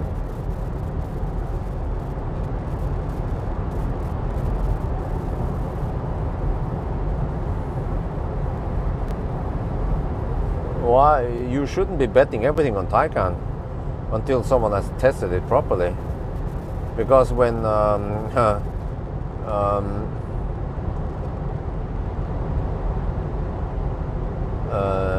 Fully Charged tested it, they had lots of rest before the launches.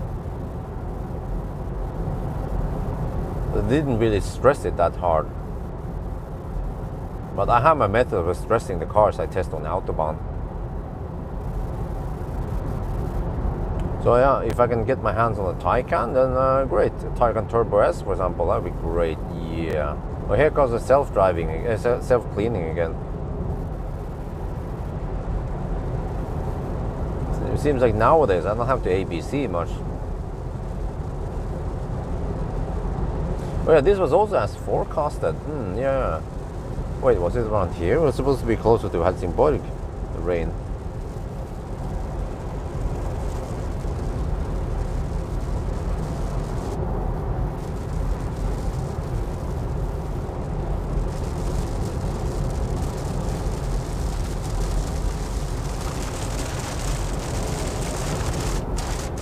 Oh, that's some hefty rain right there.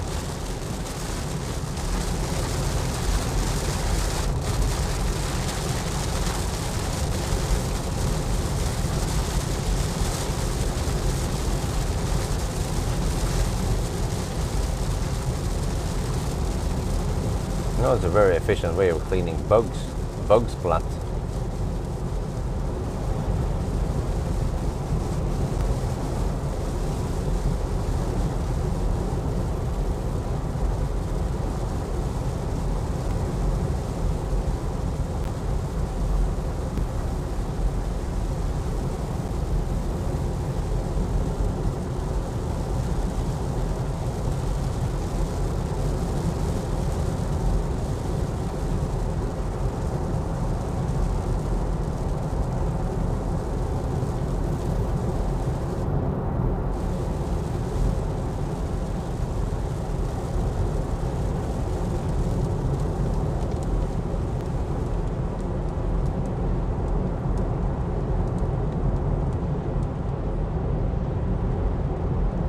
My consumption is only 359 watt-hour per kilometer now.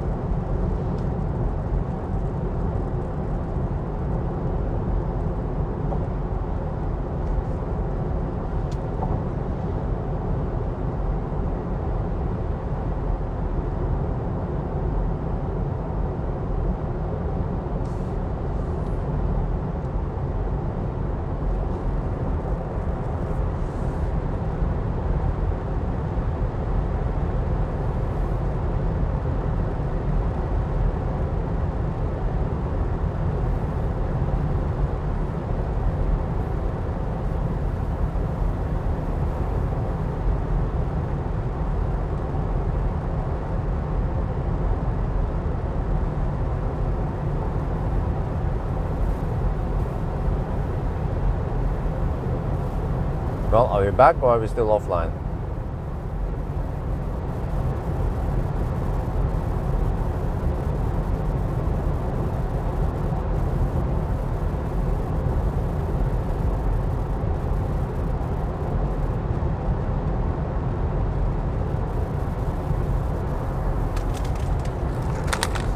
You're back, okay. Well, I bought a bag of nuts I can eat.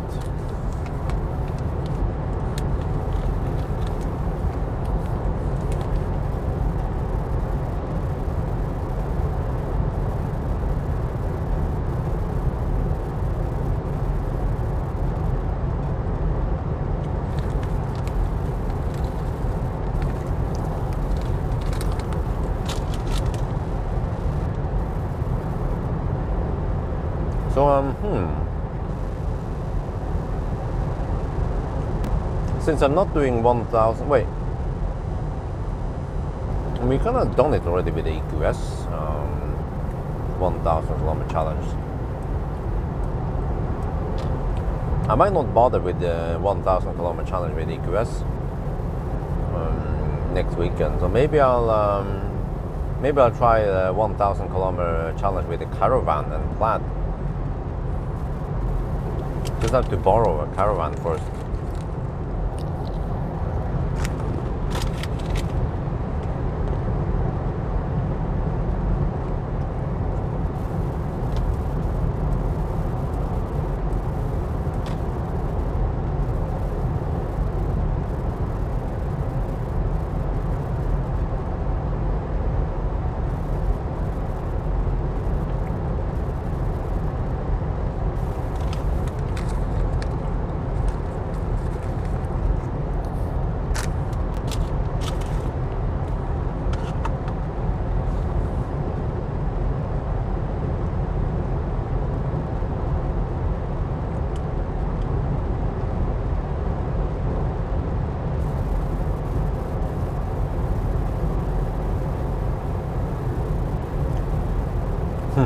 Dutch 1,000 kilometer challenge, yeah, that's a good one.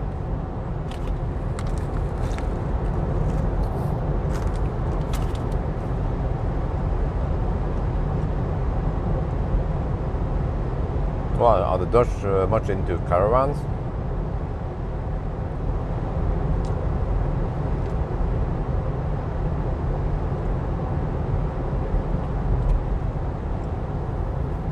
Oh yeah, but I think on the southmost leg, then it's going to be a bit rainy.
it's a nice and comfy car.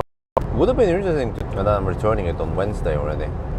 And then, strange enough, Thursday I have to pick up the next one. It's not back to back, but whatever, and that's fine. I can then take Frankenstein back, because I drove Frankenstein over to Bartlosten, which is Mercedes.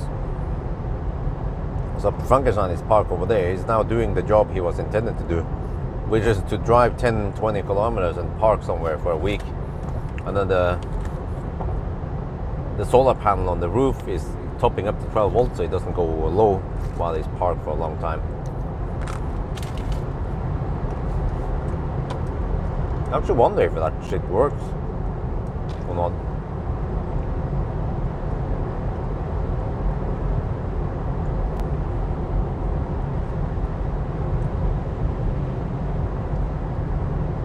One way would be to measure the 12 volt battery in sunshine versus when we just cover it with something. But then then the 12 volt needs to be low enough for it to charge. What the heck is that? A motorcycle? The fuck? Yeah, it's a freaking motorcycle. That looks comfortable.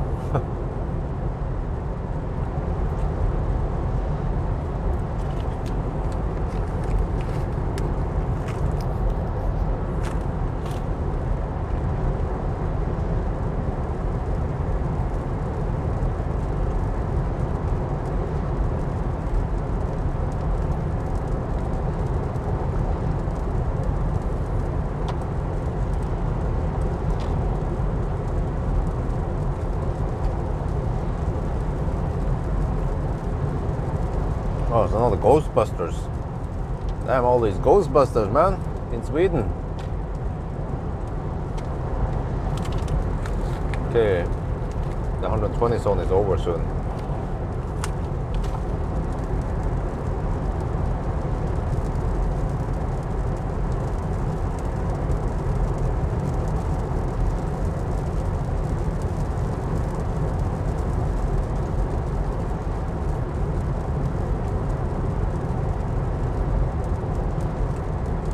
But ideally, I need to get the same caravan every time. I'm thinking about asking that Kroken at Kløfta, Cleavage. They have a caravan shop. You can see it right by the highway. It has a caravan and RV. I can ask them if they're willing to lend me one for free, and I can promote the business and even show inside the caravan.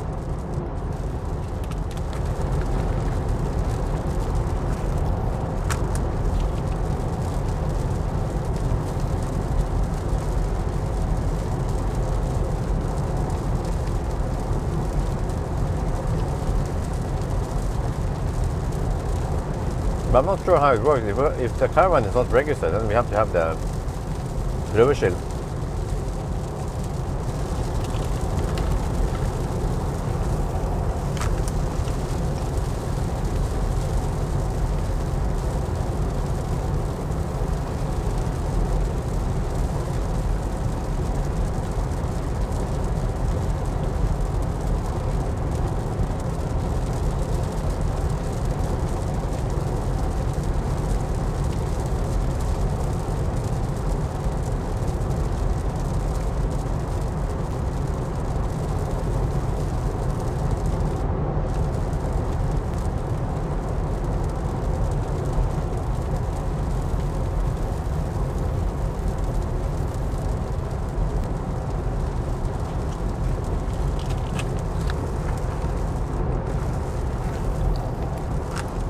Well, the whole point is not to get some hero camper, but to get a relatively big and long one that many people are interested in using.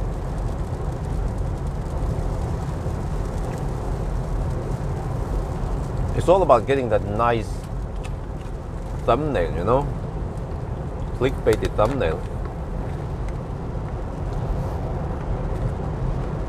ABC, always bait clicks.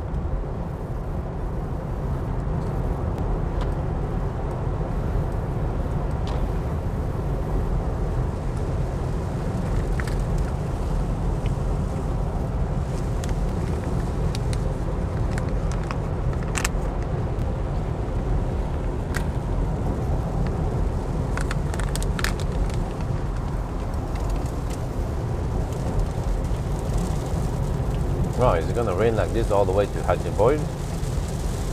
Gee.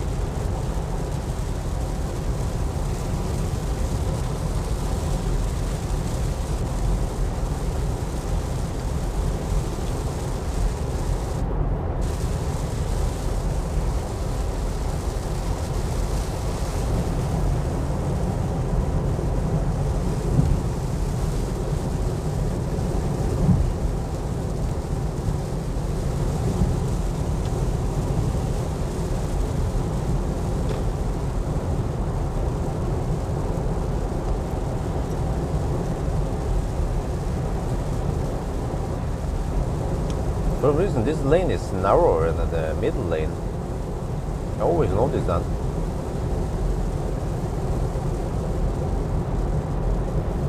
Maybe it's around 20 centimeters narrower.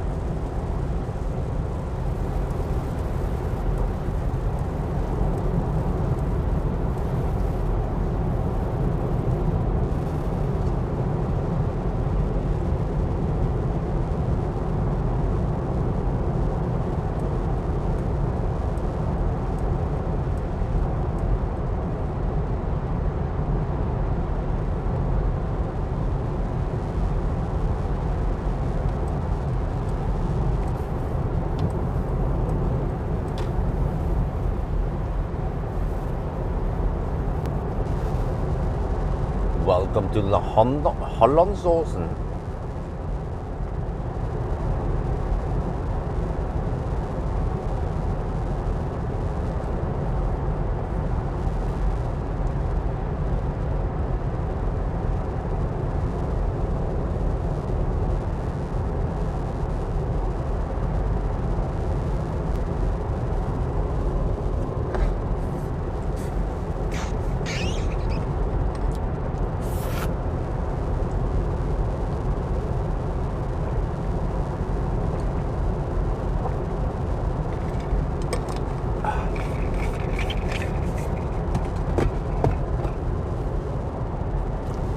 Okay, so how are we cooking now? The car estimates we will run with 14%, right?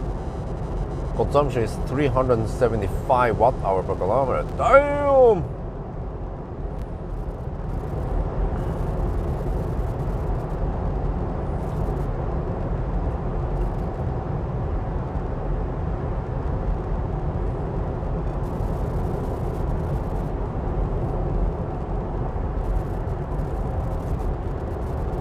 I think I need to do a driving impression of this car.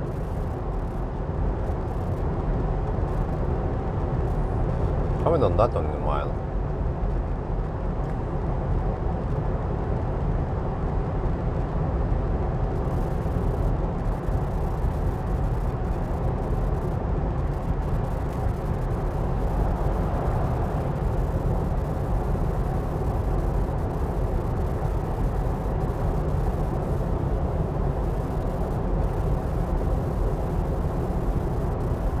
I think it's gonna be bright soon.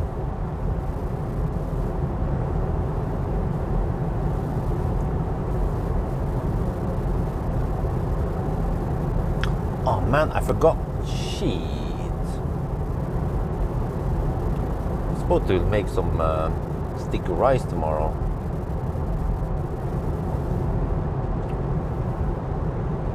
But I forgot to put rice, to soak rice in water.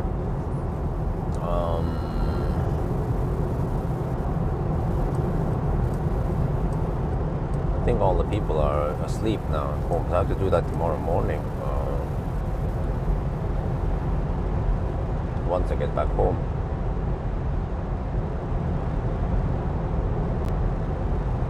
But it depends who wakes up first. But hopefully I'll be home by 9.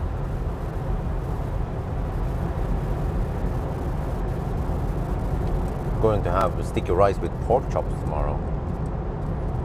And then spinach.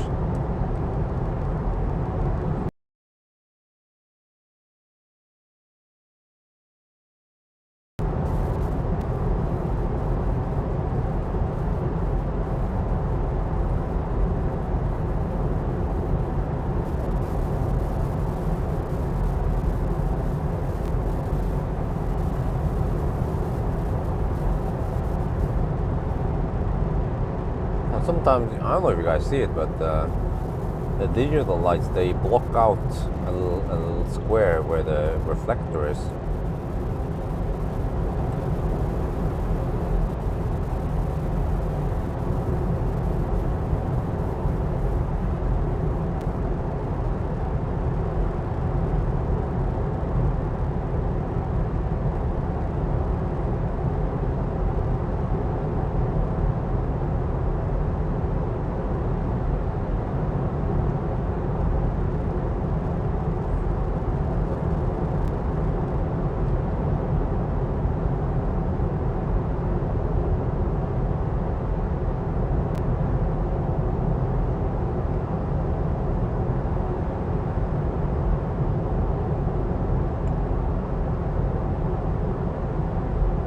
Okay, it's dry over here. So there are lots of smaller rain patches.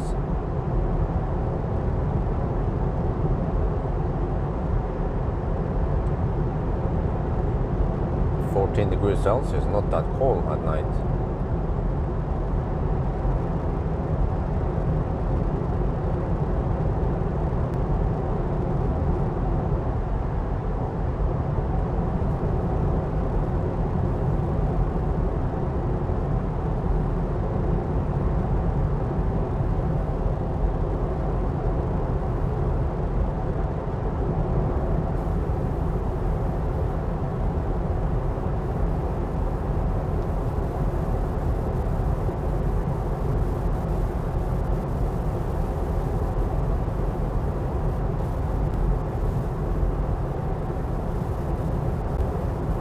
Good morning. Wow, okay, yeah, well, what a nice morning. 3 at night.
Wonder what route I will go for once I move to Jessheim, because I will not drive all the way from Jessheim to Alnabru before I start the challenge. I will start the challenge near Jessheim and also end up near Jessheim.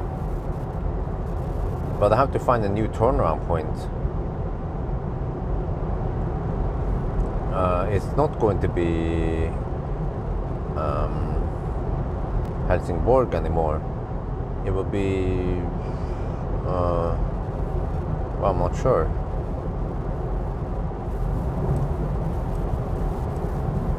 Preferably I need some high power charger there.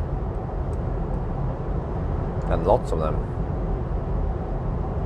Halmstad could be one option when it's fairly fast. But then it's not great for 800 volt cars.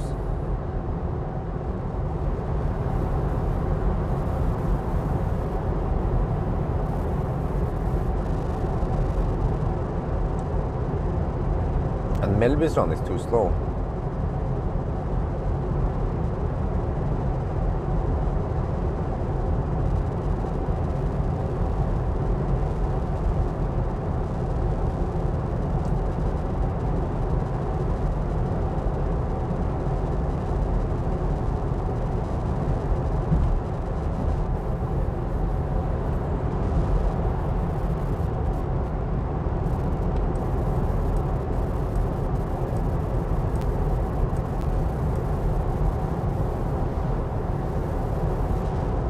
Okay, let me see now. So there was one exit before that navigation exit I'm going to take. I'm getting close now, 20 kilometers left.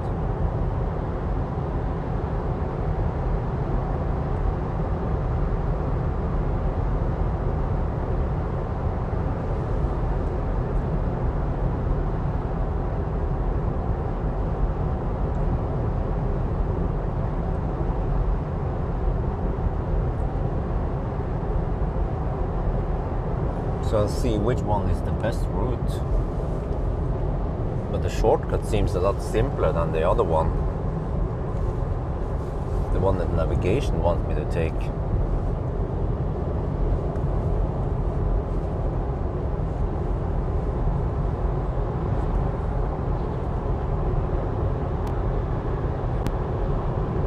Oh, it's a Porsche.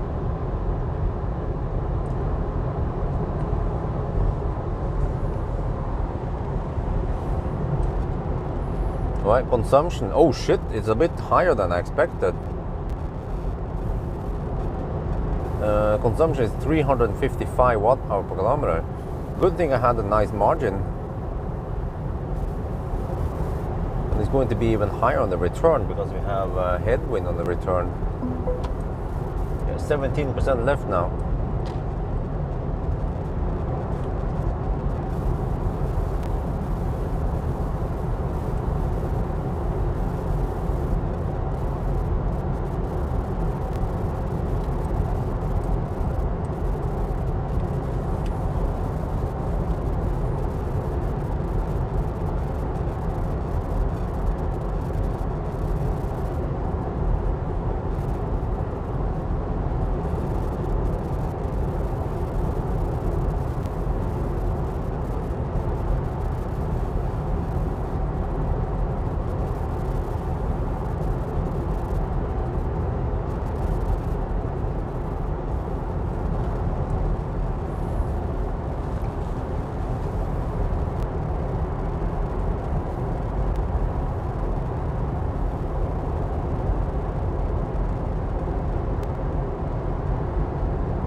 Okay, I need to try to memorize this new route.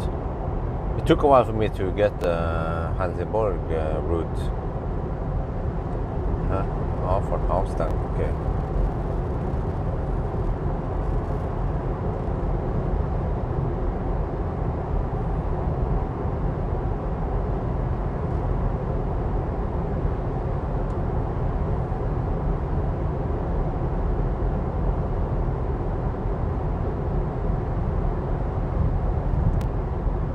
Polizei.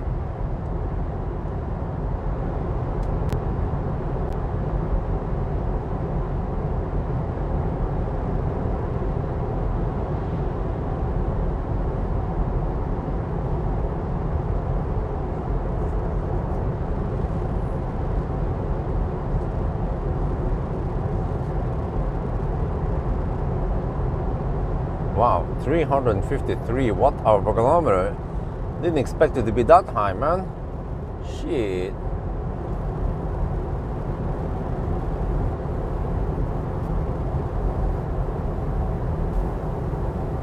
Okay, I think I charged it, was it again 65%?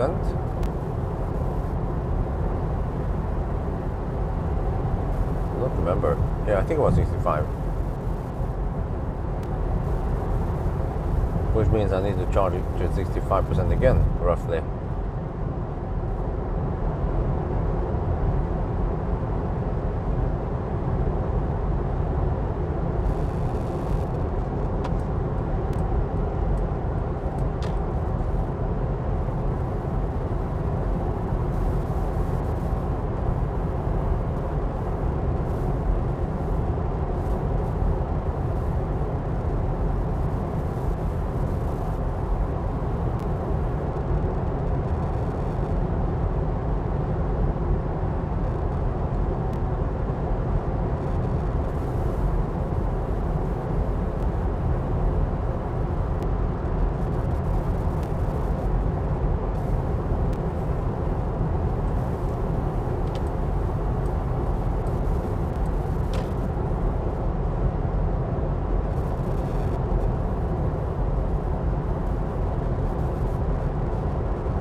Okay, it's gonna be the next exit.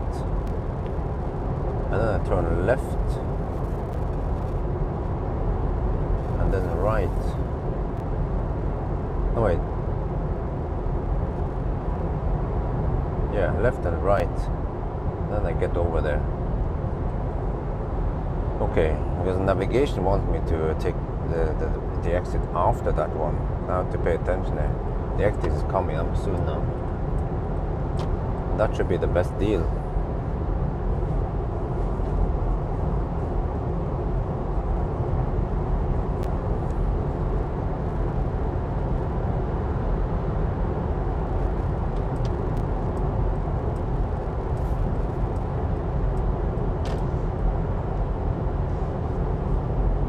This one here. Flenninge. Okay, exit 31. I'm gonna try this one.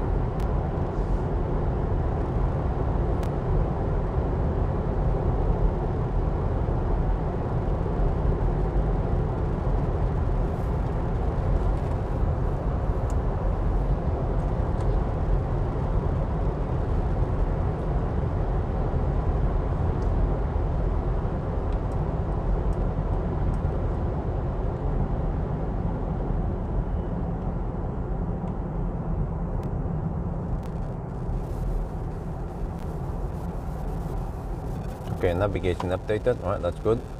Realize I was on this route. Then I go left. Oh, there's a stop sign. Okay, but no big deal. This is not LED light.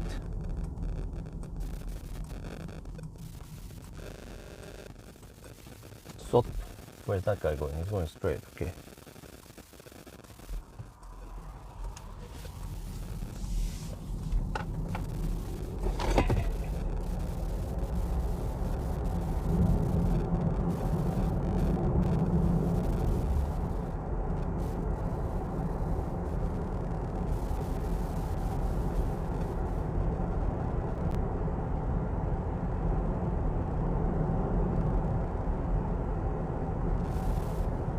There's actually a little bit of B-rolls here,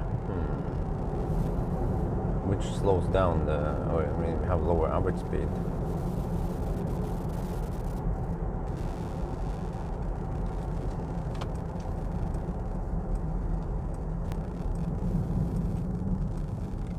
But also the Ionity Helsingborg also has some slow stretch, but for not too long. It's mostly just motorway. And then we have 60 zone here.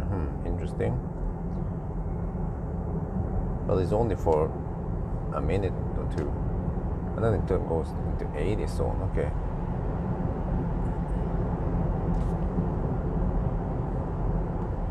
Then we're pretty close to IKEA. Okay, maybe that other route would have been faster.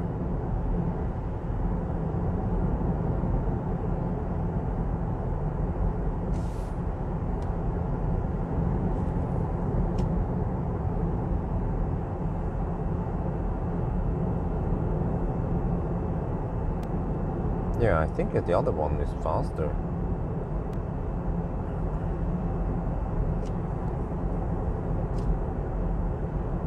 But this one, on the other hand, is more energy efficient.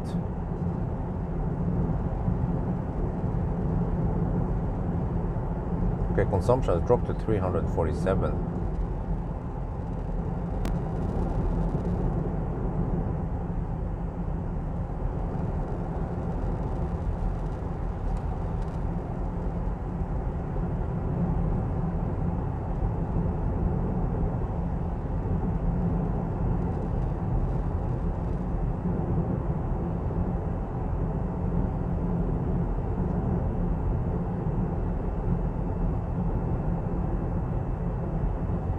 Yeah, this is one of the longer B roads I've been on for a 1,000 kilometer challenge.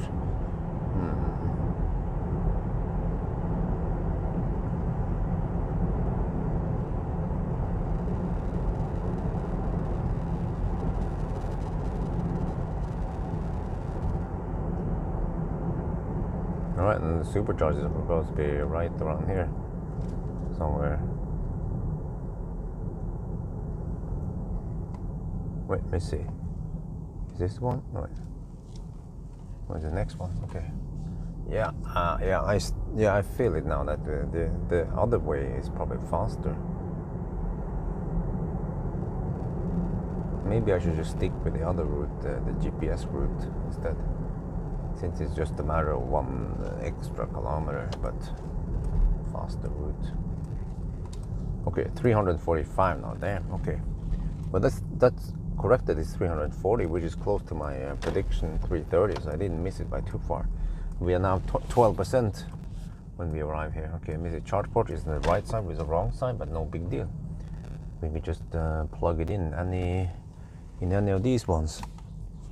Well, actually, you can just go for the wrong one. Well, okay, whatever. Let's just use the drive-through stall.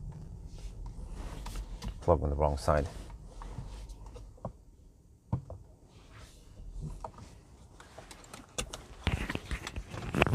All right.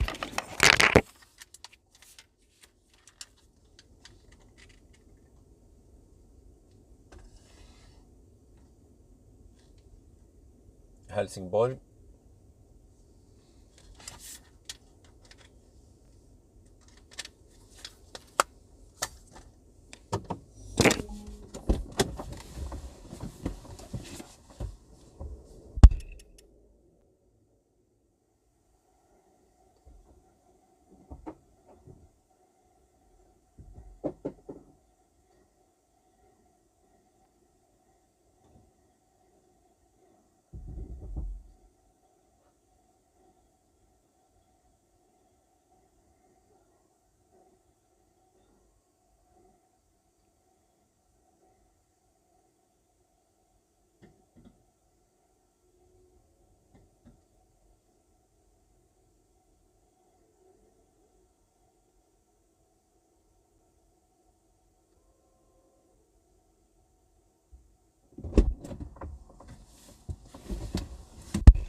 Yeah. What the heck, man? It's acting like an Asian car.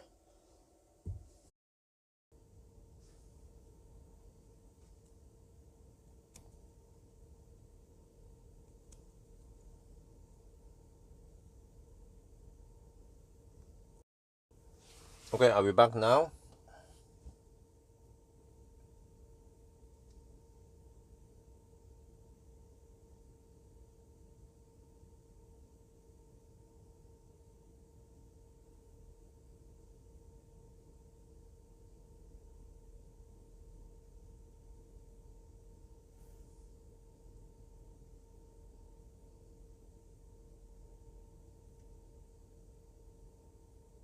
Okay. A word of advice. I need to repeat this because people here don't know. if we have a dropout, please, you guys have to almost semi-spam it, right? Some guy said hopefully he will scroll back.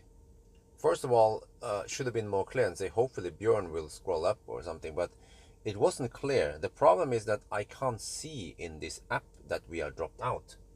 This piece of shit app doesn't show it clearly. So I had no idea. There is one small hint, but I don't normally notice it, is that the number of viewers will usually drop. But I didn't pay attention. I thought we were online all this time until someone said, why do we have a 10-minute dropout? And I was like, huh? And then look at the view count. Oh, 40 people only. There should be at least 100, 150. Then I had to stop live stream and then restart Streamlabs and then start live streaming again, and then we're back. So a reminder is that if you guys want me to get online again, you have to give me some hint, because the weird thing here is that the live stream is offline, but the chat is online. And I was talking to you guys for the last 10 minutes, thinking that you guys saw, that you saw the video of my live stream, but it was offline all the time. So yeah, just maybe not spam like every 5 seconds, but at least just try to hint me that we are offline and that we are still offline after 5 minutes. Then I will get the idea that I need to restart the stream. I didn't say too much interesting stuff. I just said that we need to charge around 60. I think even 60% would have been enough. Around 60 to 65%, then we are good. But the charging curve is nice and flat. So we are almost at 60% now. Don't remember when we arrived here exactly, but this was around 15, maybe almost 20-minute stop again. But right now there's nothing for me to do. Eventually when we go back to Varberg, I will want to have some food. And there we will charge enough to go 215 kilometers. Wait, that means only around 20 minutes stop there also. Well, I can calculate already from here. Unity Varberg to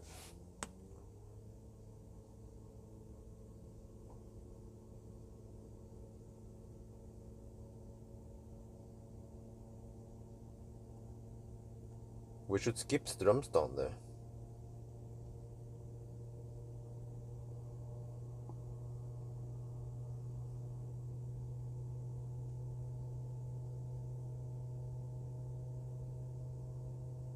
$223 kilometers.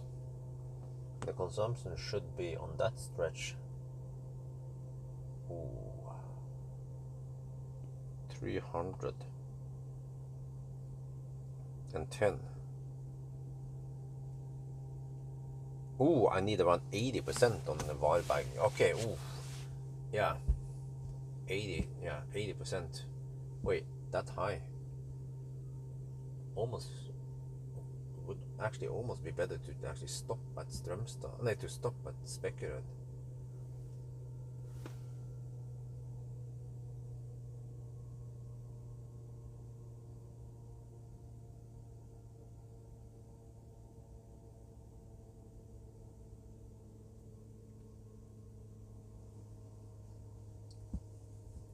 Well, the Mercedes infotainment is nice for the most part.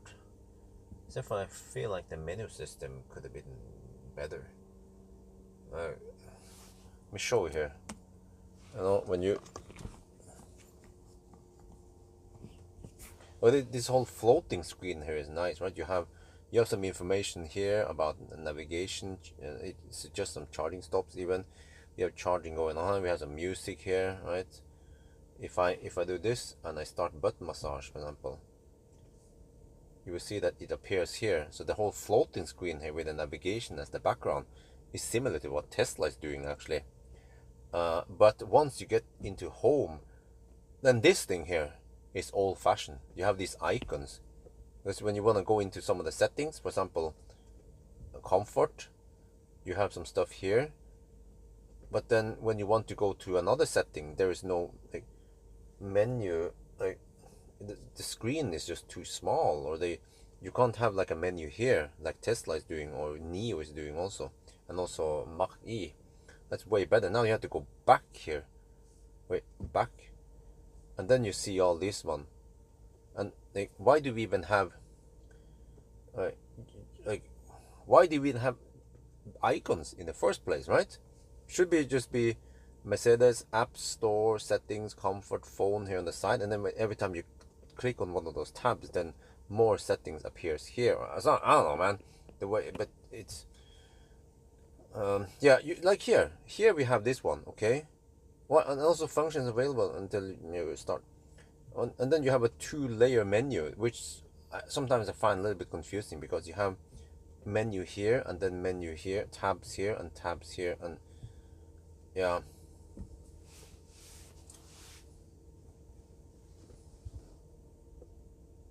Wait, I have to pay attention here. We're gonna leave soon. We're at 61%. I think that's enough. Yeah, let's get ready to leave. We arrive at 14% here. We charge 65%, so around 61-62% should be plenty to go back to Pawel. But I mean, it's no big deal. We're taking 123 kilowatt, you know, which is still pretty fast. If we're charging at only 90 kilowatt or 70 kilowatt, then we should get the heck out of here.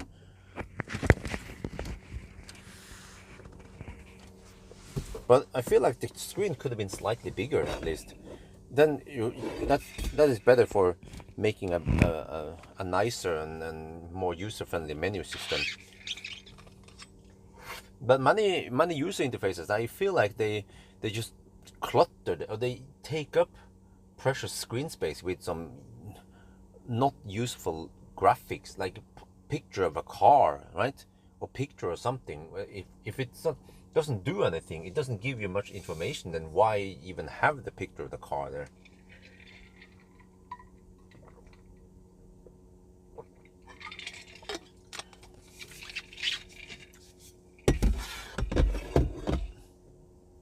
No, but the problem with Hyperscreen is that the Hyperscreen and this screen, they are built around the same user interface. So the Hyperscreen doesn't really utilize the extra screen, and it doesn't use that right screen, the passenger screen. So, well, anyway, 64%. We should get the heck out of here.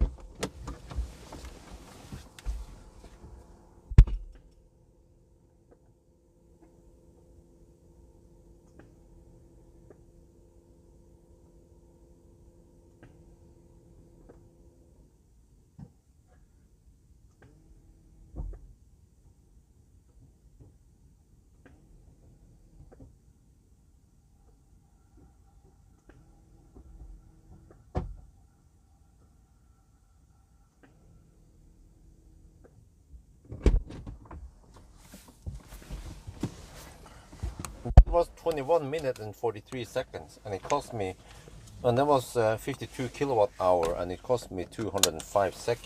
It's cool that you get all this summary.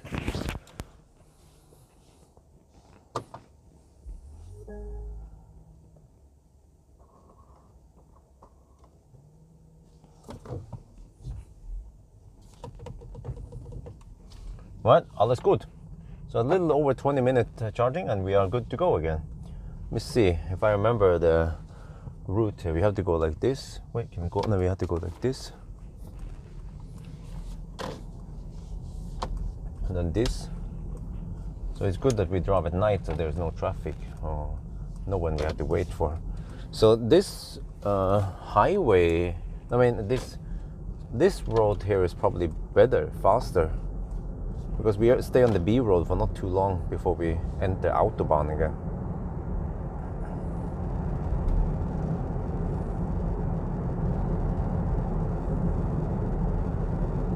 Okay, but that was 20-minute charging stop. I suspect that the Varberg stop will be almost half an hour, and then we skip Spekkerød, and then I go straight to Strømstad. And I should try to get some food at Varberg.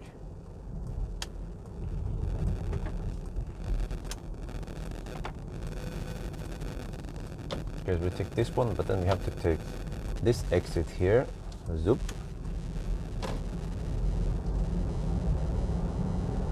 So it's similar to the other Helsingborg Ionity. There's a little bit of roundabouts and up and down, and there's some bridges and shit, and then have to pay attention. Here there's a split. Oh yeah, and then suddenly we're back in the 110. Yeah, so average speed here is higher than the other route we took initially. That wasn't a dropout, I think. But then suddenly we are back in 110 zone quite quickly. And then I just have to stick with this one. Wait, Göteborg Malmö. Wait, what? Oh, okay, I have to take this, otherwise I end up in Stockholm, okay. So I have to take this one, Göteborg Malmö, but then eventually split to the left here. Straight for Göteborg, okay, yeah. Alright, I think I got it. Shouldn't mess up this one on my following trip, but this seems to be a better deal, because charging to 100 and going for 142 kilowatt only versus 150 on this high-speed stretch is easier to achieve. Some cars that doesn't have that great range or flat charging curve, I even split it in half where I do something else, or I have to stay there for a long time and charge higher. So this one is better. Charging wise is better.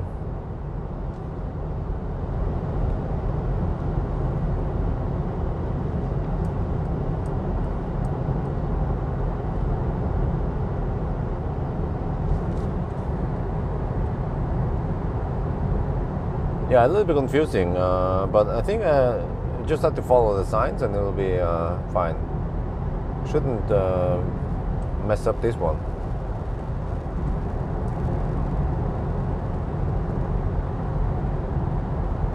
And now the sun is up soon.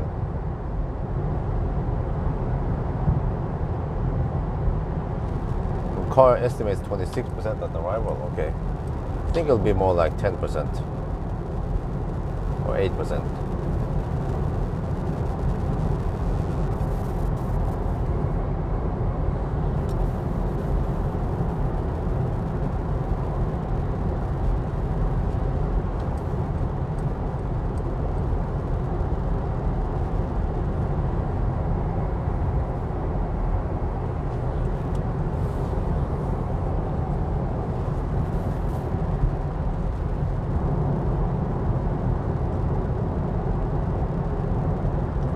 Okay, so my prediction was 10 hours and 15 minutes. Let's see then. And the consumption I predicted was 321. Right now it's 309.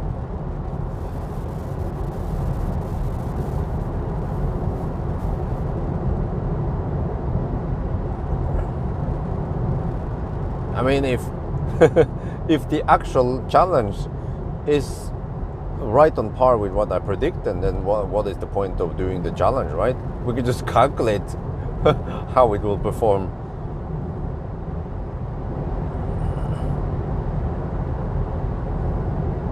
Oh yeah, Nordic summers. But the only reason why it's not that bright yet is because there's lots of clouds.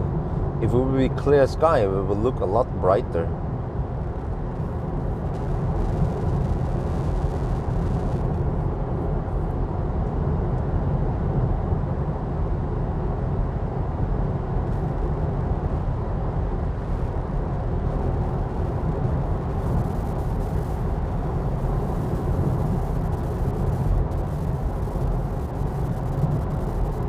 So maybe I can try that one. As for food at Varberg, hot dogs in general seems to be causing some bad stomach, for me at least. Same with burgers. Not always, but often I get bad stomach on burgers. But maybe if I can go for those the food, the processed food that is in a plastic container, we just microwave it. I mean, it's not ideal, but gets the work done. Maybe that one is safer. I just have to microwave it for a couple of minutes to heat it up.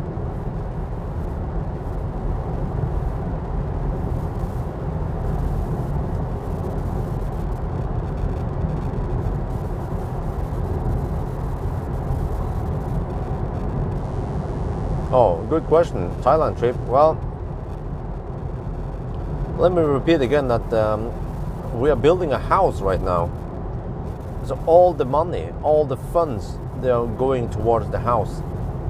We want to get the house as nice as possible, and we don't want to waste too much money on vacation or stuff like that, because everything counts right now. We realize that some items that we want, let's say the granite, what do you call it, granite, the rock bench thing for the kitchen, we can't afford it because we have to prioritize other things. We're getting a freaking pool, and that one is very expensive. So that's why no Thailand trip yet. And then another thing is that even if everything goes as planned and we get the house, we still have to use the old furniture, but eventually we will sell the furniture and use new ones. But you have to invest lots in furniture and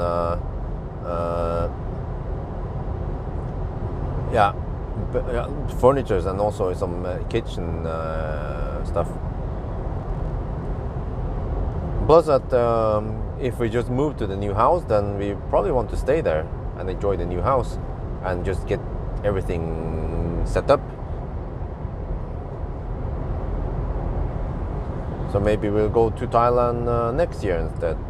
You just skip it. And if we want to see the family, we can just invite them over to the new house. Maybe during summertime, next summer or spring, or yeah, we'll see.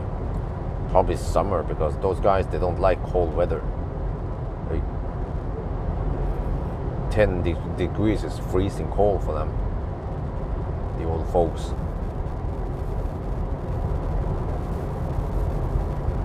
No, I said swimming pool, didn't I? Not hot tub, but we're also getting a bathtub, of course, in the bathroom.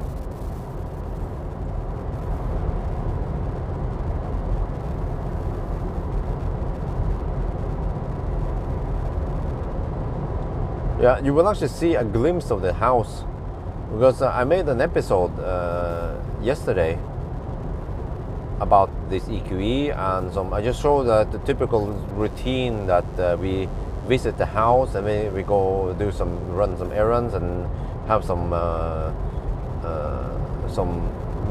lunch together at the pho restaurant. Well, actually this time wife went for bún bò Huế, not pho, but it's similar.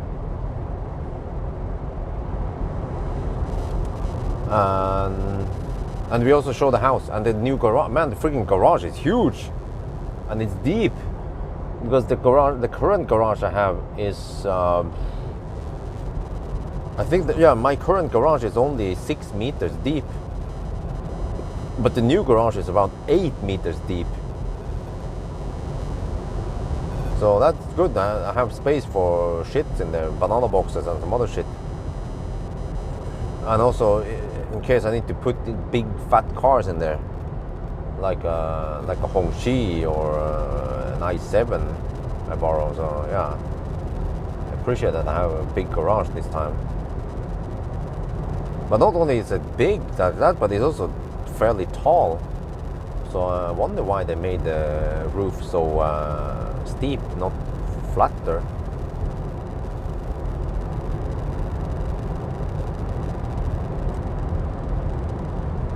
Maybe it's because of snow.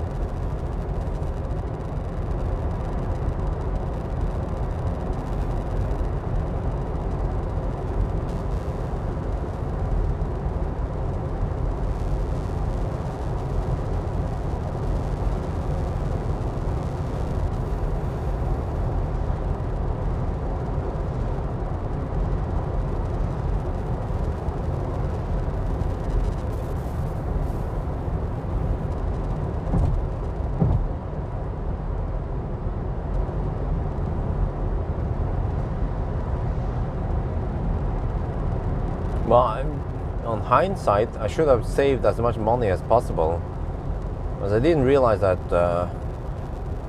some of those goodies we want in the interior cost so much money.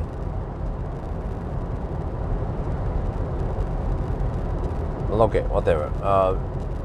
I just have to tell myself that that's just the V2 house, and then the V3 house will be even more awesome.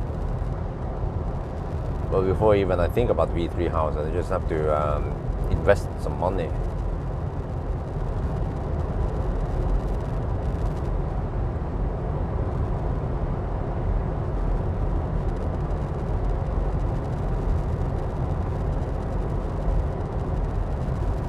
Yeah, you will see in the vlog, the EQE vlog, you will see a glimpse of the house. I show the house and also the shed, man.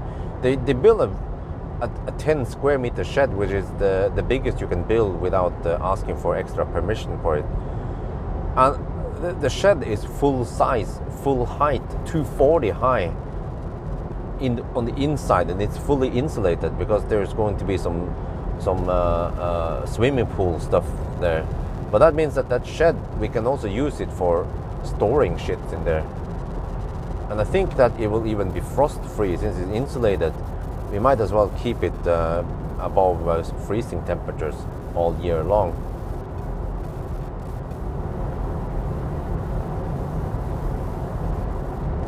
We can maybe store some bicycle there, maybe some garden equipment. Yeah, but then the banana boxes and stuff, they will be in the garage. So yeah, man, it's going to be luxury to have all that space and be able to park all the cars I use in front of the house and in the garage.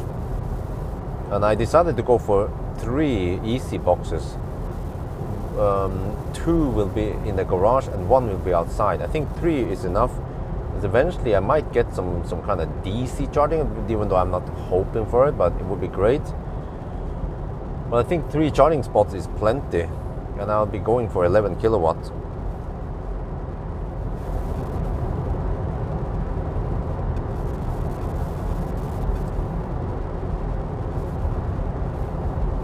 But the V3 house will be a concrete house in a more modern style, and there I will dig under. I will have the garage will be under the house, and it's going to be huge. I want at least 200 square meter garage with a washing corner and stuff.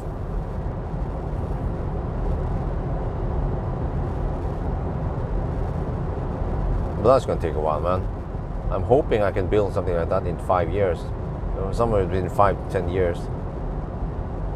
But just have to work hard and figure out something to grow my channel and grow my income.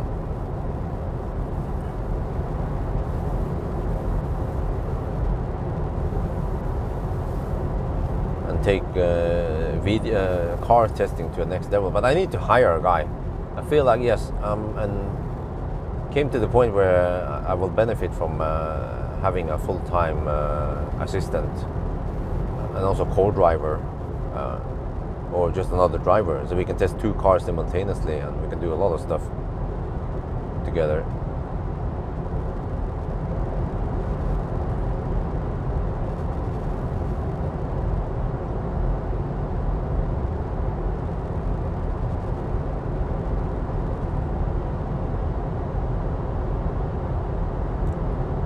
Now, the best part is that I don't have to waste money on Finn ad for hiring a dude. Just make a video, and I'll actually be making money on that video also. But I'll just list up the qualifications I need for that dude. When I think about it, I think he also needs some editing skills. Maybe not advanced editing skills, but some basic editing skills.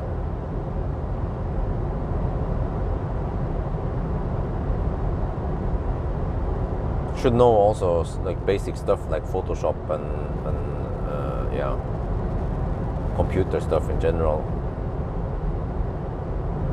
Plus some car stuff, of course.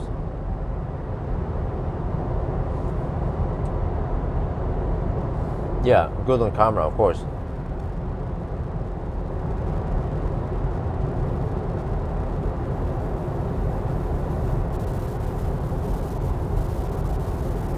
So it actually needs to know the photo and video basics also. But when it comes to, I mentioned earlier about drone stuff, I think drone is not important at all. I like to focus on what matters. But what I want to do in the future is to have more like 2 cars tested together. But then the other dude needs to Frankenstein or some shit. Or Tesla versus something else, right?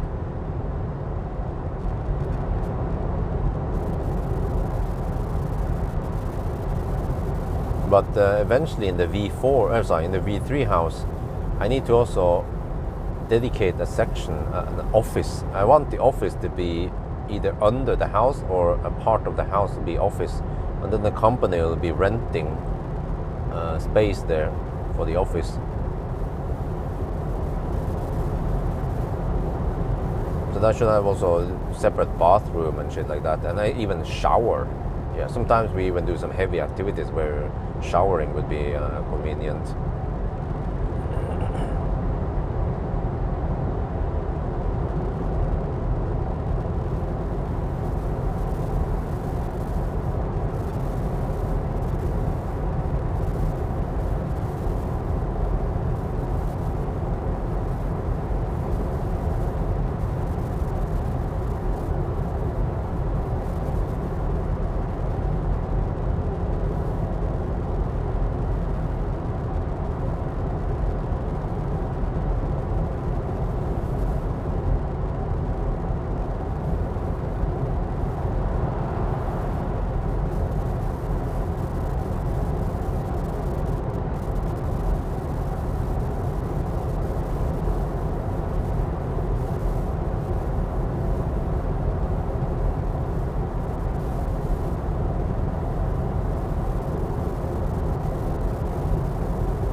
Well, are we offline or are we online?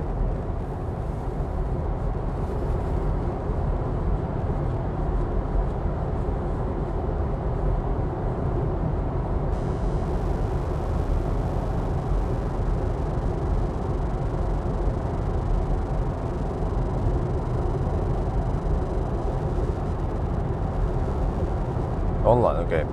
Well, he might leave and start his own channel. That's true, but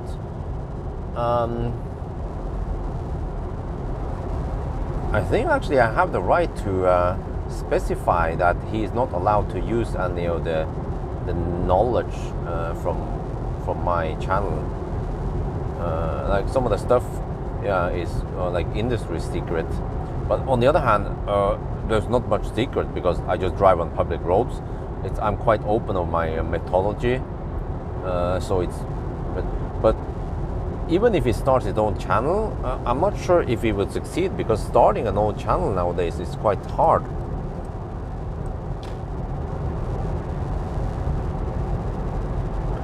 But for me though, he's not going to be the main presenter. I will still be the main presenter. He would just be a co-presenter in case we do some videos together or like 2 cars. But for the most time, it's just banana box test and whatever, right? And he'll just be assistant and just do stuff that you guys normally don't see on camera, like wash cars, vacuum clean them, pick up and deliver cars, help with a banana box test and interior view, and maybe even be behind the camera so I can shoot some from time to time. Let's see. I'll try to fill the day with something useful, but mainly also to speed things up so I can get more done. And actually he'll be doing more of editing also, because sometimes I feel like the editing takes a lot of time.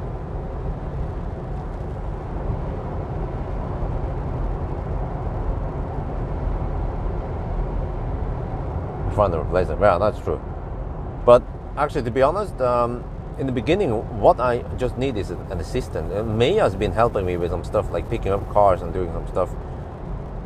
So that's it. Like, just you can just take anyone from Nav almost, as long as he has a driver's license. Then he can already do a lot, and then we just have to find a guy who can edit videos. So already that alone, that could already be 20 hours per week of job for someone, like, which means 50% work.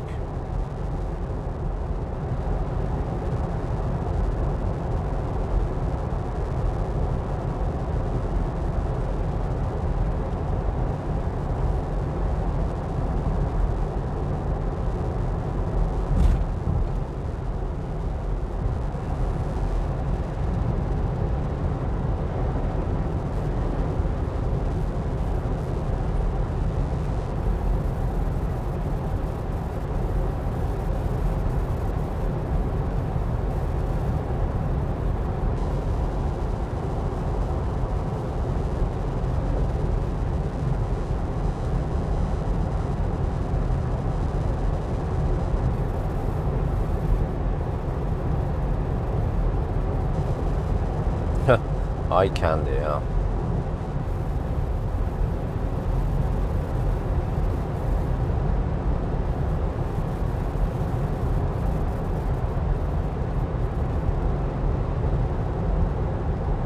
Yeah, I'm planning on doing banana box test and interior review. Yeah, tomorrow, today, Sunday, because the weather seems okay. It's been raining a lot.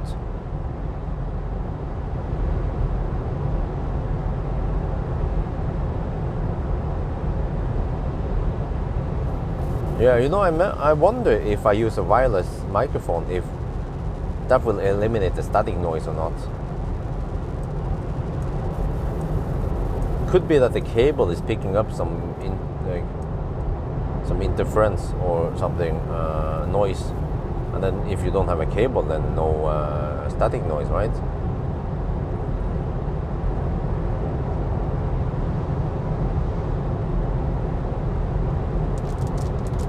Well, there comes the self-cleaning again.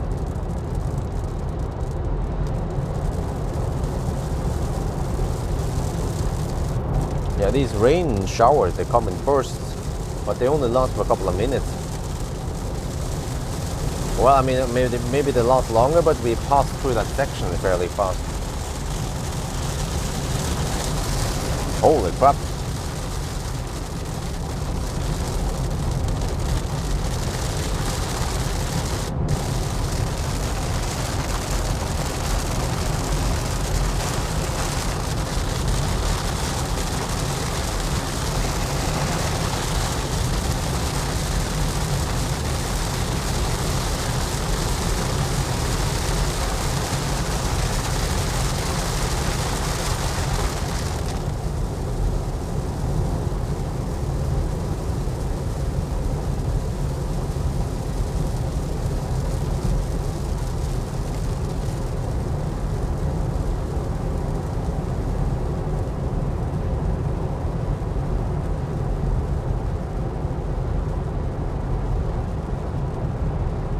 Melbystrand.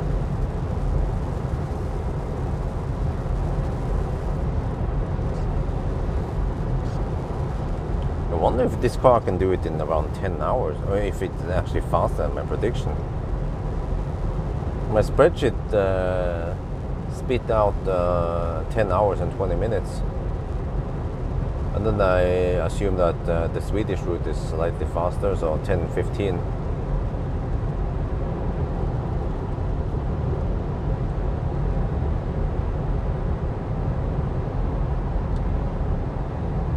But the EQC, by the way, that was a little bit different, because the EQC started from Germany.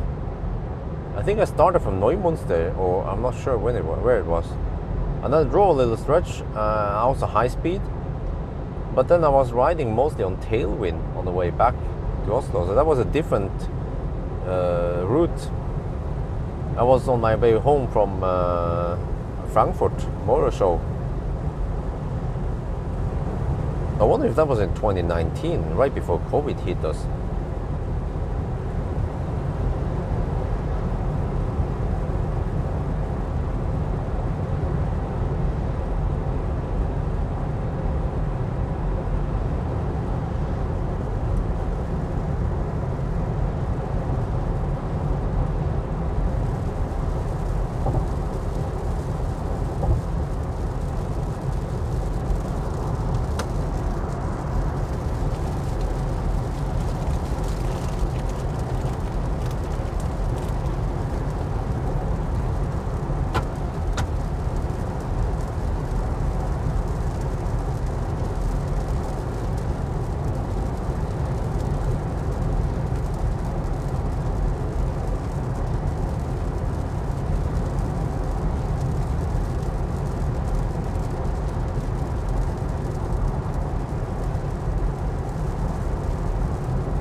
I'd say it's still a valid test.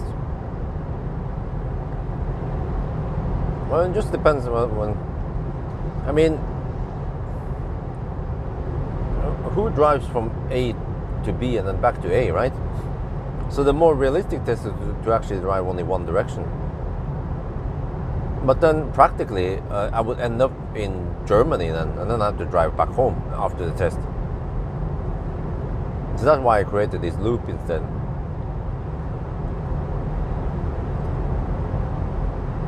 Yeah, AutoStay works great, even in rain.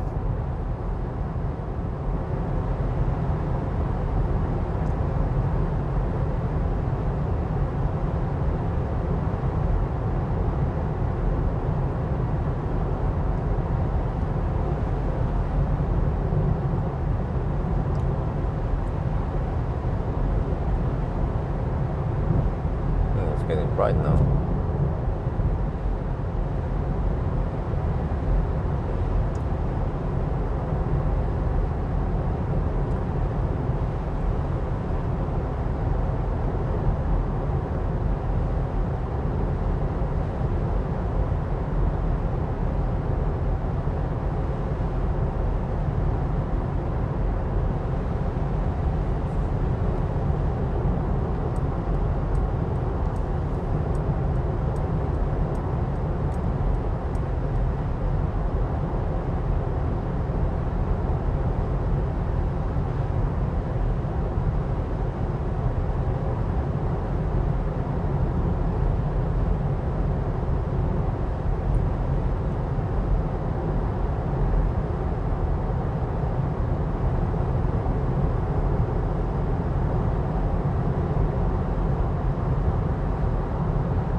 Yeah, that's true. The loop, yeah, in that way, yeah, ABA.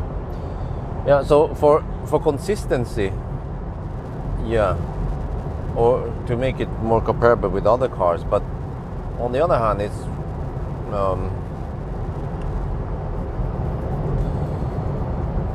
it's always hard to get the exact same driving condition. But at least I'm trying to drive when it's dry, if it's possible. So for example, if Saturday it would be raining really hard, but then Friday night it would be better, I will consider Friday night. Friday night is still okay because you end up on Saturday, it's still within the weekend. But Saturday night seems to be the best deal traffic-wise. And then Sunday night is also bad because then you end up on Monday morning and then morning stau.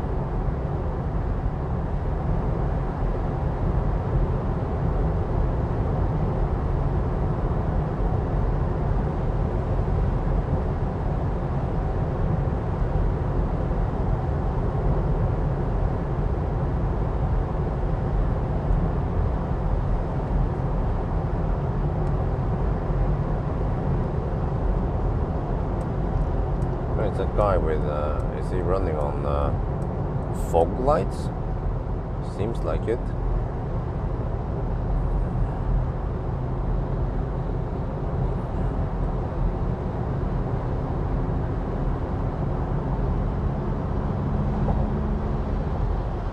I wonder if that's some kind of modified BMW.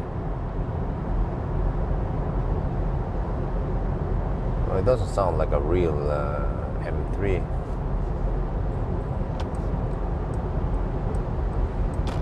Well, I don't have the right car to hammer him anyway. Only 295 horsepower.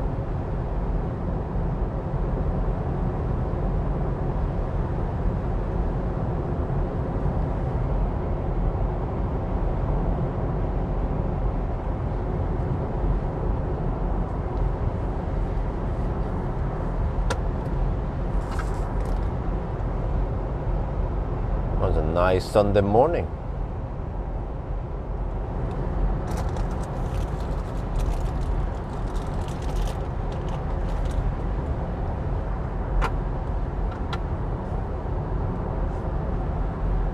You know what to think about it is Frankenstein.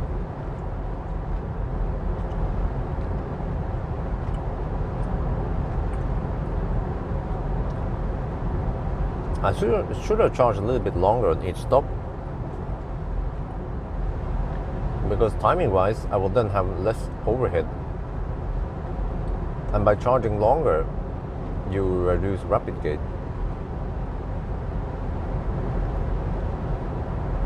So yes, I will be charging at 15 kilowatt for a little bit longer, maybe 5 extra minutes, but that should be better for rapid gate.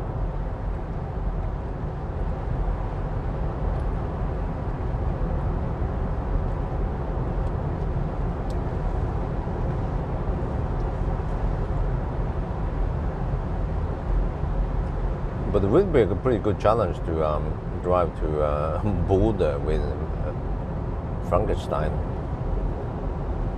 or the Leaf.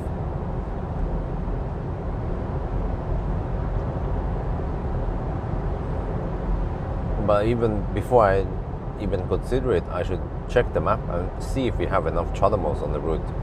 And many CHAdeMOs seems to be broken, but they are not fixed that quickly because nobody cares, right?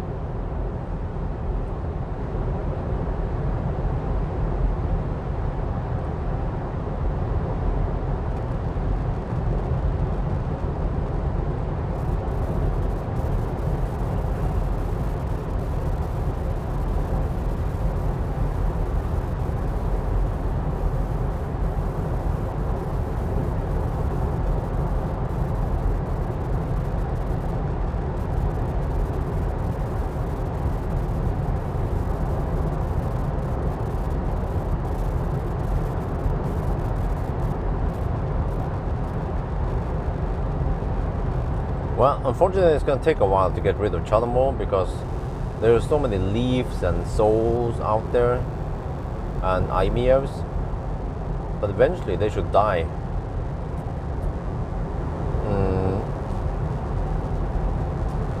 And then freaking Toyota, even Nissan realized that they need to move away from CHAdeMO, but what does Toyota do, or Lexus rather? Well, they introduced a new Lexus with CHAdeMO. Like, what the heck, man? Or the new UX300E. I mean,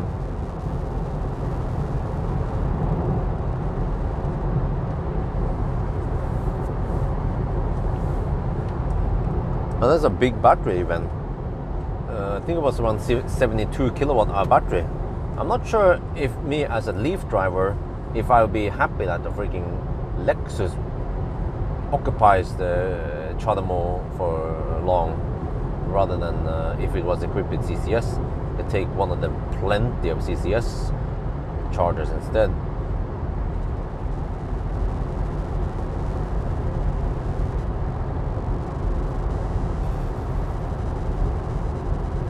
But Japan, that's a different story. Japan is not part of Europe. At least we're trying to phase out CHAdeMO in Europe. But yeah, maybe in around, if I would guess, in around 10 to 20 years, there should be way less CHAdeMO cars in Europe. Especially in Norway, we can see it. In Norway, we get way less CHAdeMO and also way less Type 2. Like, Fortum, you know, if you guys watch the Frankenstein challenge, many sites I visited, they used to have 50 kilowatt and some Type 2, and they just removed the Type 2 and 50 kilowatt and slapped down some chem power instead. So it's getting also harder and harder for Zoes to travel far.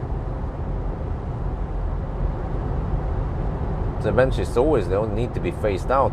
Well, at least the ZE40 has DC, but all the other ones before, they have only AC.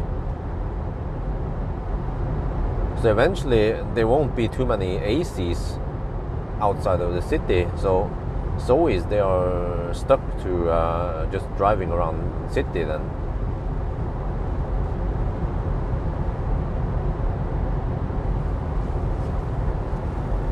But for example, the set E40.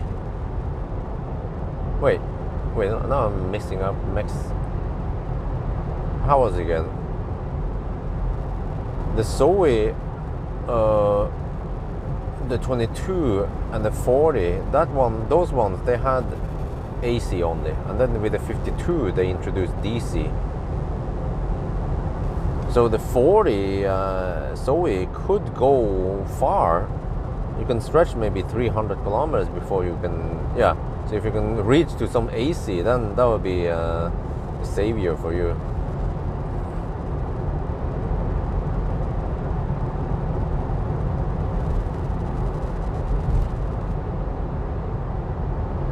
But also in Norway, there are almost no 43 kilowatt AC left. There's one at Minnesund, maybe, I'm not sure. Actually, not at the highway, but in the actually the city, the town of Minnesund. And then there used to be one 43 kilowatt AC at the McDonald's Furuset near the starting point, but they removed it and they put up Chem Power there instead. So yeah, that's Norway. I wonder if the rest of Europe will look like Norway in 5 to 10 years.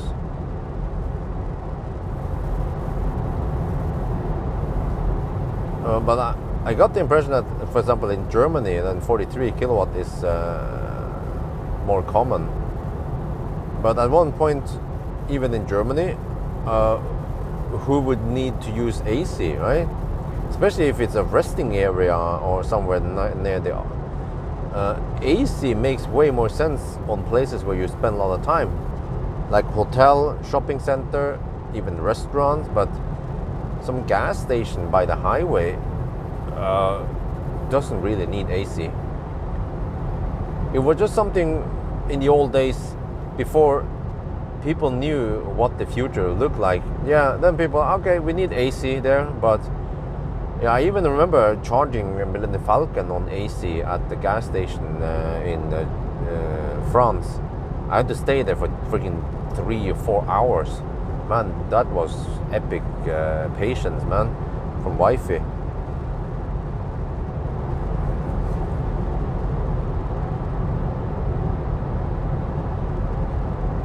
CCS only, yeah. Well, I predict that what is happening in Norway should also happen in Germany. And then, yeah, I bet eventually in Germany they're gonna tear down the AC slots and then put something smarter like Chem Power or some battery. Even they could even use the Anywhere solution.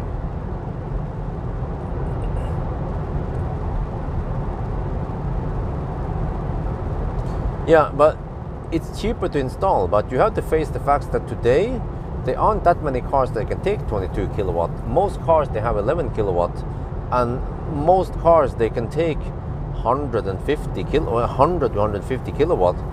Nobody's going to dick around with AC if they have high power chargers like Ionity and even Tesla Supercharger.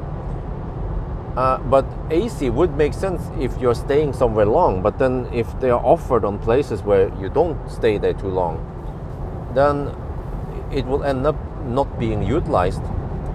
Just like Fortum. I bet Fortum realized that the AC spots they put up, they get very few sessions there, and it probably has a running cost also, maybe not as high as DC, but they probably figure out that it's waste of power, available power and stuff, so they just remove them.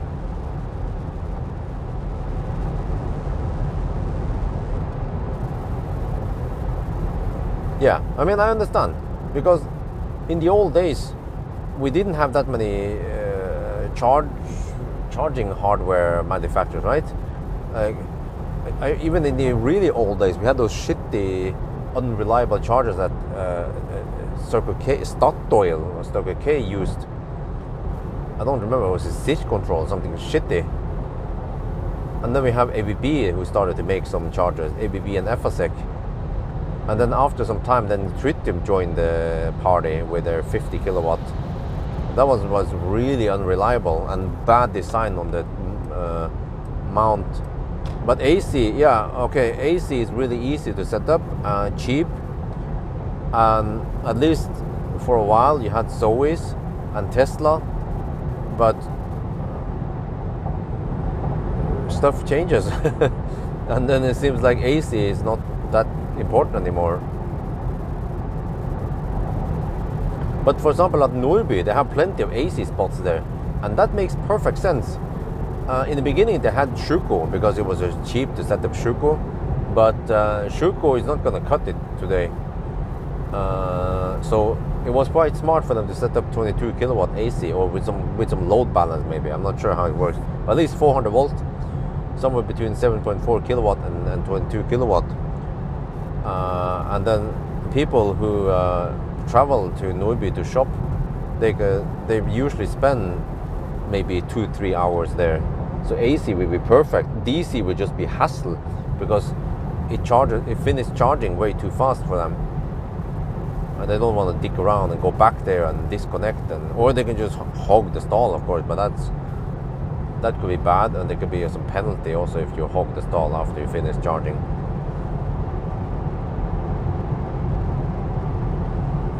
Yeah, exactly. And then some places, even in cities like Norway, AC like 7.4 or even 3.7 to 7.4 kilowatts would make sense on street parking, but we should have plenty of them, just like in Norway. Some sites they have maybe 20 AC spots on street level, but they are only 16 amp. But that's good enough. If you are allowed to charge like they are, you are allowed to park and charge there for 16 hours, then that's plenty to charge up battery. And it's way cheaper also to go for just 16 amp. Yeah, exactly, Kempower style. But I also like the Anywhere style, where you can just place one there in the beginning, and then you get a feel of how it works, and if it's good and you get customers there regularly, then you can upgrade to a more permanent solution like Kempower. Because I wonder if the Kempower, the permanent solution, is more cost efficient than the one with the battery. But the one with the battery is way more flexible. You can test new sites before you decide to dig.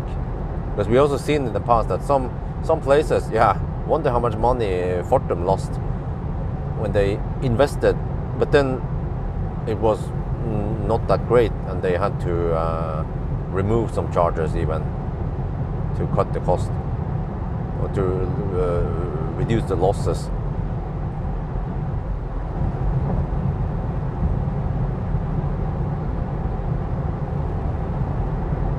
AC and thriller, yeah. But we just have to have a way of paying it.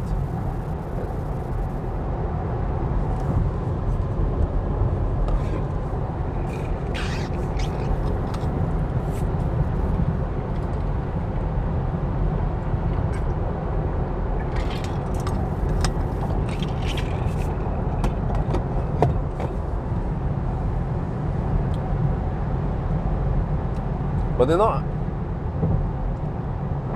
I have another idea. How about some cars with big batteries, they could sell their juice to other cars?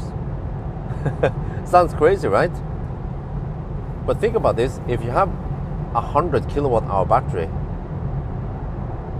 and you can charge quite cheap at home, you can then offer selling that juice to but you need some vehicle to load or something similar, right?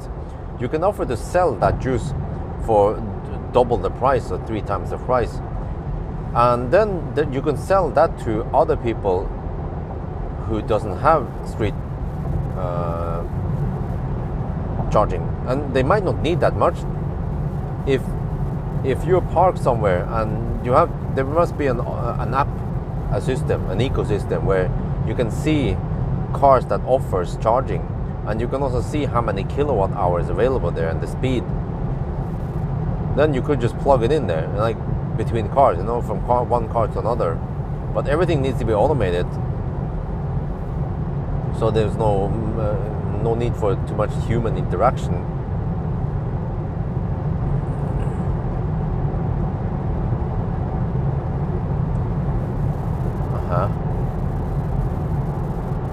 Third and main, right?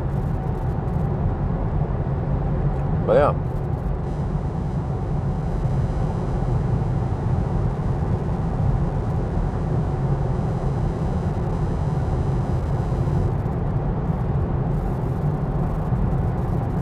Yeah, it's quite difficult to do. That's the problem.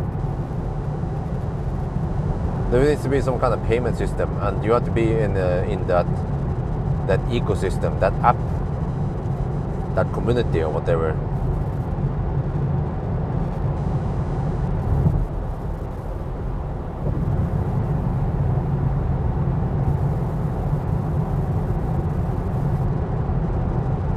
Or it could be that, for example, you could sell juice. Like, does that make any sense? You park at some kind of charging station, but then instead of charging, you discharge while you're there, and you're selling electricity.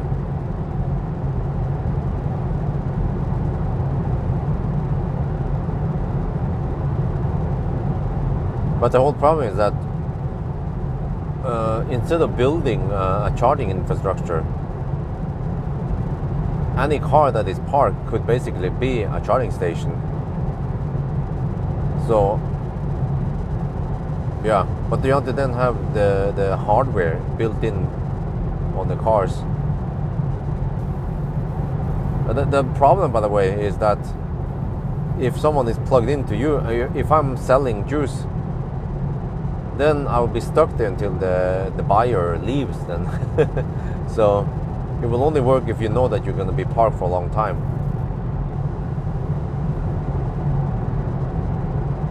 So maybe it's not that great. I mean, it might be a good idea, but practically it doesn't work.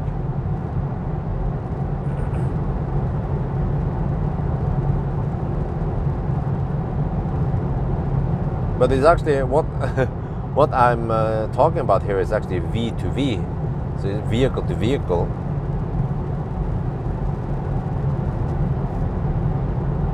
In a way, it's like an off-grid system.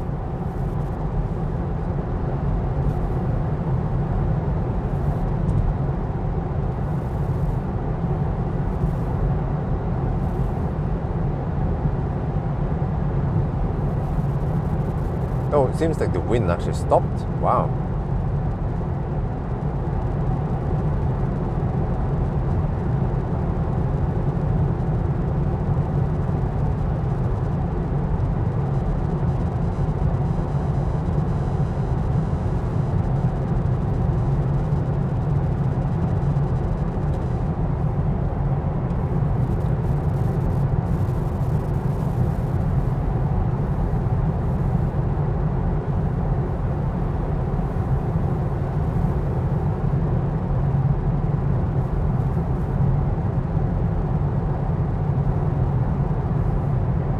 Well, yeah, there are some solutions to this problem,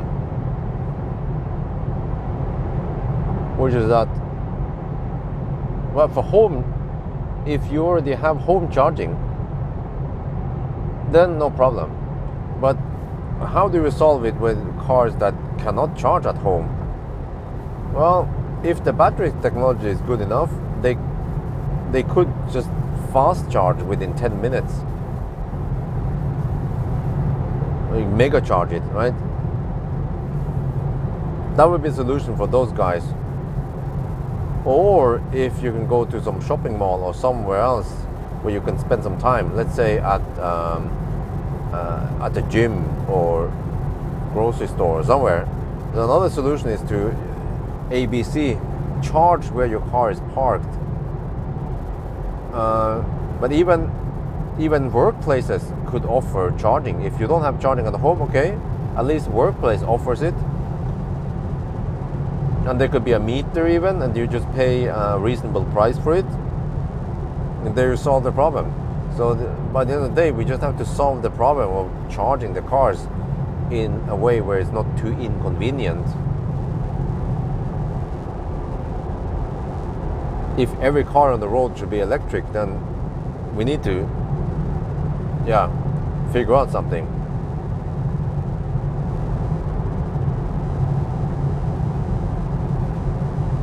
But yeah, in a way, 22 kilowatt AC could make a comeback.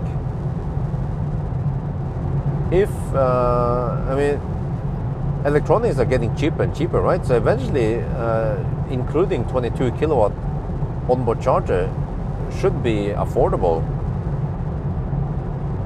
And that could be the solution for people who don't have home charging. So most people, they might just go for the standard 11 kilowatt, but you can maybe opt in a 22 kilowatt onboard charger, just like Tesla in the old days. But even 11 kilowatt would be sufficient if you can just ABC somewhere, and if there's enough spots. But for example, grocery stores, they could offer like reasonable price on the charging, same as shopping malls. So as long as you stay a couple of hours and you charge there, top up a little bit there, top up a little bit here, then that will also solve your charging needs.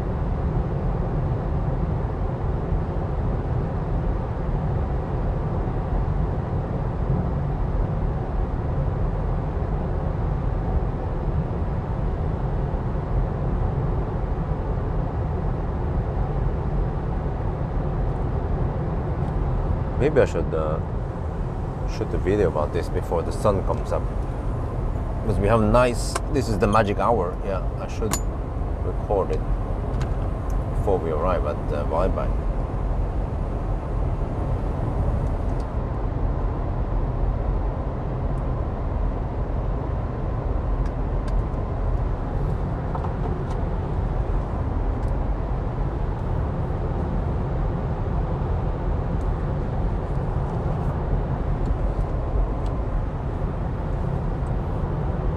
We're getting, wait, let me see, may get over to the other lane because it's nice and smooth. There's almost no difference between the new asphalt and the old asphalt. That's crazy, man.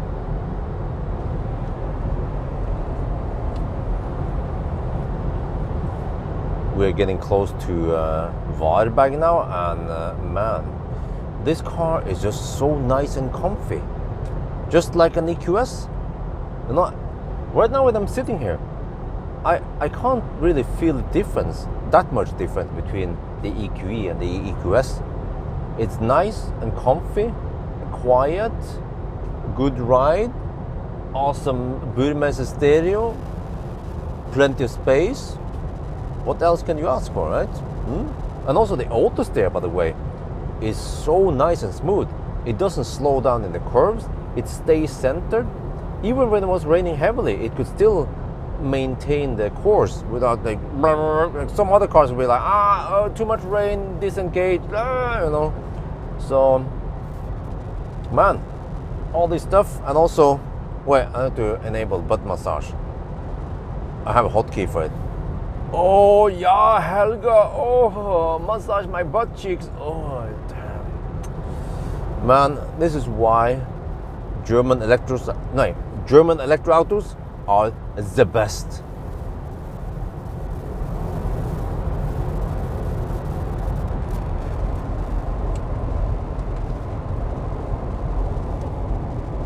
Yeah, I need to include some in-car shots to make it slightly more interesting than just a regular one.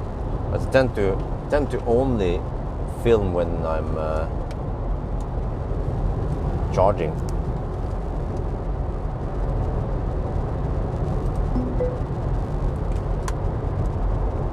Oh, low battery warning. Okay, that's fine. We're about to pop into the charger.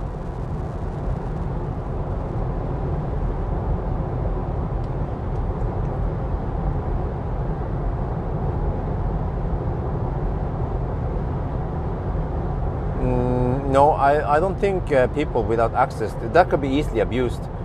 I think it should be the same price whether you have home charging or not. But if you don't have home charging, it's you should find other solutions. There should be other solutions like charging at work, charging at shopping malls. But you see, this is the thing. Shopping malls and grocery stores, they have an untapped resource, or other places. But businesses where your customer stays there for some time, like a hairdresser or a shopping mall, you know, that time that the customer stays there, you can you can get additional income by offering charging for them. That's just something that those businesses need to realize one day. Basically, that's what happens with gas stations. Gas station chains, they realize that people need to fill up when they are by the road. They don't want to go some long detour into the city. So the gas station, like Circle K, Wyberg, is a prime example for a prime location for putting fast charger there. But it needs to be a high power charger, because people don't expect to spend too long there. They're just going to grab some food, stay there maybe 15 minutes to 1 hour. So you'd have to offer them the charging to fit that 15 minute to 1 hour. But then for other places, you just have to offer charging that fits that time frame they stay at.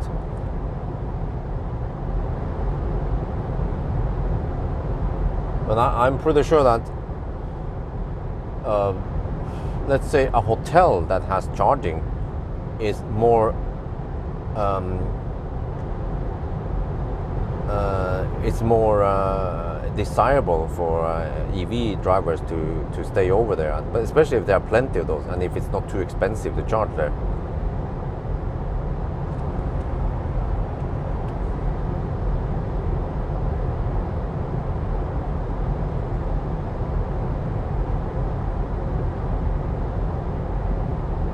Yeah, you know what?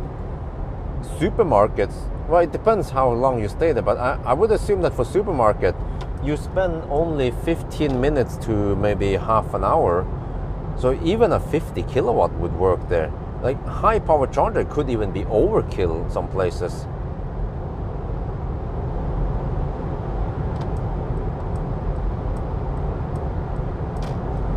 But another solution is to go for a chem power, because then with load balancing or the chem power solution, as long as you have, let's say, 4 to 8 stalls in front of your supermarket, then no problem. Someone wants to get only 40 kilowatt, they will get 40 kilowatt, and someone else needs 200 kilowatt, they will also get it. And they might only stay shorter time, right, when they're doing grocery. But by the end of the day, AC is always cheaper than DC. So if you can offer AC, you can in general also offer lower prices than DC. Oh, that was a bird. I don't know if it hit it or not. It came so fast. I think you guys didn't even see it on your screen. I tried to brake, but I'm not sure if the bird dodged it or not. But the car had good brakes, and it also tightened the seat belt because it detected hard braking. Yeah, this is why the German electro autos are the best.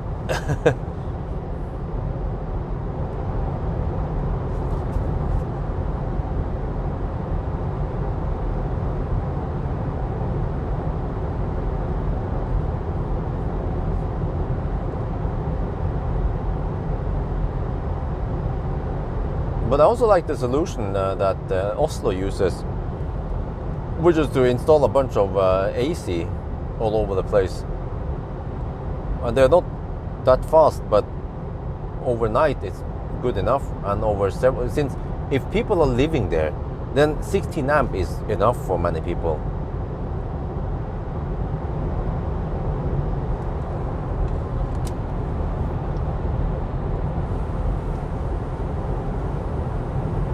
And in case you need faster charging, you can always just top up on some fast charger.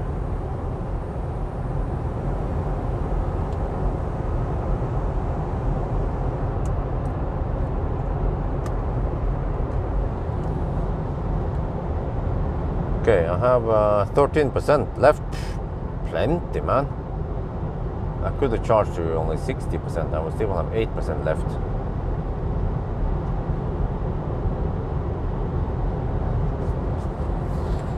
Okay, maybe I should make a video where I come up with some recommendations. I think I made it before, but I have to make a different one where I actually go to each location and I try to explain that here we spend this much time, and then this is the power you should need. And I think the power need is not going to change even in 10 years or 5 years. I mean, cars in general, okay, cars in general, they get better batteries, yes, bigger batteries, but the consumption doesn't change that much. Just look at it. Tesla Model S, you know, like a Leaf or a Tesla, whatever it consumed 10 years ago, it still consumes the same today. Of course, it would be better if you charge faster, but I believe that, you know, mega charging is not going to solve all the problems. Mega charging has its cost, and AC charging makes still perfect sense for many people if you can offer it. It's nicer to the grid also, and even better if you have some kind of smart AC charging where you get lower you get the lower prices during night, shit like that. Off peak, yeah, off peak prices. Okay. Get this one in there.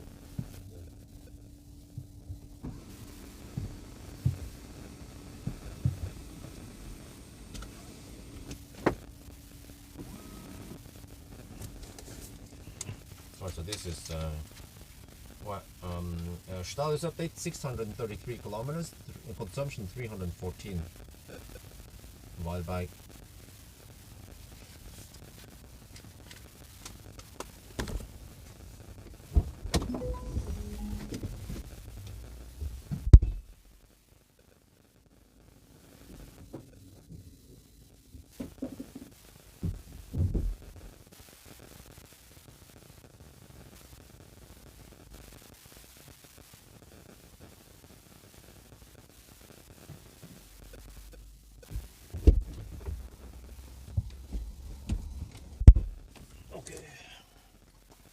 let me get some microwave food then.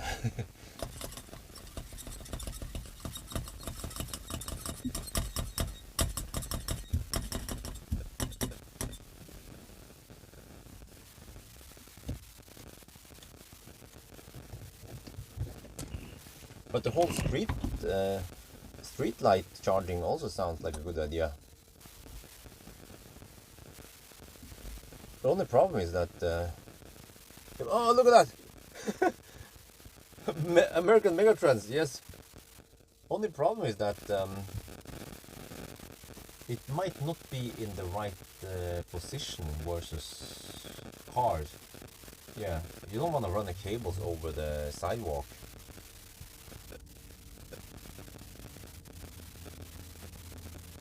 We have to wait for the tritium charger to reboot.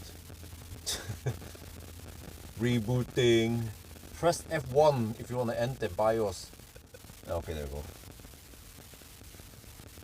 Yeah, look at that. Every time now. Oh yeah. Huh? Huh? What do you think about that, huh? Like a BIOS.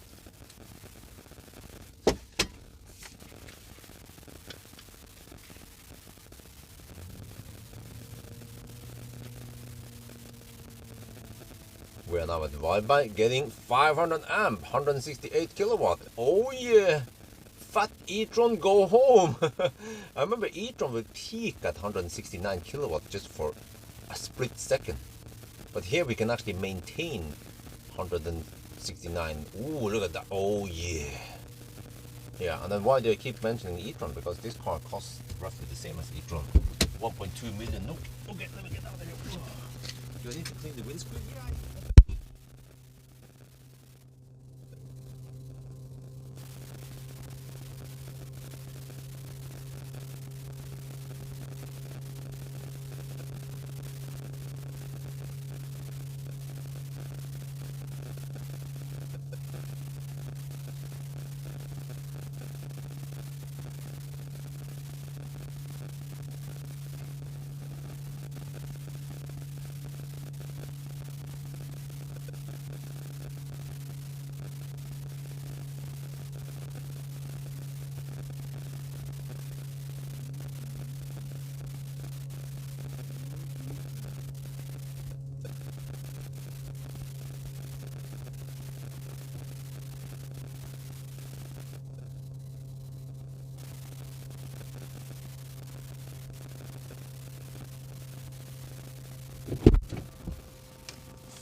actually getting kind of cold outside.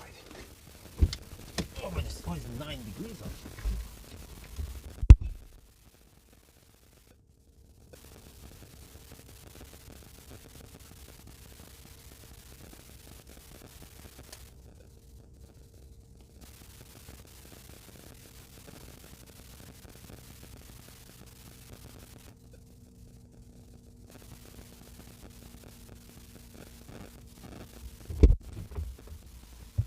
Well, it's nice and warm inside here at least. But yeah, get the mic over here. I need to fire up the car, you know, to get some wiper action. No. Stop. Welcome. Okay, next stop is going to be Ionity. Strömstad.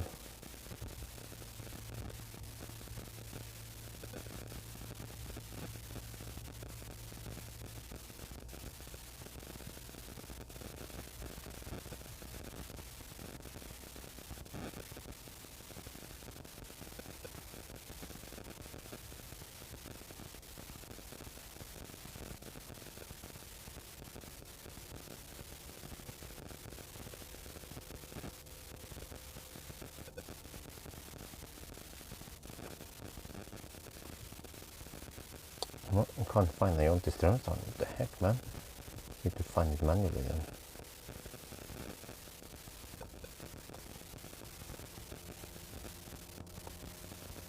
There.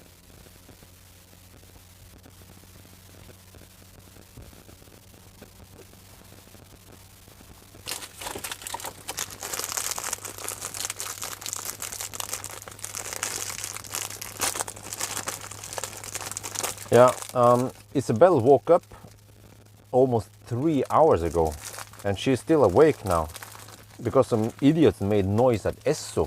I was like, ah, shit, man.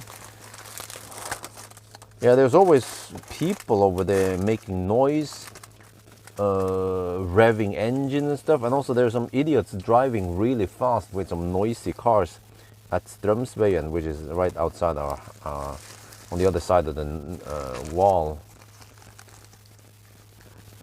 Is this even safe, man?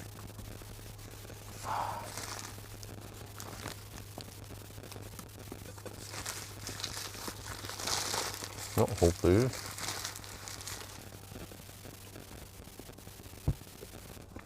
I went for some chicken chipotle wrap because they had food you can heat in microwave. You know, some kind of pasta and some stuff in a plastic container thing. But then I asked them if we can heat it up, and they say they have no microwave. I was like, huh? A gas station has no microwave? The fucks?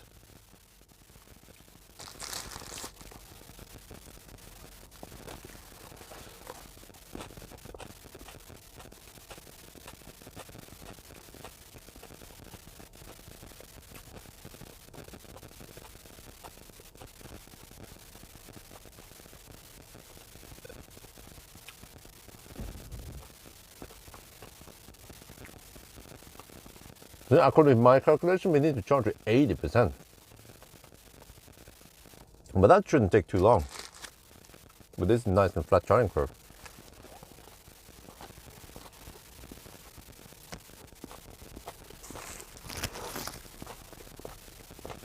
And then we skip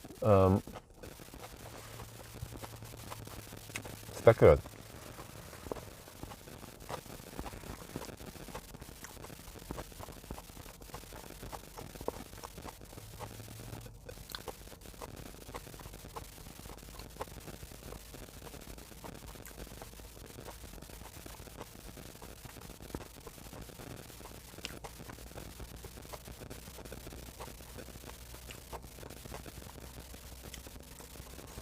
Well, this is a problem with where we live because we live close to the gas station. But then the new house in Jessem is way more quiet.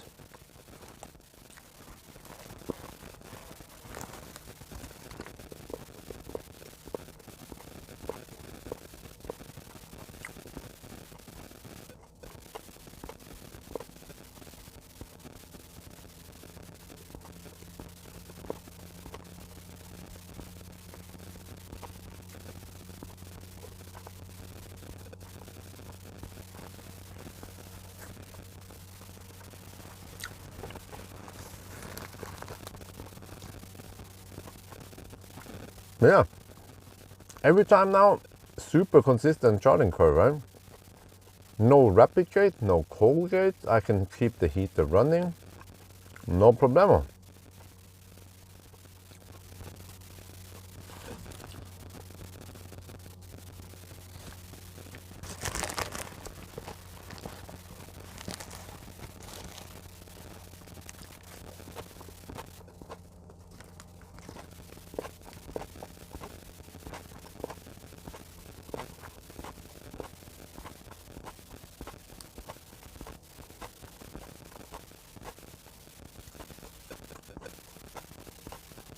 Well, this is a bit spicy, huh?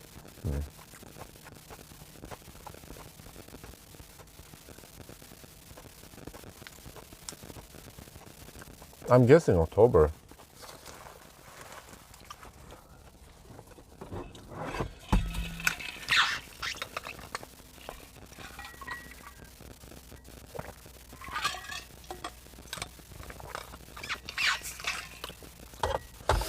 Man, this is spicy for a weak salt like me.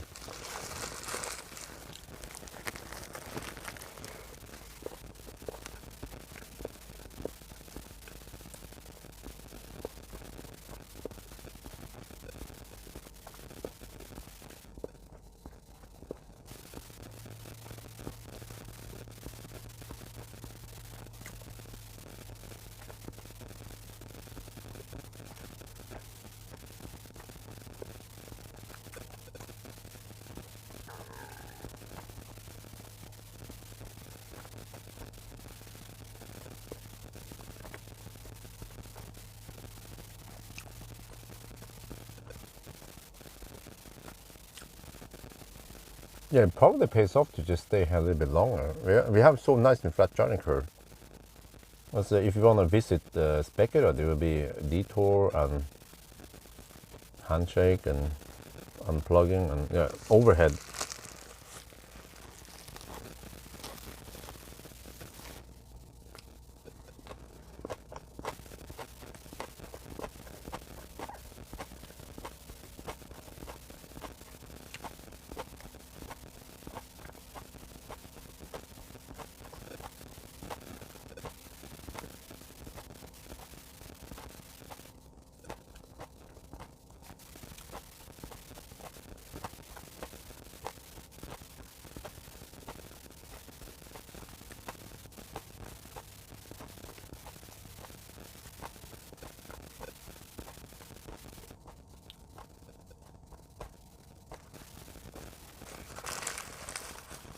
Oh, I think there's a jalapeno in here. That's why. Ooh. Yeah. Remove that. It's a bit too spicy for me.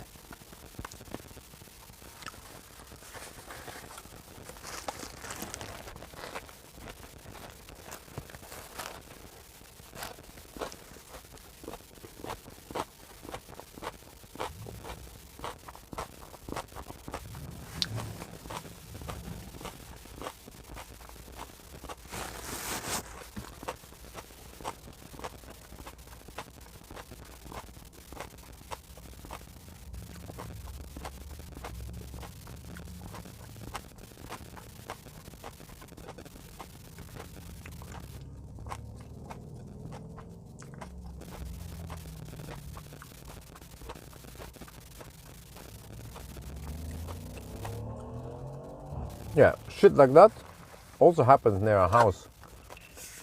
That wakes up the baby.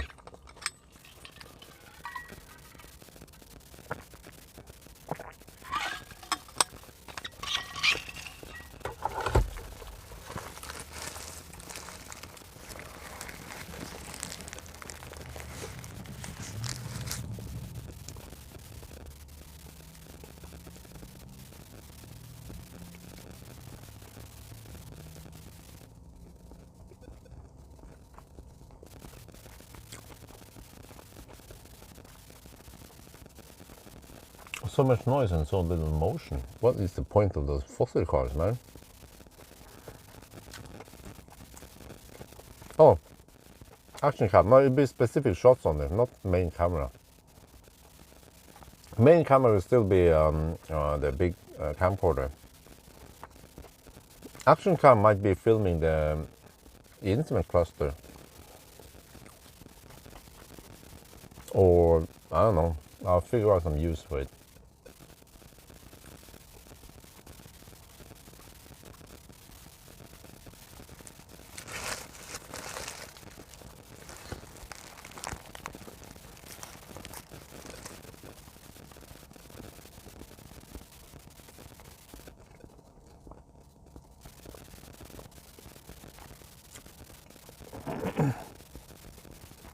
Scenic shots? I can try, yeah. Maybe for some reason it gives me a good video. Since I'll be shooting the scenic shots in daytime, but on the other hand, I'm not investing too much in the scenic shots nowadays because I get so little views there.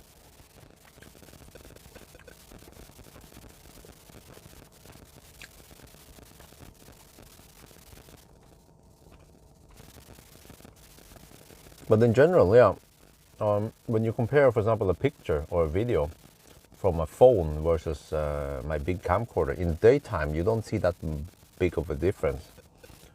But at night you see a clear difference. Then the big sensor shines.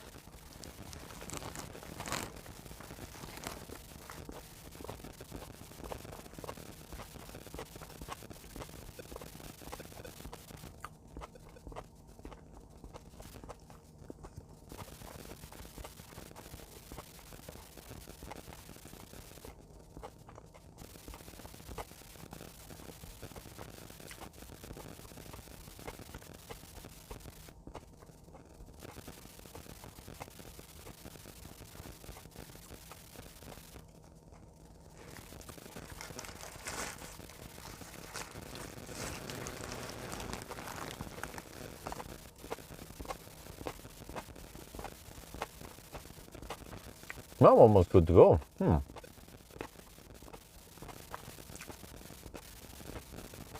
Wow. Look at this charging speed, man.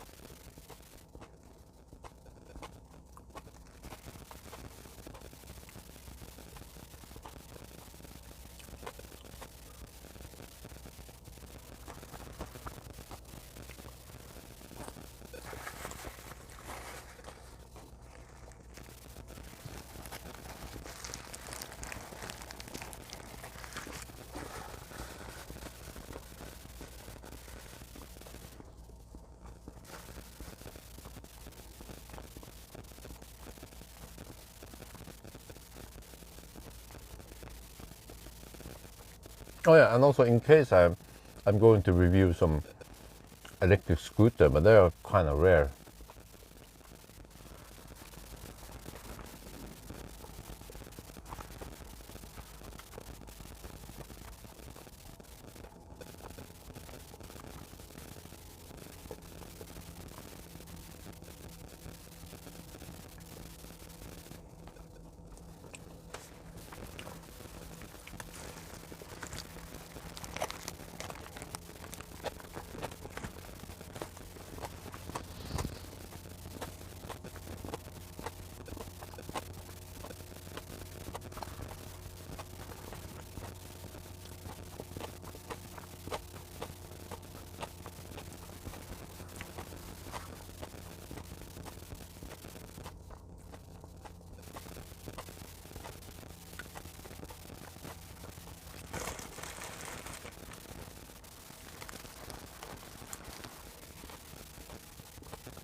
Well, this wrap here,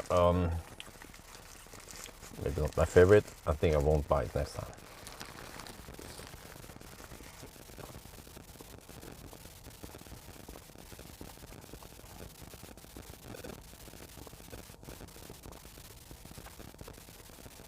Okay, so hopefully 80% will be enough.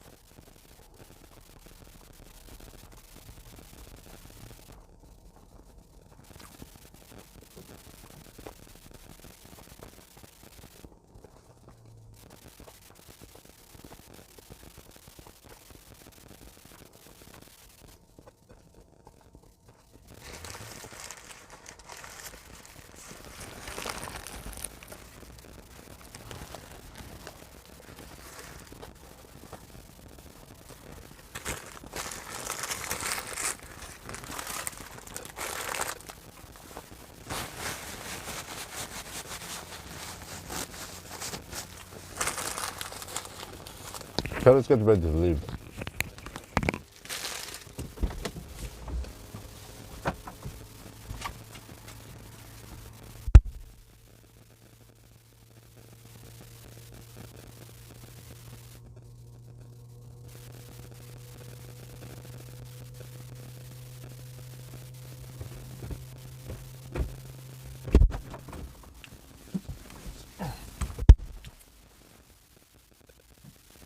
What? Why did the charging suddenly stop at 77%? What?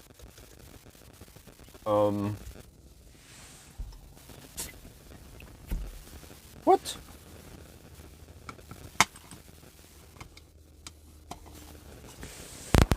Well, let's just go for it then.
Well, hopefully you have enough.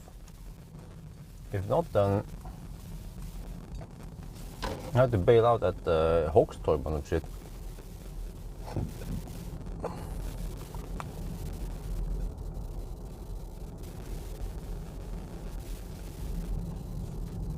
Because we have 77% now, and I calculated that we need exactly 77%.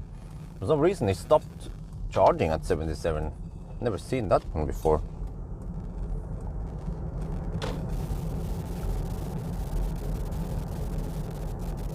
I also don't know why. I mean, I could reconnect it, but yeah, hopefully the car is not that thirsty as I might predict it to be. Okay.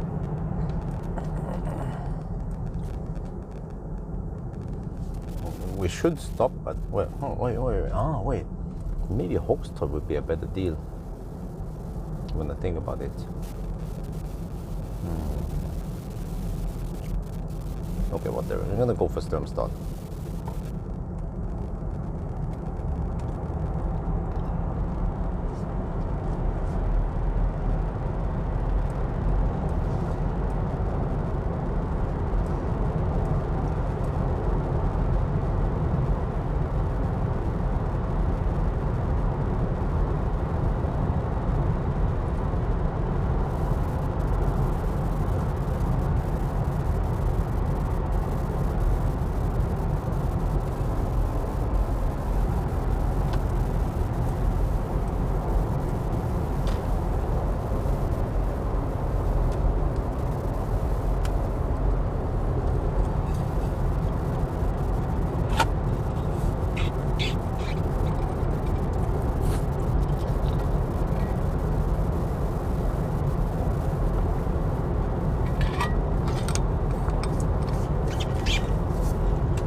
Well, let's see then.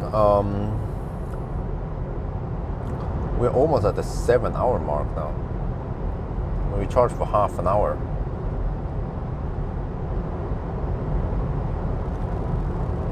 I wonder if it stopped because I clicked something on the car, or maybe the cable by accident. Oh wait,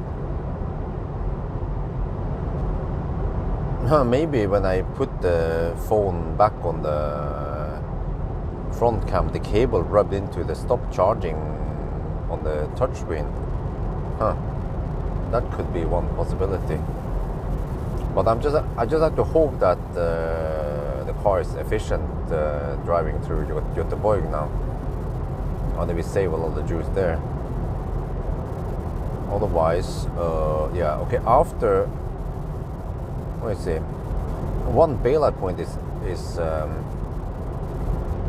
Hågstorp. So once I get closer to Hågstorp, I will recalculate how much I have left. The budget. See if I can make it there or not.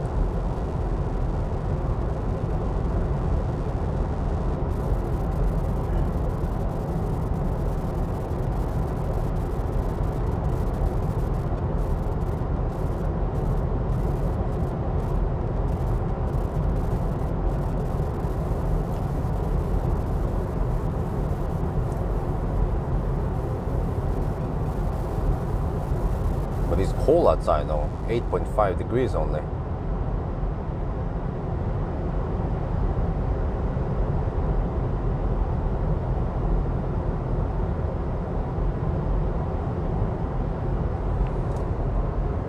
The sun is coming up now, so hopefully it will heat up soon.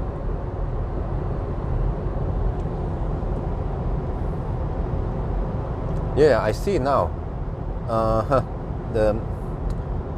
The cable rubbed into the screen and start pressing random buttons there. I bet that was the reason why the charging stopped. Ideally, I should have charged to at least 80% before I unplugged.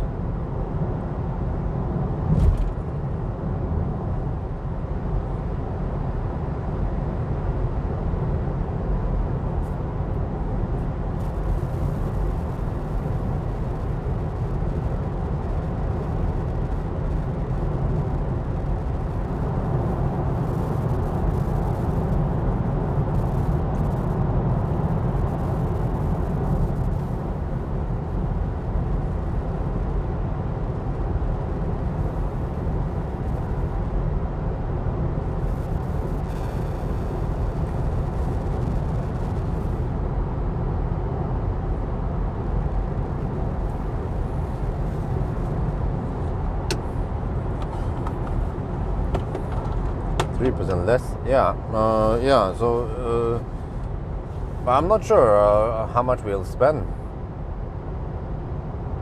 But okay, so once I get close to Hågstorp, I will calculate the remaining, and then we can always bail out at Hågstorp. It'll just be a long leg from Hågstorp back to Oslo, so I can just do the long charging there instead.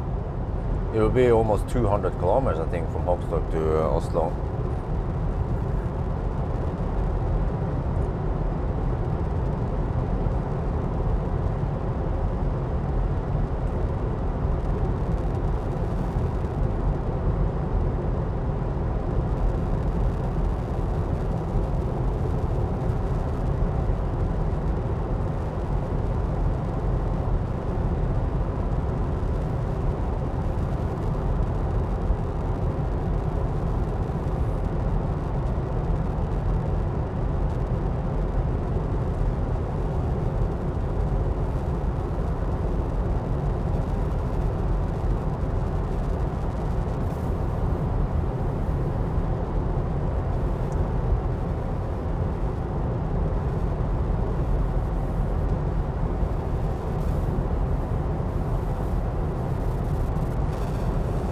Okay, I think my budget was 310 watt-hour per kilometer.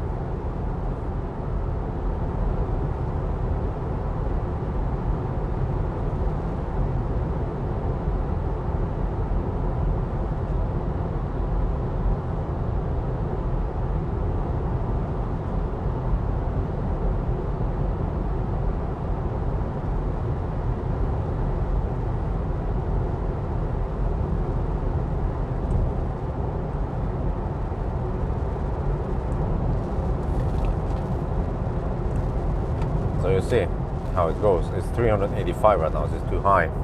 But we have to pass through Göteborg soon.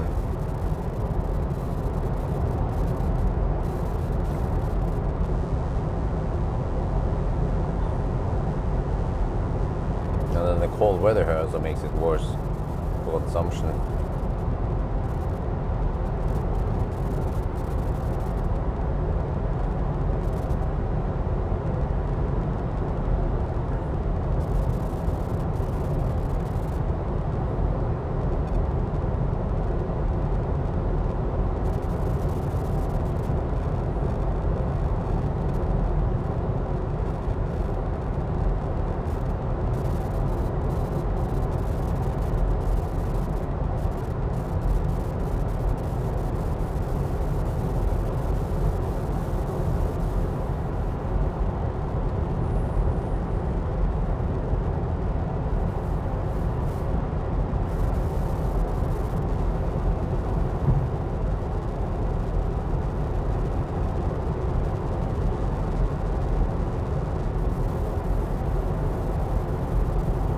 Oh, okay.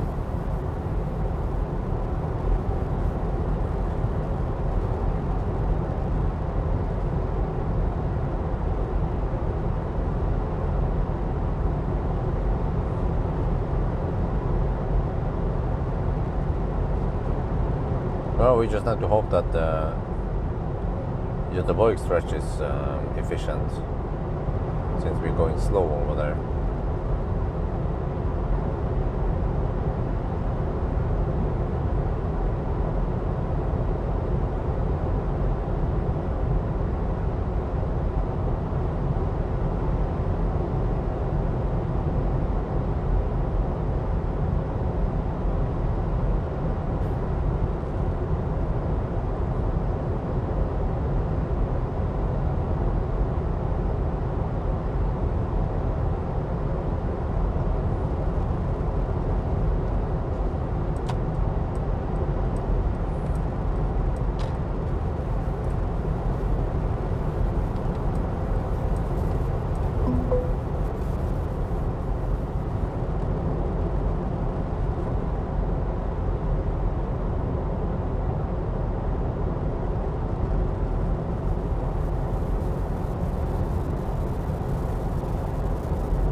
Well, I see that I should have slept even more yesterday, but see, I don't have a separate room for napping. I had to nap in the living room, which is not ideal because there's too much noise during the daytime. Oh, the squirrel! Oh, okay, could find the way the other way. Okay, the squirrel was crossing the road.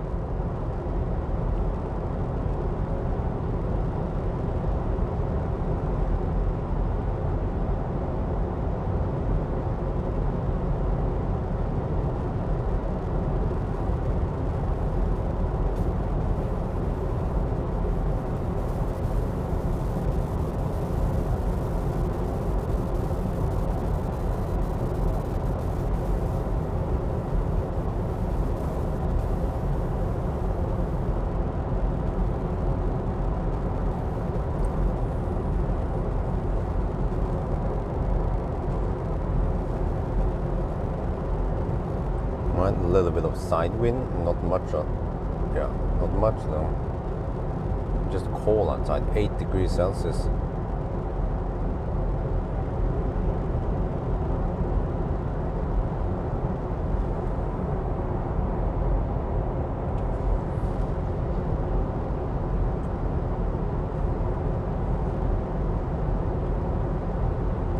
So let me see. 10:30. So if I finish around 8:30-ish, that would be 10 hours.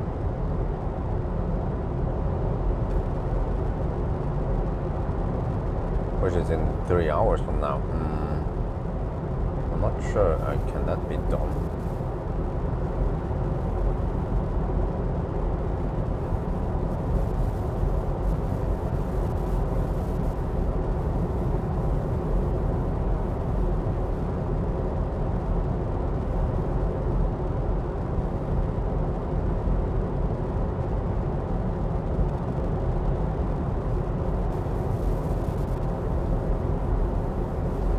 Can we update the status?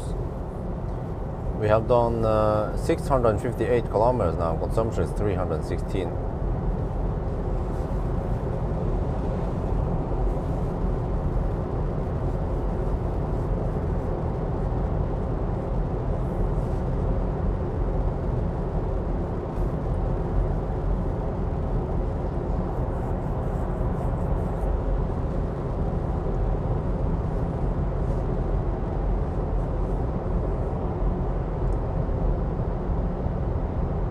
Here comes the sun. Oh, 10 degrees over here.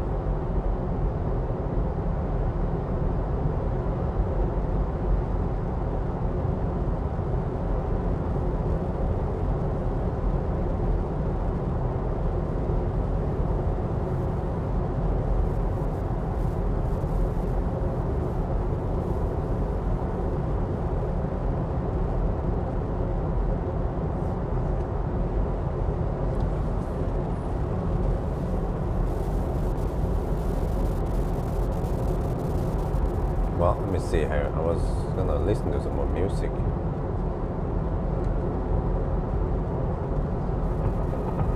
Wait, did he reset? What? The heck, man?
Okay, consumption dropped to 333, that's good. We need to drop more. I think it needs to drop to around 290 by the time we pass the Boeing.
yeah, okay, part 2. Yeah, we might as well just start it now. There's not much action going on. So let's move to part 2. Thank you for reminding me.